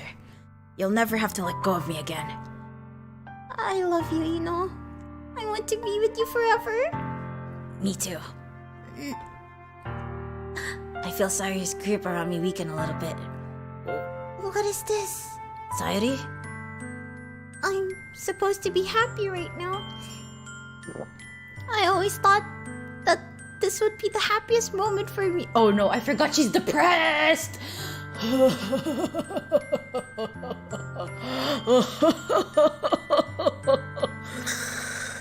But why? Even now, why won't the rain clouds go away? They're not going away at all, It's okay, Sayori. It might take some time for things to get better again. But no matter how long it takes, I'll be there every step of the way. That's all that matters right now. Okay. I trust you. Sayori and I slowly release each other. So, I guess that makes the festival tomorrow our first date, huh? What are you saying? I don't want to think about those things, I want everything to be the same as it always has been. Even if we really are a couple. I don't know if I could handle anything more right now. It's really new and scary to me. I understand. We'll go at whatever pace suits you best. Hey, Ino. Sayori gazed at me once again, smiling sadly. Even if I get really, really sad, this is the best thing for me, right? I don't really understand what Sayori means by that. Are you saying that this is making you feel sad, Sayori? I don't know. I don't understand what I'm feeling. It felt like a bunch of thorns when you told me you love me. But that's why I want to trust you. You know what's best for me. Yeah, I do. That's my promise. I say that, but in reality, I've never felt more uncertain when it comes to Sayori. I know that I love her and she loves me, but I'm having as much trouble understanding Sayori's feelings as she is, even though I can comfort her. I keep wondering if I should be doing something more or something different. I know these thoughts will continue to plague me until things are back to the way they were. Is that what Sayori meant by not wanting anything to change? I don't know, but I know that I'll give it everything I've got. Sayori's the most important person to me, and I'll do whatever it takes to have a happy future with her. It's the day of the festival. Is this the climb? Is this the end? Or is there gonna be more? Why are you narrating the action? I'm just reading what's written here. Of all the days, I expected this to be the one where I'd be walking to school with Sayori. But Sayori isn't answering her phone. I considered going to her house to wake her up, but decided that's a little too much. Meanwhile, the preparations for the event should be nearly complete. The banner Yuri and I painted is dry, and I gently rolled it up to take with me. She sent me a pleasant text reminding me not to forget anything, and I reassured her. Funnily enough, I probably feel the same way as Natsuki about the event. I'm more excited for it to be over so I can spend time with Sayori and Yuri at the festival. But knowing Monica, I'm sure the event will be great too. You're the first one here. Thanks for being early. That's funny. I thought at least Yuri would be here by now. Monica is placing little booklets on each of the desks in the classroom. They must be the ones she prepared that have all the poems we're performing. In the end, I found a random poem online that I thought Monica would like and submitted it. So that's the one I'll be performing. I'm surprised you didn't bring Sayori with you. Yeah, she overslept again, that dummy. You'd think that on days this important she'd try a little harder. I say that, but I suddenly remember what Sayori told me yesterday, and I suddenly feel awful knowing it's not nearly that simple for her. I only said it because it's the way I'm used to thinking, but maybe I should have gone to wake her up after all. You should take a little responsibility for her, I mean, especially after your exchange with her yesterday. You kind of left her hanging this morning, Oh my god, is this double meaning? Exchange? Monica, you know about that? Of course I do. I'm the club president after all. But I stammer, embarrassed. Did Sayori really tell her about it that quickly? That we're a couple now? I didn't really plan on bringing it up with anyone yet. Jeez, you don't know the full story at all, so... Don't worry. I probably know a lot more than you think. Why is there no music? Oh my god, it's been a while. There's no music. Monica is being as friendly as usual, but for some reason I felt a chill down my spine after hearing that. Hey, do you want to check out the pamphlets? They came out really nice. Yeah, sure. I grabbed one of the pamphlets I laid out on the desk. Oh yeah, they really did. something like this will definitely help people take the club more seriously. Yeah, I thought so too. I flip through the pages. Each member's poem is neatly printed on its own page, giving it an almost professional feel. I recognize Natsuki's and Yuri's poems from the ones they performed during our practice. What's this? I flip to Sayori's poem. It's different from the one she practiced. It's one that I haven't read before. Get out of my head, get out of my head, get out of my head, get out of my head, get out of my head, get out of my head, get out of my head, get out of my head. Get out of my head before I do what I know is best for you. Get out of my head before I listen to everything she said to me. Get out of my head before I show you how much I love you. Get out of my head before I finish writing this poem. But a poem is never actually finished. It just stops moving.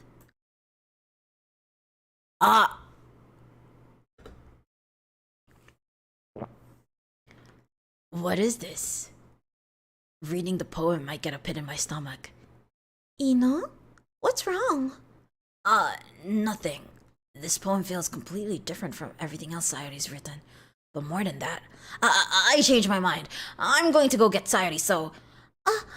Well, alright. Try not to take too long, okay?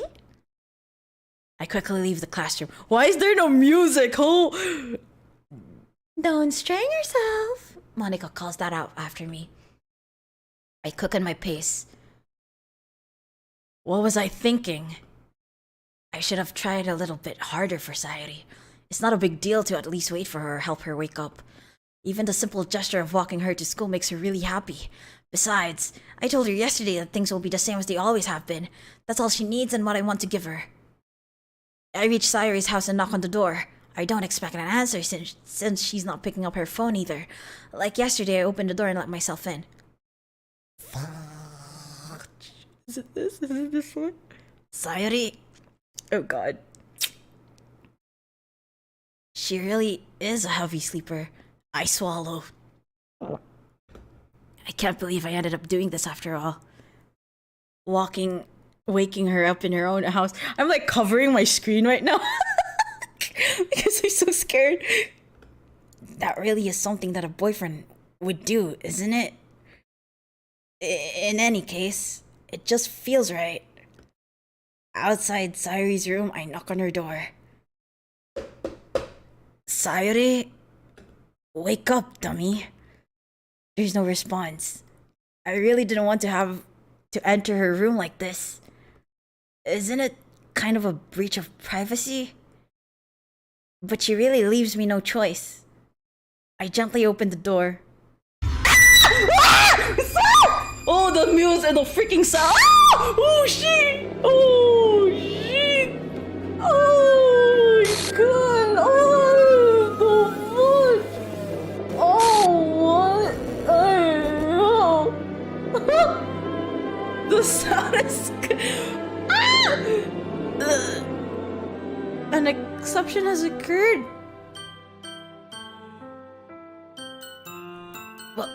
What the hell? What the hell? Is this a nightmare? It has to be. This isn't real. There's no way this can't be real. Sayori wouldn't do this. Everything was normal up until a few days ago. That's why I can't believe with my eyes what my eyes are showing me. I suppressed the urge to vomit. Just yesterday, I told Sayori I would be there for her. I told her I know what's best and that everything will be okay. Then why? Why would she do this? How could I be so helpless? What did I do wrong? Confessing to her? I should have confessed to her. That's not what Sayori needed at all. She even told me how painful it is for others to care about her. Then why did I confess to her and make her feel even worse? Why did I do that? Why was I so selfish? This is my fault.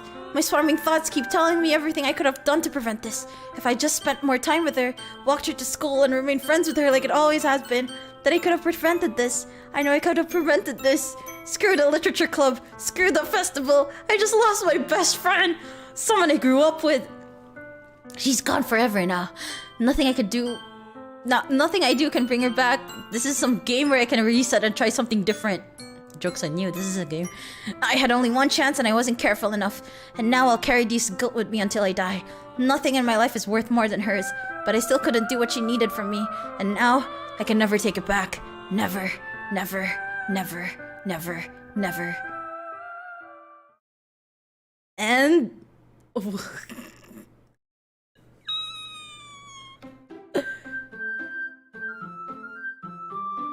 the fudge?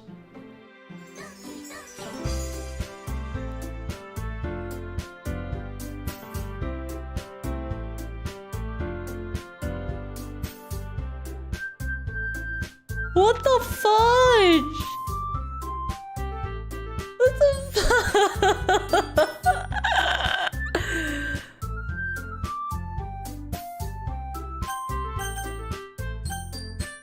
This is a new game, right? You scream loud. Well, sorry, okay. I do scream loud because I'm scared, bro. Well, no ish. You're watching. You know this game is scary, and you're watching me play it. So, God, I got spooked. Spooked me. It's because the sound effects. Okay, I mean, I wouldn't not have minded like the picture, but then the sound effects. You know how like it's so quiet and then suddenly just hits you like bam like that. It's so scary. So I just got so surprised as well, bro. Oh jeez. Can I speedrun this though? Wait, this is the part where I'm gonna go home with her, right? I should have saved, right? I should have saved before I did like a coin flip. The file is missing or corrupt? What? Wait, she's really...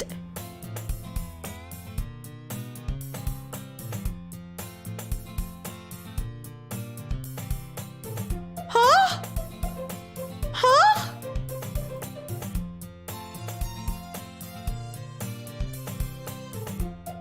Huh? Waving her arms in the air like she's totally oblivious. The girl is... Sayuri! It's Sayuri!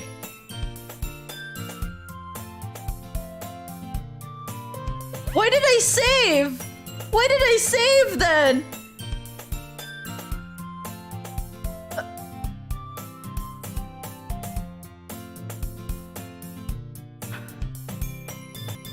Oh my god! Oh my god! Oh, what the fudge! Oh, what the fudge! Oh! This is not gonna break my PC, right?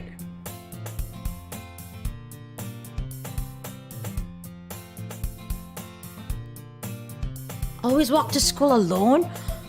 I always tell myself it's about time I meet some girls or something like that, but I have no motivation to join any clubs. I'm perfectly content just getting by on the average or spending my free time on games and anime. There's always the anime club, but it's not like there would be any girls in it anyway. The school day is as ordinary as ever, and it's over before I know it. After I pack up my things, I stare blankly at the wall looking for an ounce of motivation.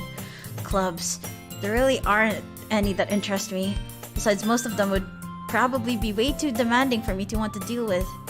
I guess I have no choice but to start with the anime club. Holy sheesh.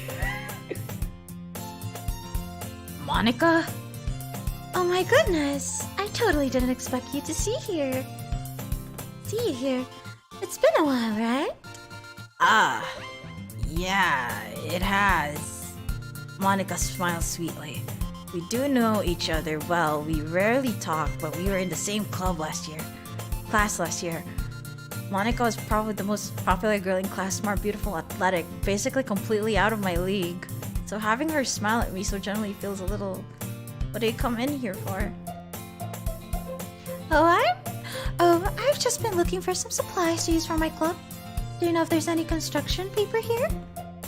Or markers? I guess you could check the closet. You're in the debate club, right? About that, I actually quit the debate club. Really? You quit? Yeah.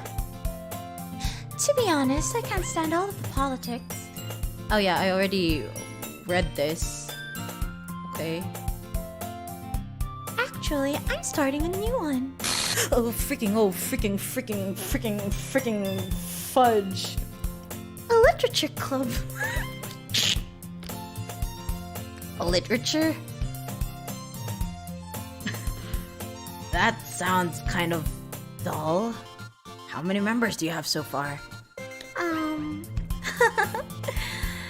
It's kind of embarrassing, but there are only 3 of us so far. Oh, she didn't count Sayori. It's really hard to find new members for something that sounds so boring. Well, I can see that. But it's really not boring at all, you know? Literature can be anything. Reading, writing, poetry. I mean, one of my members even keeps her manga collection in the club room. Wait, really? Yeah, it's funny, right? She always insists that manga is literature too. I mean, she's not wrong, I guess. And besides, a member's a member, right? Did Monica say she? Hey, Ino? By any chance, are you still looking for a club to join? I mean, I guess so, but...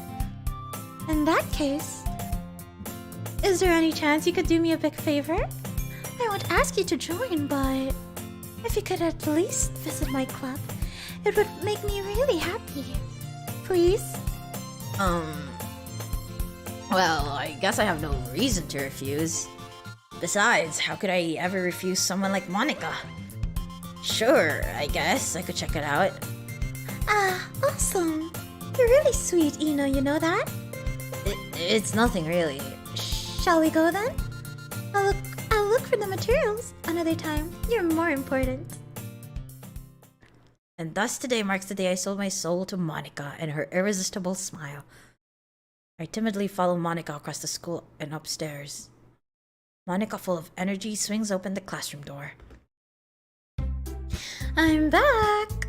And I brought a guest with me. Oh, freaking! Oh, mommy! Oh, freaking mommy! Saan ganyan?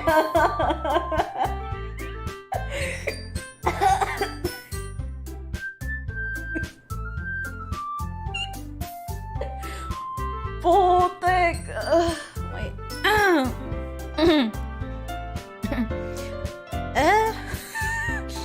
Can I even voice act this? Holy sh...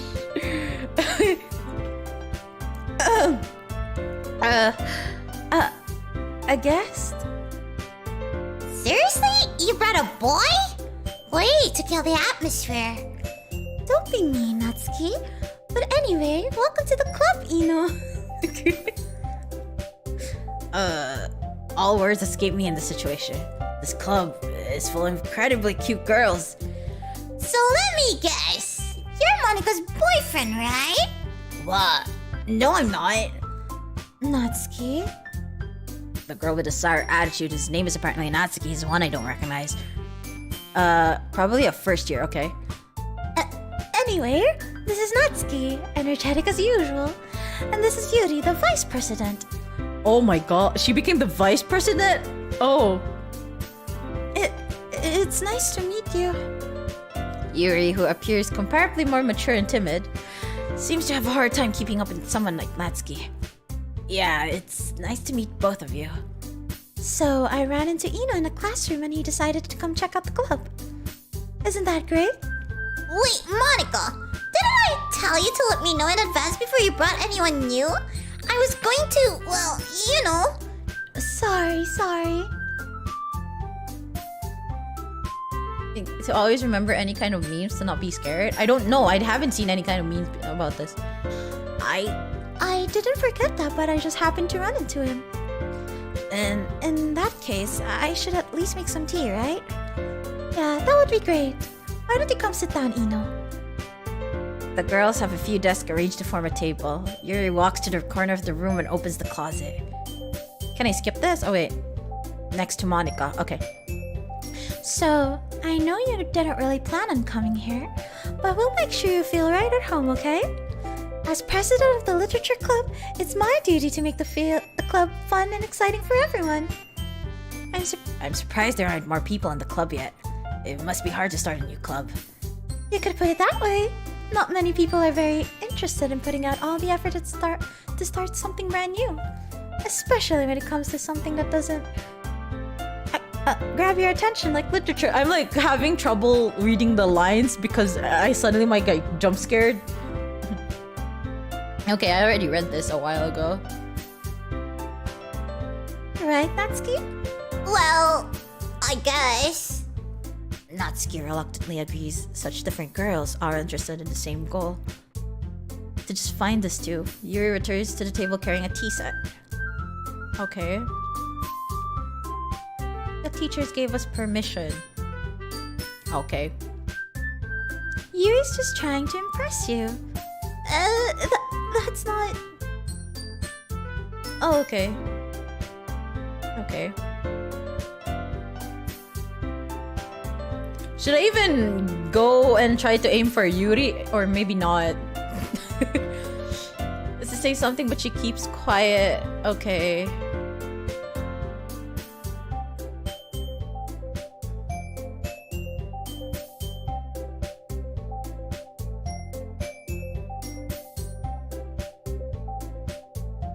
Okay, I already read this a while ago.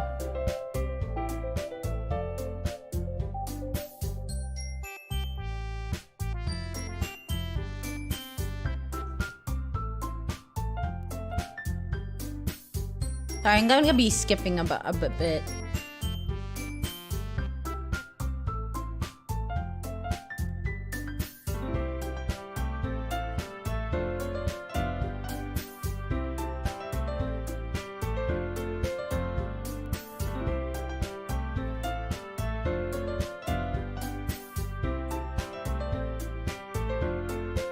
They completely erased Sayori's existence. Holy heck. Sayori was supposed to be here, bros. Oh no. Nurtured the club as well as its members? Oh, okay.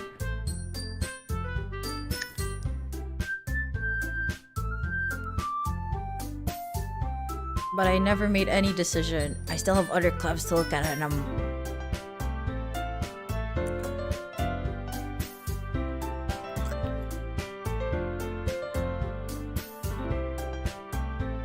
To form an official club. Oh, okay. Here's a new line. We need 4, and I've been trying really hard to find new members. And if we don't find one before the festival... I'm defenseless against these girls. Oh, shit. Okay. Okay.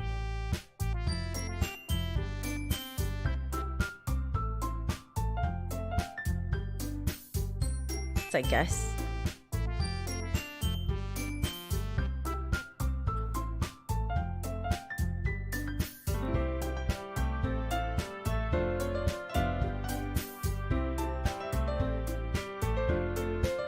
Make my way home. The whole way my mind wanders back and forth between the 3 girls. We don't have anyone to walk with. Natsuki, Yuri, and of course Monica. Oh god. Alright. And I'm sure good fortune will find me. And I guess that starts with writing a poem tonight. You have unlocked a special poem. Would you like to read it? A special... Yes? Oh, a dream. I was staying over at my friend's place. There were 4 of us. I drifted off to sleep while everyone was talking and watching TV. In my dream, I was still at my friend's house. The only difference was that there were nails sticking out of the walls everywhere, and there was also someone I didn't recognize. The person I didn't recognize told a joke and everyone laughed. I woke up to the sound of everyone laughing at something that happened on the TV, so the laughing was not part of the dream. It was the noise that woke me up. I wonder who that person was and how they knew to tell a joke at that moment.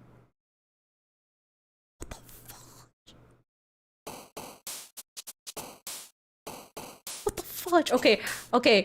This time I'm gonna go try to get Natsuki. What are the keywords for Natsuki? I don't know, mouse? Oh, okay, that's what she likes. Lollipop. Oh, okay. Lipstick. Oh, okay. Skirt. Anything girly, I guess. Pure. Heart. Or milk. Cheeks. Sugar. Clumsy. Swimsuit, sparkle, melody, beauty, fun, rainbow, doki doki, sweet. Sing. Sunset. Okay, parfait. Oh, mommy. Oh, mommy. Oh, but mommy. What the? Masakit ang likod ko. I keep getting like jolted backwards. The pain is getting into my lower back. Oh my god. Hi again, Ino. Glad to see you didn't run away on us. Nah, don't worry. This might be a little strange for me, but I at least keep my word. Well, I'm back at the literature club. I was the last to come in, so everyone else is already hanging out. Oh my god, okay. Thanks for keeping your promise, Ino. I hope this isn't too overwhelming of a commitment for you. Making you dive headfirst into literature when you're not accustomed to it. Holy sheesh. Okay. Oh, come on! Like, he deserves any slack. You already had to be dragged here by Monica. I don't know if you plan to just come here and hang out or what. But if you don't take us seriously, then you won't see the end of it. Oh, bro, excuse me, girl, you are covering the lines, bro. Oh, she's like coming to me like in my face, bro. Monica and manga.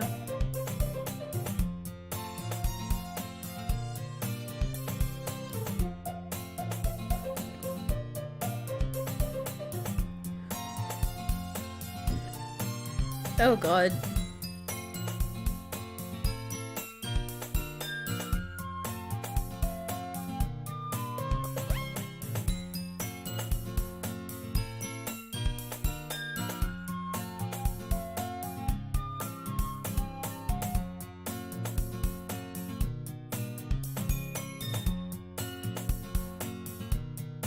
I'm like so nervous to like choose. Ugh. I hear Natsuki utter an exasperated sigh from within the closet. She seems to be annoyed by something. I approach her in case she needs a hand. You looking for something in there? What the fudge? What the fudge? Wait, why is her root broken already? Huh? Wait, what am I supposed to read here? What? What the excuse me? Freaking Monica, she never puts my stuff back in the right spot. What's the point in keeping your collection organized if someone else is just gonna mess it up? Natsuki slides a bunch of stacked books and boxes across the shelves. Manga. You read manga, right? Sometimes. Manga is one of those things where you can't admit you're really into it until you figure out where the other person stands. How did you know anyway? I heard you bring it up at some point. Besides, it's kind of written on your face. What's that supposed to mean? I see. There's a lone volume of manga amidst a stack of various books on the side of one of the shelves. Curious, I pull it out of the stack. There it is! Natsuki snatches it out of my hand. She then turns to a box of manga and slips the volume right into the middle of the rest. Much better. Seeing a box set with one book missing is probably the most irritating sight in the world. I know the feel. I get a closer look at the box set she's admiring. Parfait Girls? It's a series I've never heard of in my life. That probably means it's either way out of my demographic or it's simply terrible. If you're gonna judge, you can do it through the glass on that door. She points to the classroom door. Hey, I wasn't judging anything. I didn't even say anything. It was the tone of your voice. But I'll tell you one thing, Ino. Consider... Don't judge a book? She was about to say consider this a lesson. Okay, wait, I'll go to my viewpoint. Oh, it didn't even... Consider this a lesson, bro! Monica! I'm trying to do her route! Stop! Don't judge a book. In fact, Natsuki pulls out the first volume of Parfait Girls from the box. I'm gonna show you exactly why. She shoves the book right into my hands. I stare at the cover. It features 4 girls in a colorful attire striking animated feminine poses. It's exceedingly moe. Don't just stand there. Wah! Natsuki grabs my hand and pulls me out of the closet. She then takes a seat against the wall beneath the windowsills. She pads on the ground next to her, signaling me to sit there. Wouldn't chairs be more comfortable? I take my seat. Chairs wouldn't work. We can't read at the same time like that. Why is that? I guess it's easier to be close together like this. Don't just say that. You'll make me feel weird about it. Natsuki crosses her arms and scooches an inch away from me. Girls? Sorry. I didn't exactly expect to be sitting this close to her either. Not that I can say it's a particularly bad thing. I open the book. It's only a few seconds before Natsuki once again inches closer, reclaiming the additional space while she hopes I won't notice. I can feel her peering over my shoulder, much more eager to begin reading than I am. Wow, how long has it been since I read the beginning? You don't go back and flip through the older volumes every now and then? Not really. Maybe sometimes after I've already finished the series. Hey, are you paying attention? I am, but nothing has really happened yet, so I can talk at the same time. It looks like it's about a bunch of friends in high school. Typical slice of life affair. I kind of grew out of these since it's rare for the writing to be entertaining enough to make up for the lack of plot. Are you sure this isn't boring for you? It's not. Even though you're just watching me read? Well, I'm fine with that. If you say so. I guess it's fun sharing something you like with someone else. I always get excited when I convince any of my friends to pick up a series I enjoy. You know what I mean? Huh? You don't? That's not... Well, I wouldn't really know. What do you mean? Don't you share your manga with your friends? Could you not rub it in? Jeez. Sorry. Like I could ever get my friends to read this. They just think manga is for kids. I can't even bring it up without them being all like, you still haven't grown out of that yet? Makes me want to punch them in the face. I know those kinds of people. Honestly, it takes a lot of effort to find friends who don't judge, much less friends who are also into it. I'm already kind of a loser, so I guess I gravitated towards the other losers over time, but it's probably harder for someone like you. Yeah, that's pretty accurate. Wait, which part? I mean, I feel like I can't even keep it in my own room. Oh my god. My dad would... If he found... What are these lines? What's going on? At least it's safe here in the club room. Except Monica's kind of a jerk about it. Ugh, I just can't win, can I? Well, it paid off in the end, didn't it? I mean, here I am, reading it. Well, it's not like that solves any of my problems. Maybe, but at least you're enjoying yourself, right? So? Jeez, that's enough! Are you gonna keep reading or what? Yeah. I flip the page. Time passes. Natsuki is strangely quiet now. I glance over at her. It looks like she started to fall asleep. Hey, Natsuki? Yeah? Suddenly, Natsuki collapses straight into me. Oh, sheesh. Oh, there we go. Hey! Mami! Ano nangyayari sa game? What is going on?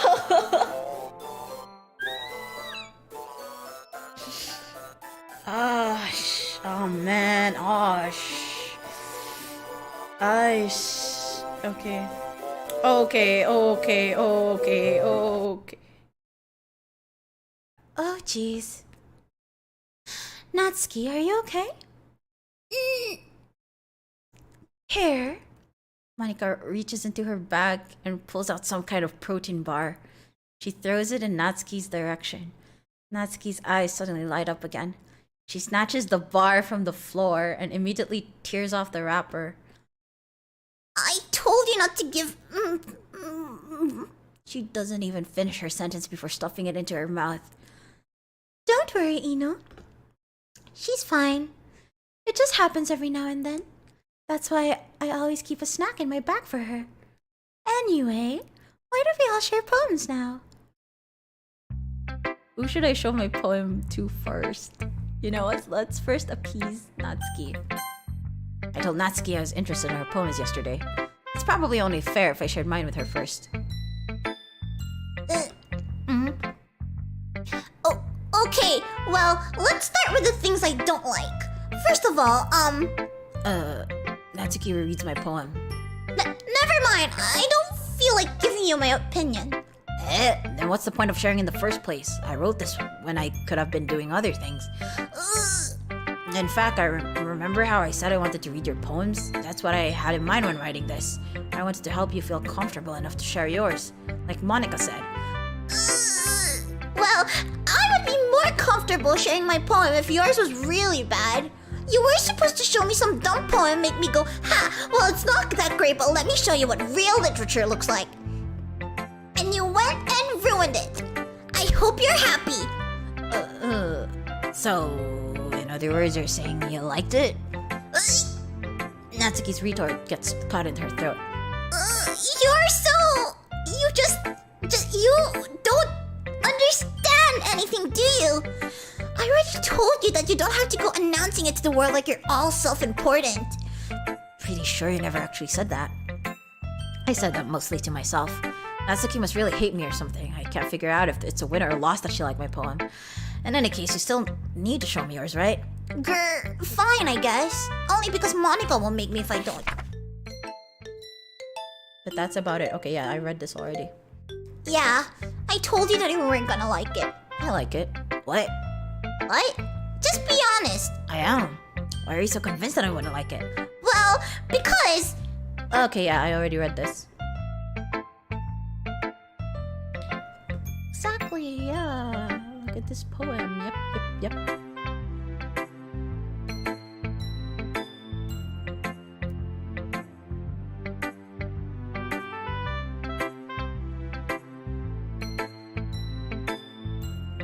Who should I show my poem to next?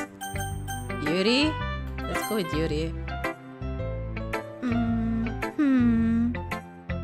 Yuri stares at the poem. A minute passes, more than enough time for her to finish reading. Oh, sorry. I forgot to start speaking. It's fine, don't force yourself. I'm not. I just need to put my thoughts into words. Hold on.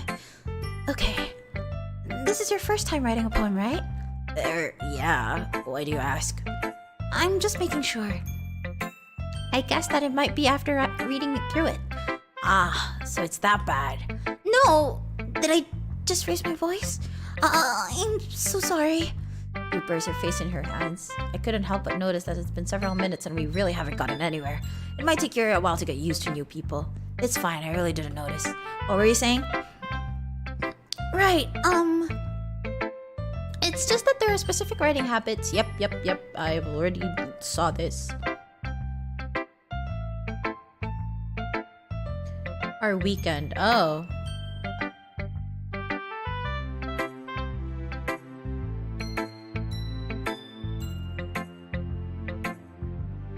Valuable feedback. Where we go?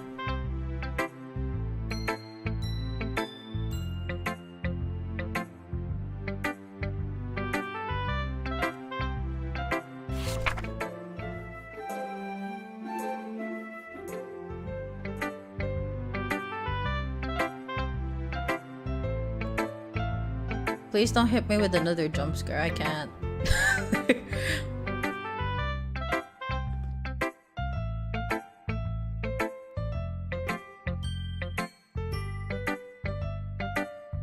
Oh, I could already click skip for this one. It's nothing really. If you think that, just remember that it won't be long before you pick up on these things too.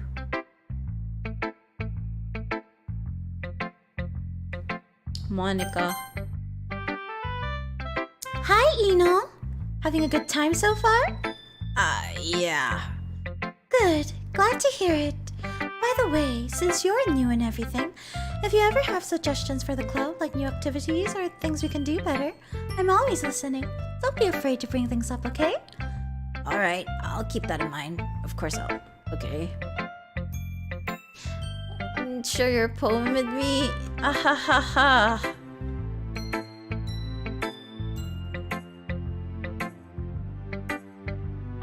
It's a lot cuter than I expected. Oh, jeez. No. It kind of makes me think of something Natsuki would write. And she's a good writer too. So take that as a compliment. If you say so. Yep. If you're interested in Natsuki, then always keep a snack on you. She'll cling to you like a puppy. Natsuki's dad doesn't give her lunch money or leave her any food in the house, so she's in a fussy mood pretty often. But sometimes she just loses all of her strength and shuts down. Like earlier. This is just a guess, but I think she's so small because her malnutrition is interfering with her adolescent growth. Wait, she's being starved? Wait, what? But hey, some guys are into petite girls too, you know? Sorry, just trying to look at the bright side. Anyway, do you want to read my poem now? Don't worry, I'm not very good. I see.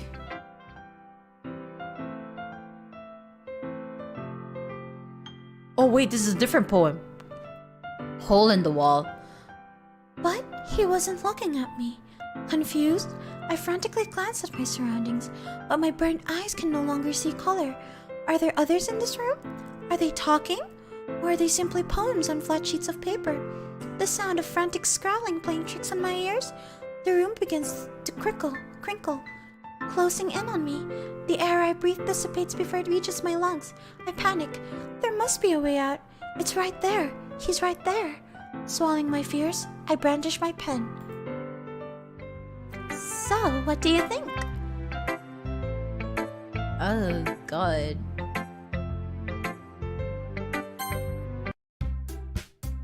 Phew. I guess that's everyone. Okay.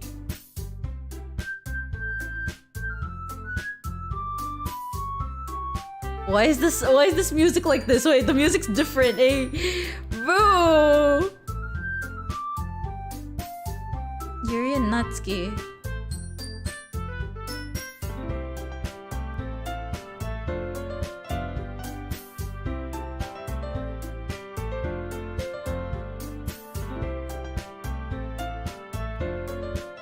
Oh my god. The language, I guess? Yeah, I already read this a while ago.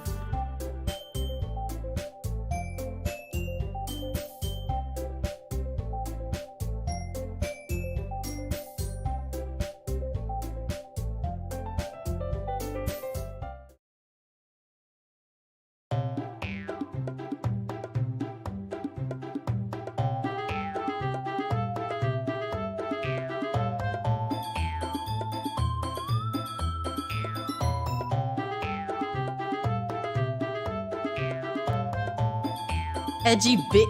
Did she just say edgy bit? Bro! Edgy. Oh god. Oh my god. Mental age to comprehend. See? Just seeing that proves my point. Most people learn to get over this all they graduate middle school, you know? This stuff harassing. This is your sickening attitude. I'm getting stressed by the music. You think you can counterbalance it just by dressing and acting cute? The thing about you is how hard you try. Whoa, be careful or you might cut yourself with that edge, Yuri. Oh my bad, you already do, don't you? Did you just accuse me of cutting myself? What the oh? The lines! The dialogue! Let you know everything you really think. You know, she's just trying to make me look bad. That's not true. She started it.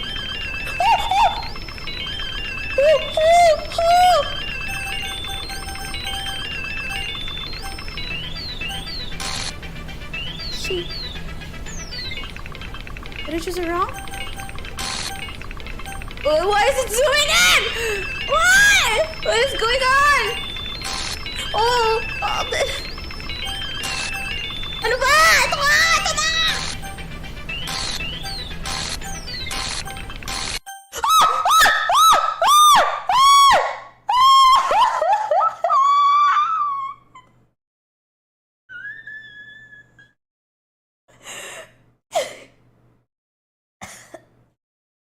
Ate girl, ate girl. Wala ka kasi sa choices eh. How can I choose you? You were to the choices. Ate girl naman eh. Ate girl naman eh. Ah.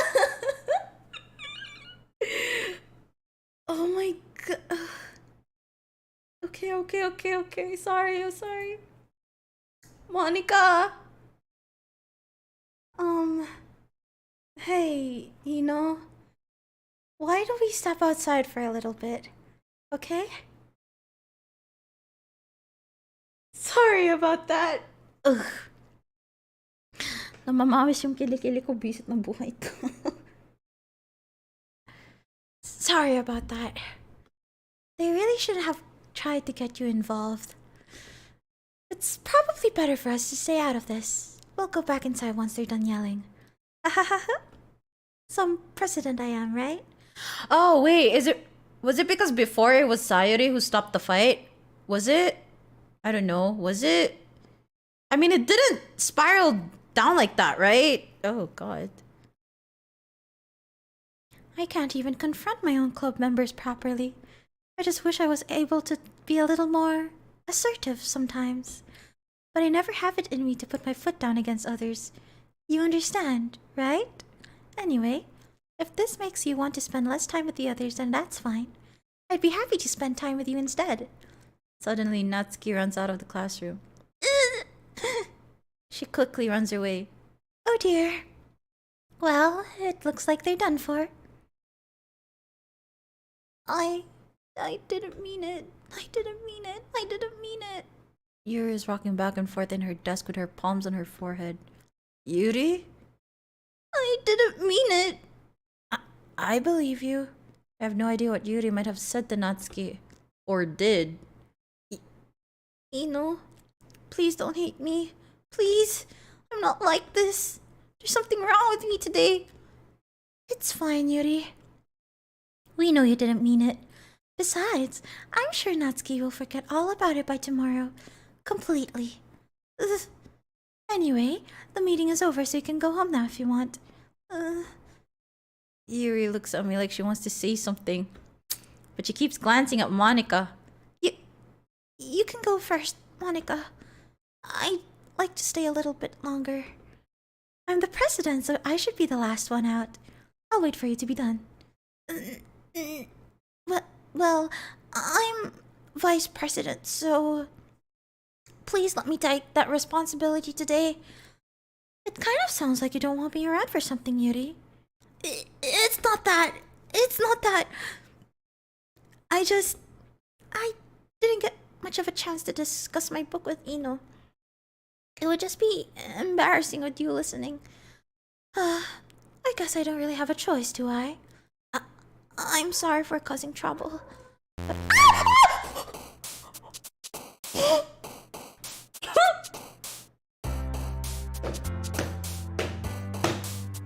Ano ba yan? Tumahol yung aso, tapos nagganyan yung screen ko. Anong gagawin ko sa buhay ko? Takting buhay to. Ba't naman ganito yung game na to? Ba't naman ganito yung laro na to?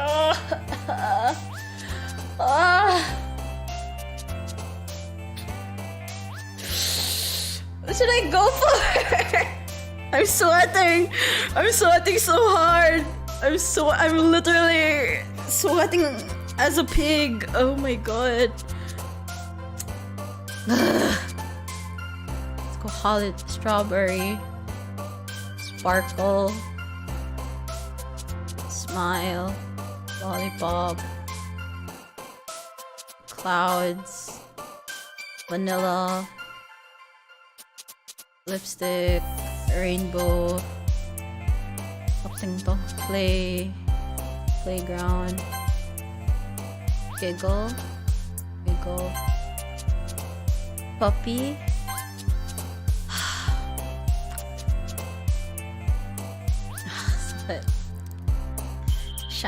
Shiny. Kawaii. Excitement. Anime. Peaceful.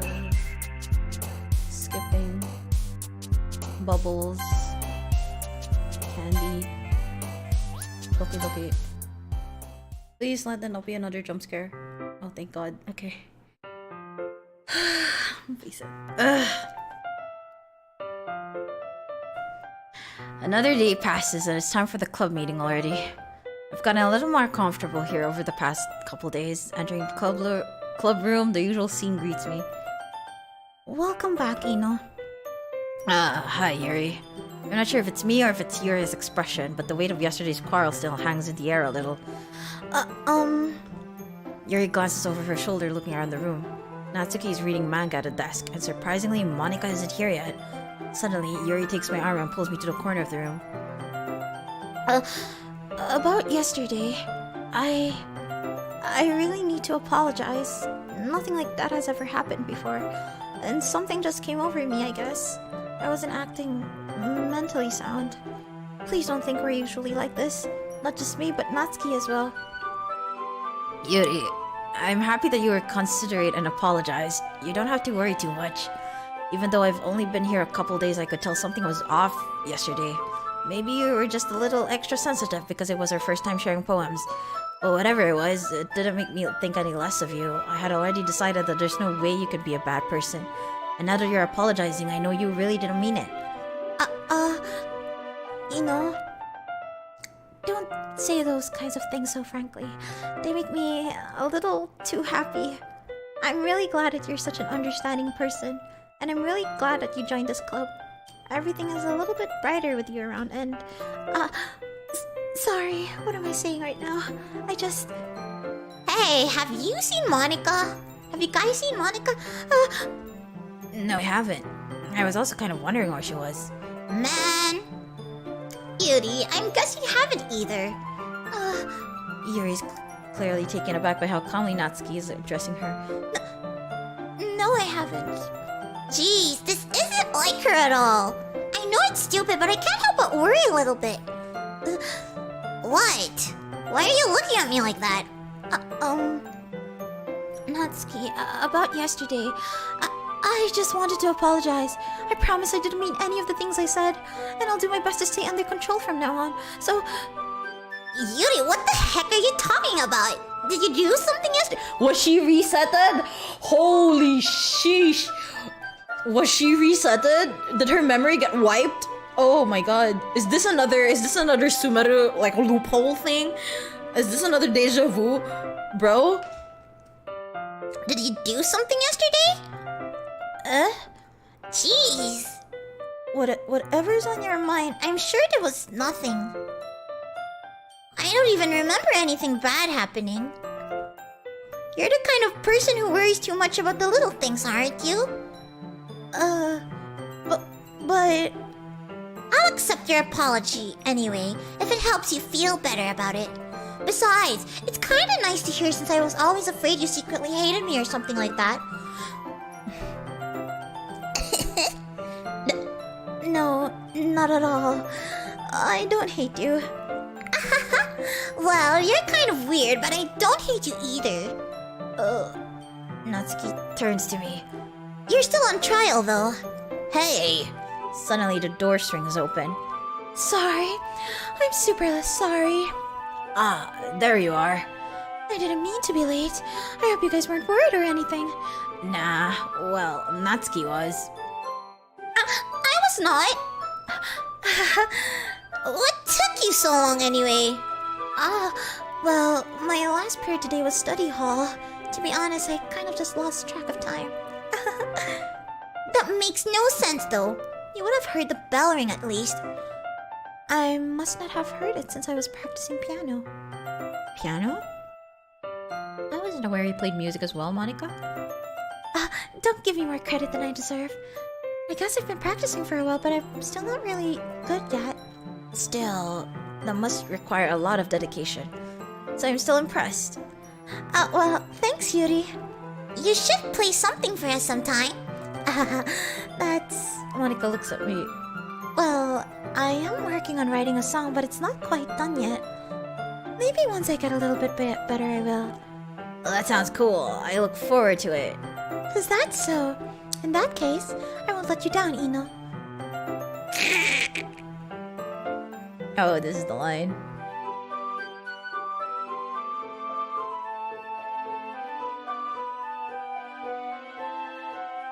Besides, Natsuki has already run off into the closet.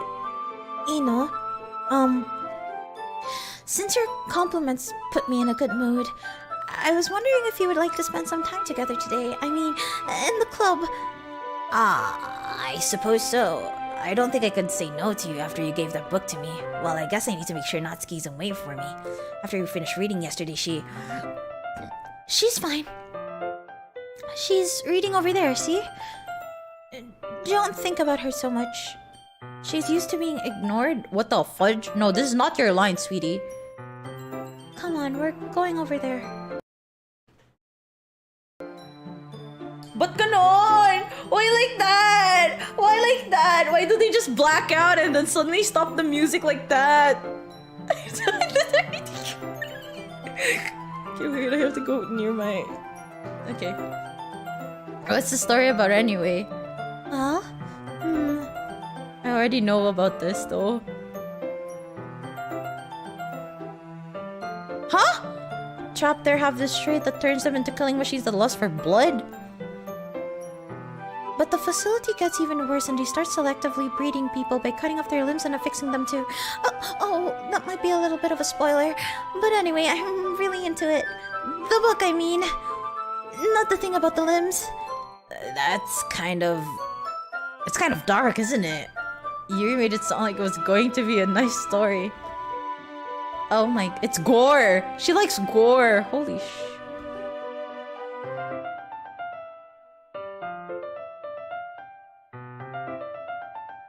It's for horrible people and we're all worthless anyway. Then suddenly... I'm rambling, aren't I? Monica! Stop touching my save files! Not again. I'm sorry.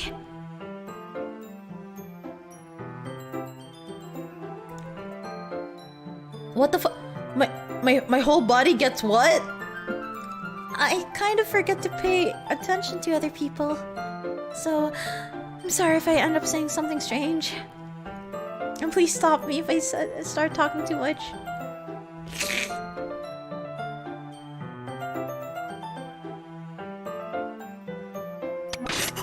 Mommy!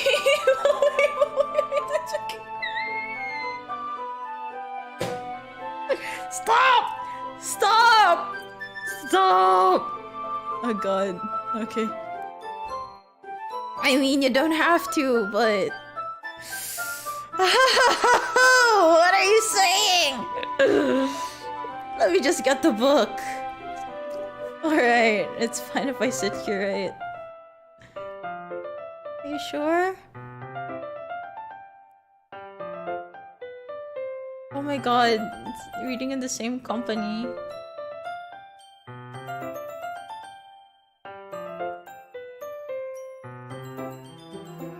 Wait, will they also like ruin the CG for this one? I cannot. I'm like preparing myself. I already have like I'm already like going far away from like the screen. There's gonna be like a jump scare. I was just bathing in the what? Bathing in the what?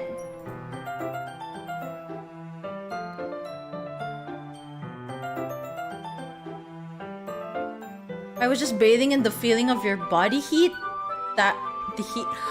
Monica, what are you trying to make Yuri say something? Bro, stop! Yuri, you really apologize a lot, don't you?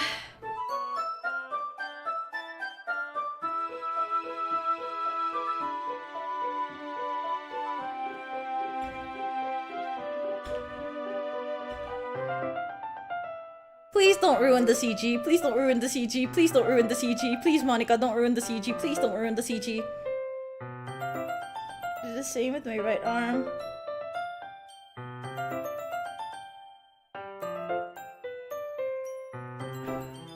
Are you ready? I had to remove like one of my earphones. I had to unplug it.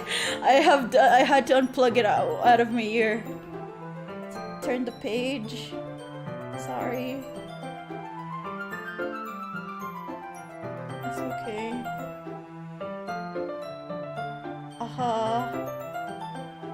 We continue reading. Yep. Everything seems normal. Please don't ruin it.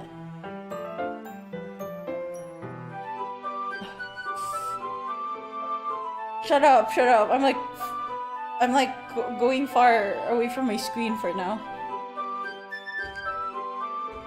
Definitely not. Really? I was just thinking those useless. Wait. I have to make it.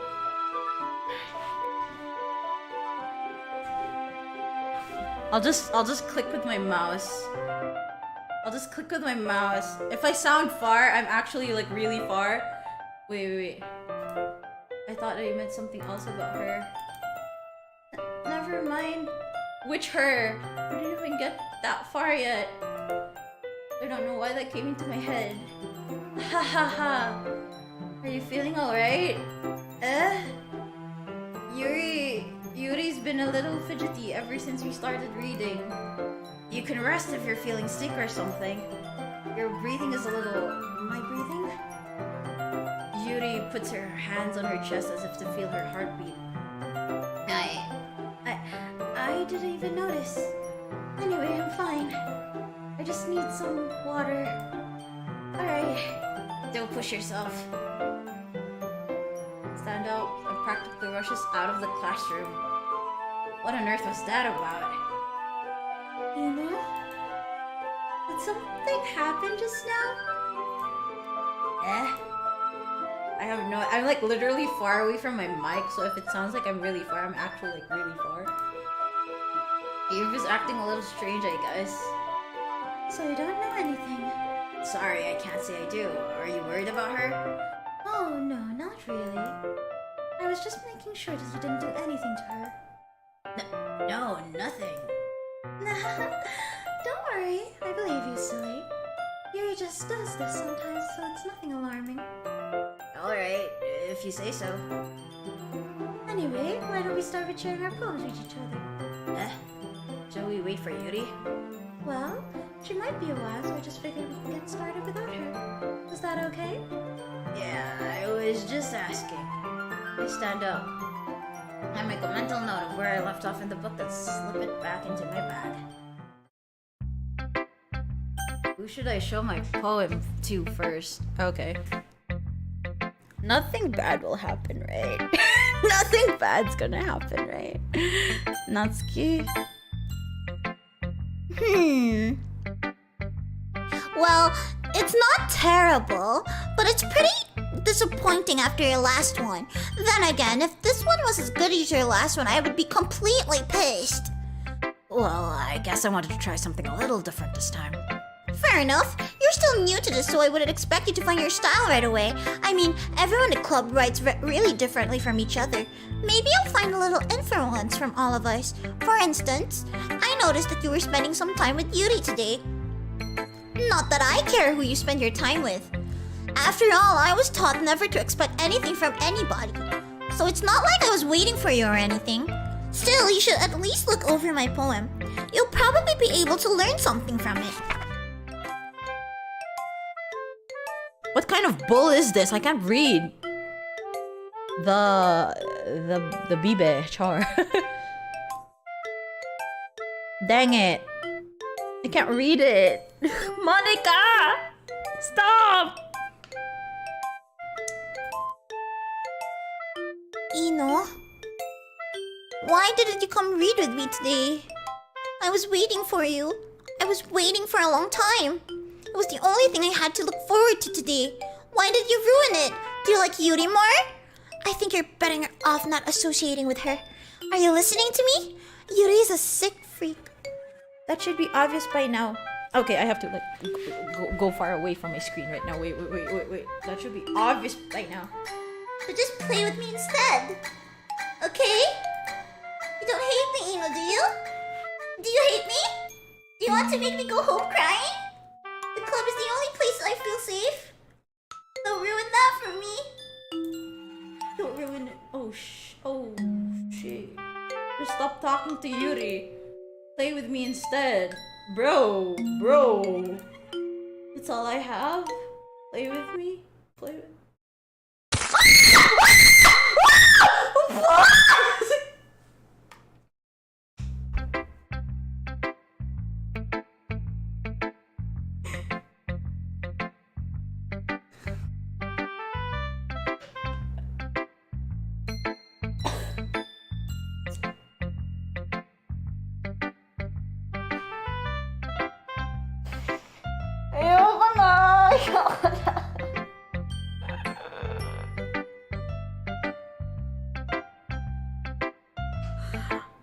Aray ko, yung likod ko. Putak na.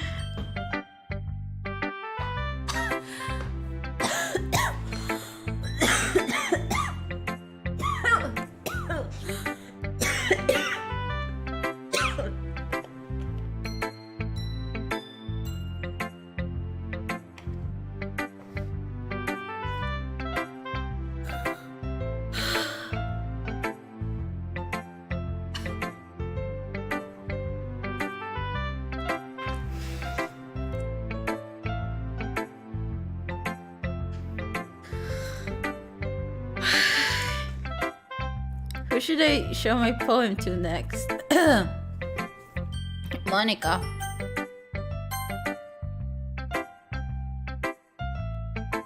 Putakte ka, Monica. Hi again, Ino. How's the writing going? Alright, I guess. This protagonist of ours isn't even... he isn't even phased. This or Resident Evil series? Probably Resident Evil. I'll take that. As long as it's not going bad, I'm happy that you're applying yourself. Maybe soon you'll come up with a masterpiece. I wouldn't count on that. You? You never know. Want to share what you wrote for today? Sure, here you go. I give my poem to Monica. Alright. Great job, Ino. I was going ooh in my head while reading it. It's really metaphorical. I'm not sure why, but I didn't expect you to go for something so deep. I guess I underestimated you. It's easiest for me to keep everyone's expectations low. That way it always counts when I put in some effort. Ang sakit ng likod ko. Ow! I jolted so fast that I broke my lower back. Holy heck. That's not very fair.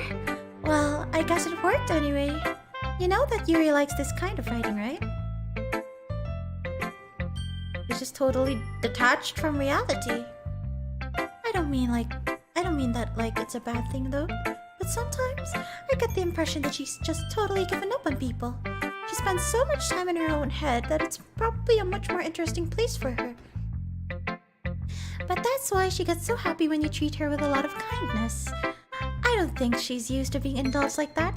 She must be really starved for social interaction, so don't blame her for coming on a little strongly.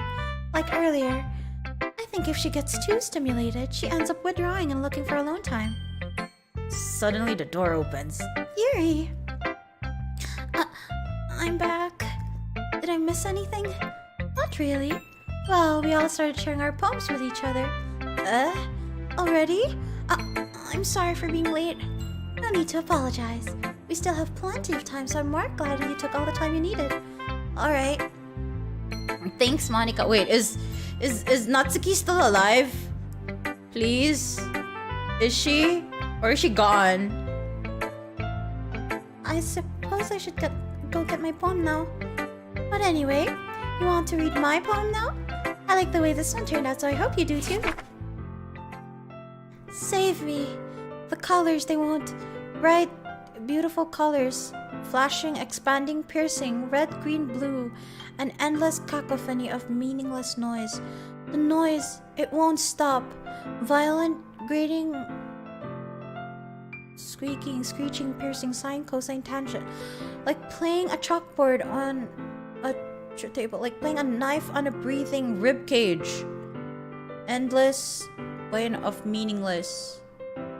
Delete her? Delete. Wait, this is kind of like the one like before, right? Sakit ang likod ko. Oy, kuya, ate.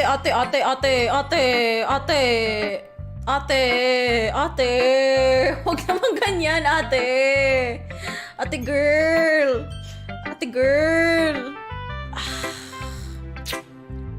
Sorry. I know it's kind of abstract. I'm just trying to, well, never mind. There's no point in explaining. Anyway, here's Monica's writing tip of the day. Saktan lang naman ako. Sometimes you'll find yourself facing a difficult decision. When that happens, don't forget to save your game. You never know when, who am I talking to? Can you hear me? Tell me you can hear me. Anything. Please help me. Okay. That's my advice for today. Thanks for listening. Who should I show my poem to next? My armpits are like sweating right now, bro. Yuri. Don't worry, after you're done with this game, we're gonna be playing Genshin off stream. It's fine. Just deal with it, just deal with it. Do it for the 750 viewers. I mean subscribers that like subscribe to you. This was a subscriber goal. This was a sub goal. God dang it. I've been waiting for this. Let's see what you've written for today. Yuri smiles and takes a deep breath. I like just holding it. Huh? I mean, the poem turned out good. It's, well, there are some things that you could work on, but that doesn't really matter. It feels like anything written by you is a treasure. That came out a little awkward. Let's move on. Here's the poem I wrote. You don't have to like it or anything. Wheel. Holy heck, that's a lot. A rotating wheel, turning an axle, grinding bolt head, linear gearbox, falling sky, 7 holy stakes, a dock ship, a portal to another world, a thin rope tied to a thick rope, harness, parabolic gearbox, expanding universe, time controlled by slipping cogwheels, existence of God, swimming with open water in all directions, drowning, a prayer written in blood, a prayer written in time, devouring snakes with human eyes, a thread connecting all level, kaleidoscope of holy stakes, exponential gearbox, a sky of exploding stars, God disproving the existence of God, a wheel rotating in 6 dimensions, 40 gears, and a ticking clock, a clock that ticks 1 second for every rotation of the planet, a clock that ticks 40 times every time it ticks every second time, a bolt of holy stakes tied to the existence of a docked ship to another world, a kaleidoscope of blood written in clocks, a time-devouring prayer connecting a sky of 40 gears and open human eyes in all directions, breathing gearbox, breathing bolt head, breathing ship, breathing portal, breathing snakes, breathing God, breathing blood, breathing holy stakes, breathing human eyes, breathing time, breathing prayer, breathing sky, breathing wheel.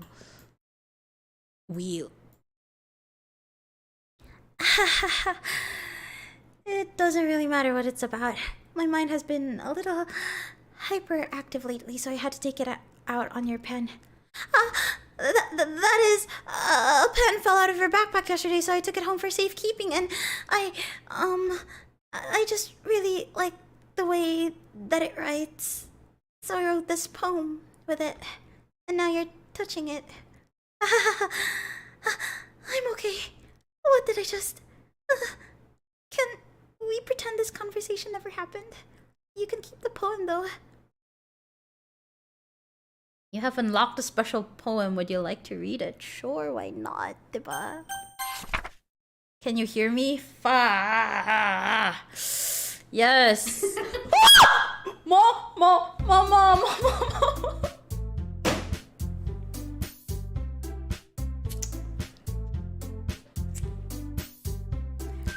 Okay, everyone.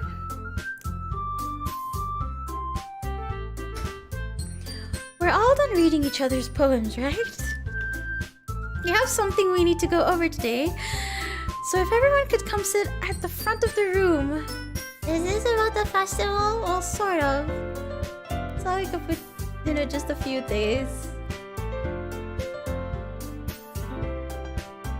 Okay, look, I know everyone's been a little more lively ever since Ino joined, and we started some club activities.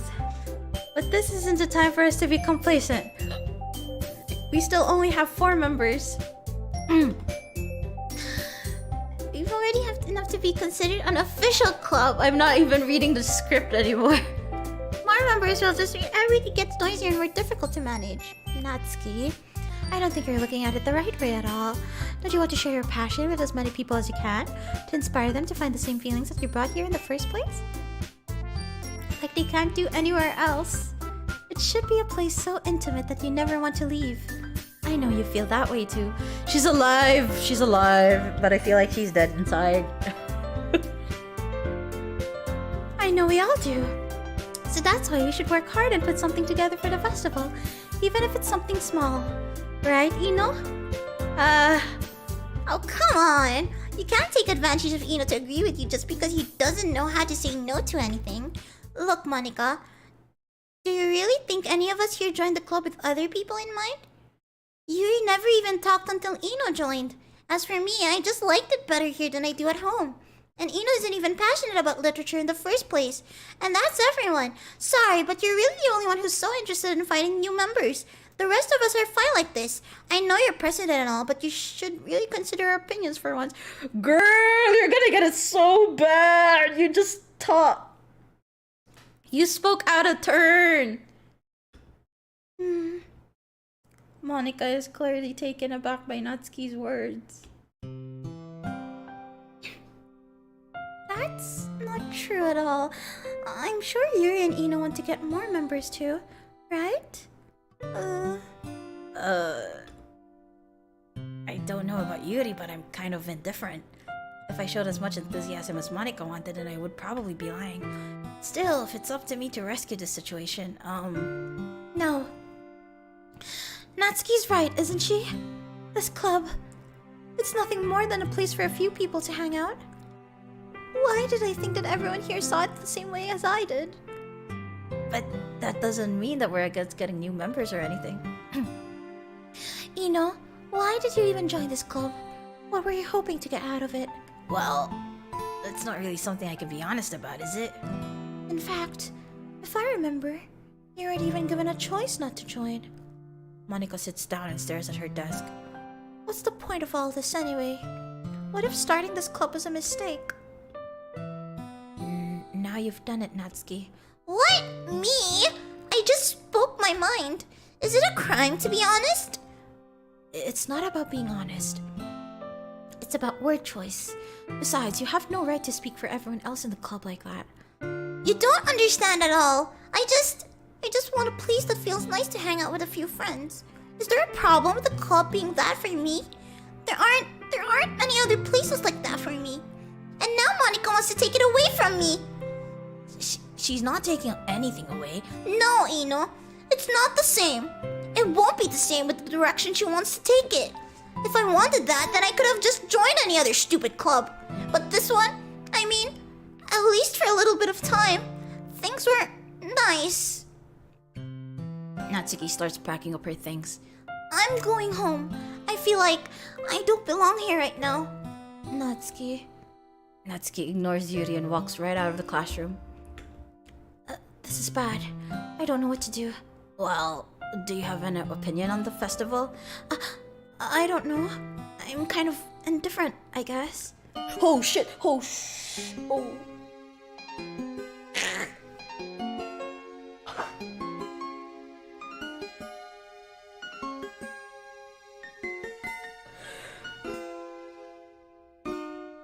Ate girl, ano ba?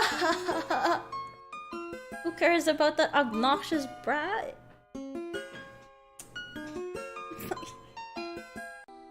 I mean, I like how nice and quiet the club is right now, and I'm just happy with you here. But still, I'm the vice president. It's not right for me to ignore my responsibilities like that. Oh god, putik.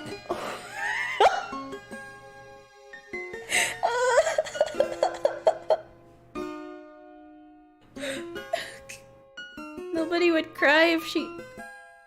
Oh god. Oh god. Oh god. Oh my god. Oh my god. I should do my best to consider everyone's perspective and make the decision that's right for the club.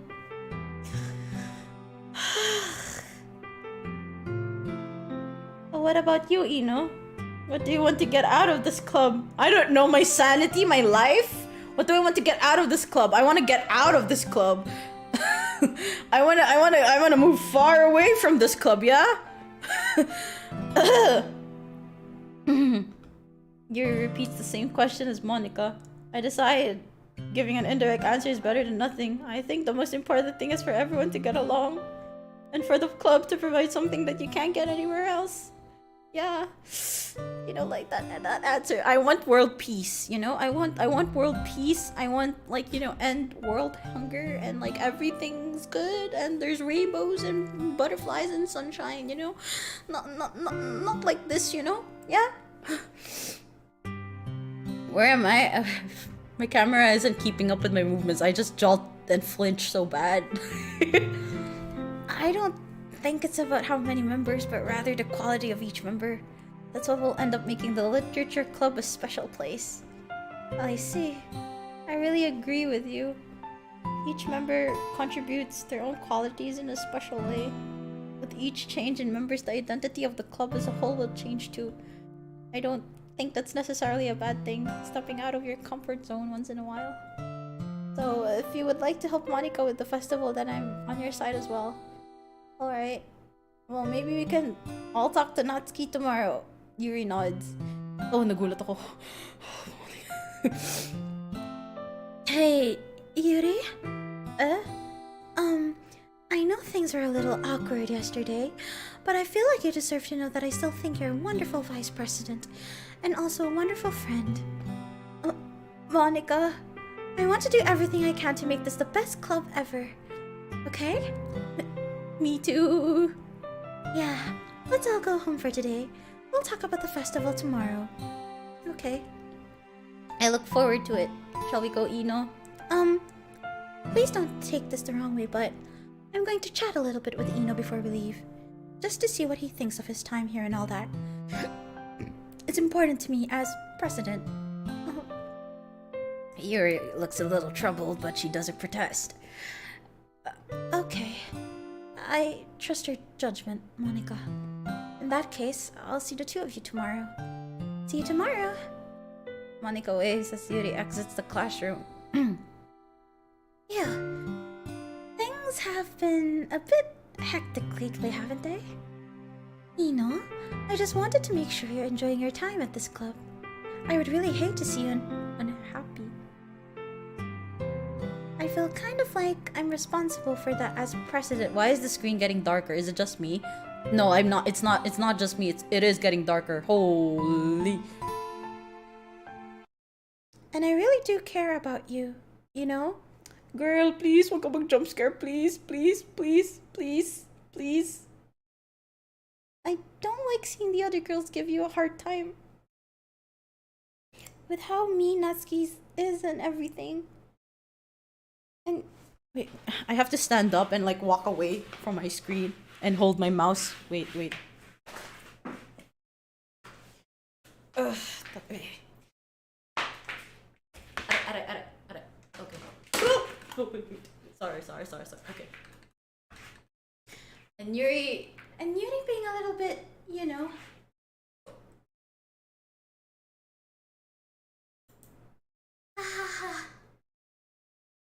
Sometimes it feels like you and I are the only real people here.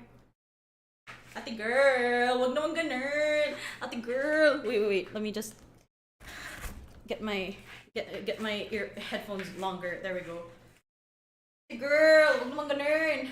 Wait. I have to like model. Here I am. Now move away. That's right.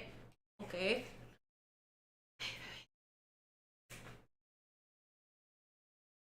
Wait, I have to click on it.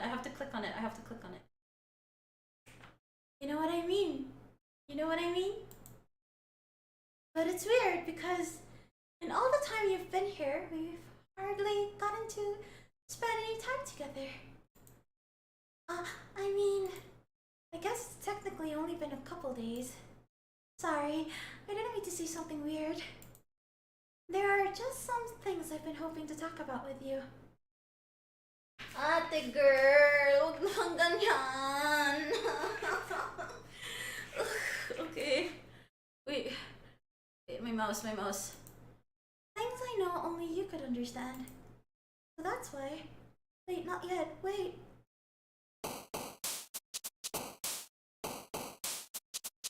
Is it done? No, no jump scare? Okay. Oh, I have to. My back. Oh, my back. Alright. Okay. What can I make Monica happy about? Let's go pick with what Monica would like. Wait. Keywords for Monica. Freaking keywords. For Monica. DDLC.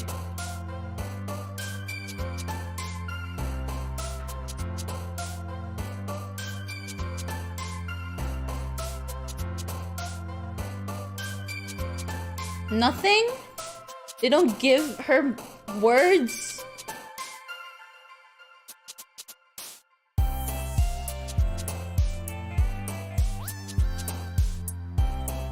Okay, I'll just guess it. I'll just freaking guess it.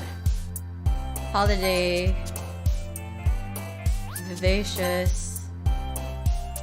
Flower. Unrestrained. I'll just Doki. What the fudge is going on? My back. My back. Ow. Extraordinary. Infinite. Oh! Wait! Who jumped? Wait! She jumped! Wait! That was her, right? Marriage? No?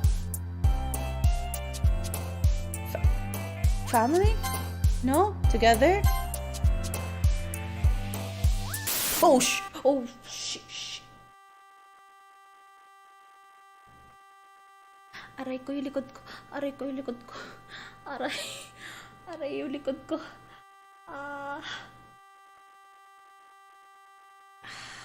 I don't have a hide panel. Screw it. You guys will be seeing what I'm seeing. Monica, my dog. Oh, really? Wait, really? Wait, legit? Monica! Wait, should I even continue this game? Bakte naman eh. Your computer name? Wait, what's my computer name? Oh, it's fine. My computer name? Oh, that's fine.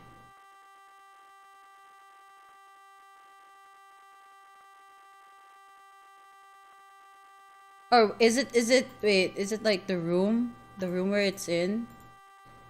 Oh yeah, she might dox me. Yeah, okay. Good. Farscape. Alright. Fra. Here.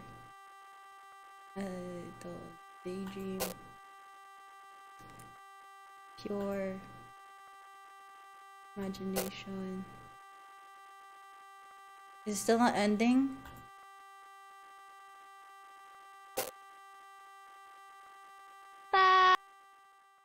Girl. Tell me what part, okay? Tell me what part where it's gonna... Computer name, Windows account, or Steam name. Oh. Oh, okay. Okay. Hi, Ino. I've been waiting for you. Are you ready to continue reading? I brought my best tea today. Monica, I told you not to. Ugh. Is she really late again? I'm considerate as usual, Natsuki. Excuse me? Must you always interrupt my conversations with your incessant yelling? What are you talking about? You say that like I do it on a regular basis or something. I just wasn't paying attention, okay? I'm sorry. Seriously, what's gotten into you lately? Look, I did some thinking about yesterday. I was a little more hostile than I meant to be. I guess I really felt threatened or something. But I know this is something we're doing together. Another new member wouldn't hurt as long as they're cool. And I guess another girl would be nice this time. So... Natsuki. Nobody cares? Why don't you go back? Go look for some coins under the vending machines or something.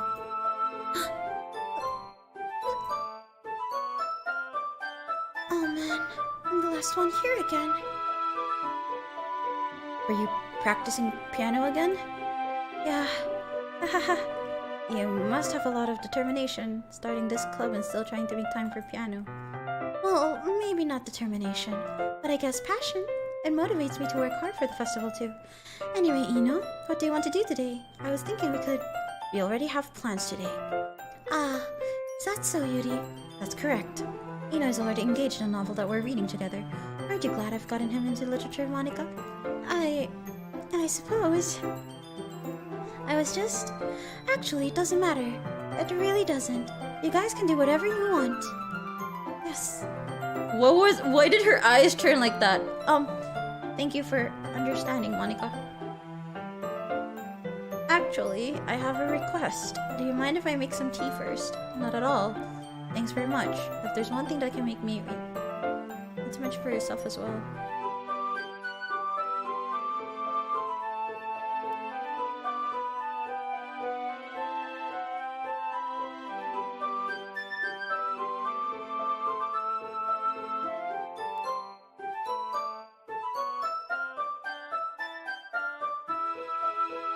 It won't take long. Pitcher in hand, Yuri hurries out of the classroom. Is she gonna put something sus? Is she gonna put something sus in the tea? Please? Did Yuri leave you again? No, it's not like that this time.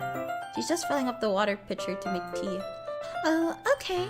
Sorry for misunderstanding. 10 minutes pass. Yuri said it wouldn't take long. Is something holding her up? I'm bored just waiting here, so I decide to go look for her. Let's see. Please don't tell me. Please don't tell me. Is this gonna be dark?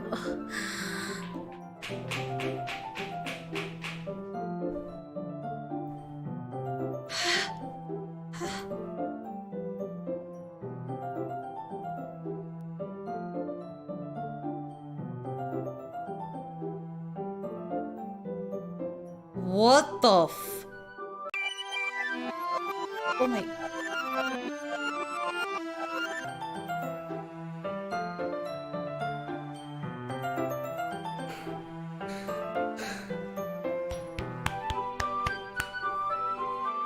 Maybe after this route, I'm not gonna continue DDLC. I'm not gonna finish it.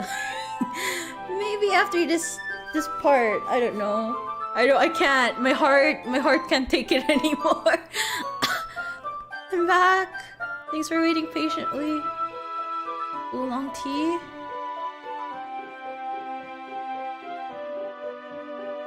Pick up the teapot.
What is going on?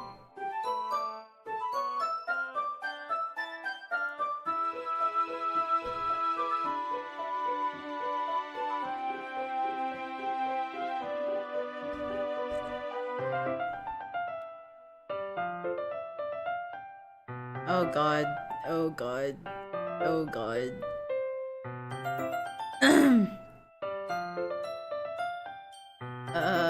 Huh.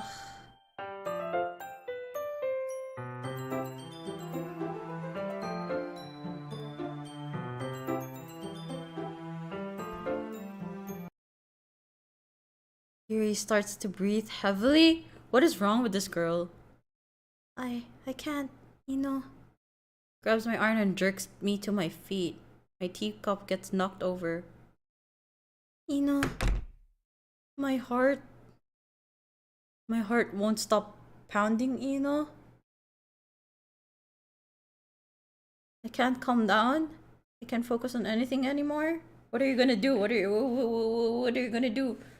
Wait. Wait. Can you feel it? Feel what? Feel what?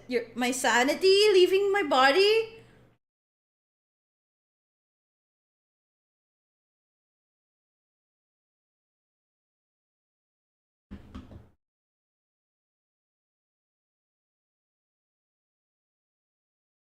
Yuri suddenly presses my hand against her chest. Why is this happening? Why is this happening to me? I'm losing my mind. I not want to read. I just want to look at you.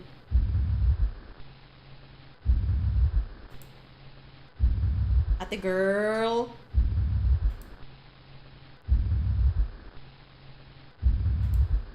I'm not even reading her lines anymore. Oh. Monica, I love you. Monica, thank you. Monica, oh my god.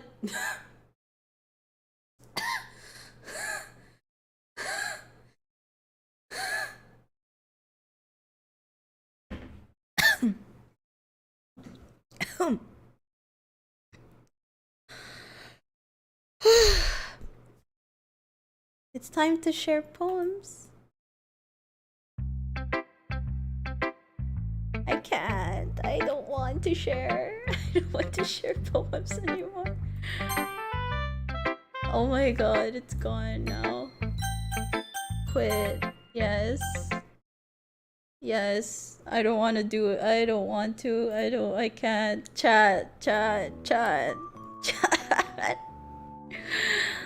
I can't. I cannot.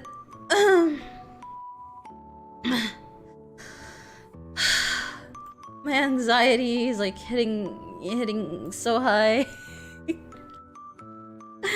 I can't handle a lot of jump scares. It was fun at the beginning, but now like excuse me. Oh my god, I'll just, I'll just leave it at that. You guys already know what happened, I guess, but I can't handle like what if this breaks like my PC? You never know. I'm too overwhelmed. I'm gonna after I end stream, I'm gonna go back to my comfort game and just play Genshin. But until then, thank you so much for joining me on this stream. I hope you guys enjoyed it, albeit it was a bit it was a bit killjoy of me to like end it like that, because I really can't handle it anymore. My heart is like pounding so bad. It won't break my PC, but it's like, oh god, okay. I got too jump scared like a lot of times, and I can't handle being jump scared like that. I'm almost there, yeah, but like I said, I can't handle that, which is why I don't really play horror games. Okay, sorry. Okay, thank you so much, Mina, for joining me on this stream. I'll see you guys on my final stream that's gonna happen on Saturday. I hope you guys will join me on Saturday instead. Arigato. Thank you so much. I can't even say my farewells properly. Hi. Yeah, I'll see you guys on Saturday. Okay. Otsubuhimina. Bye bye.